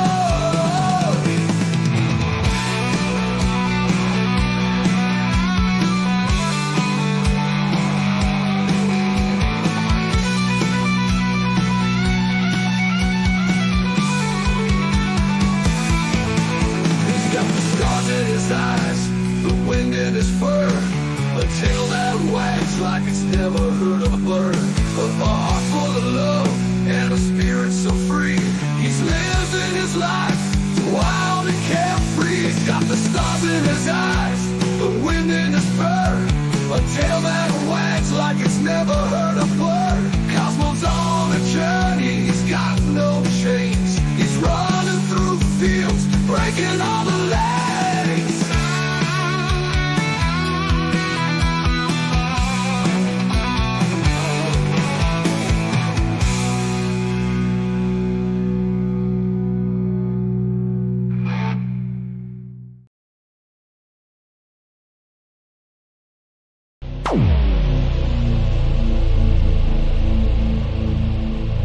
This has been a Maverick Multimedia production.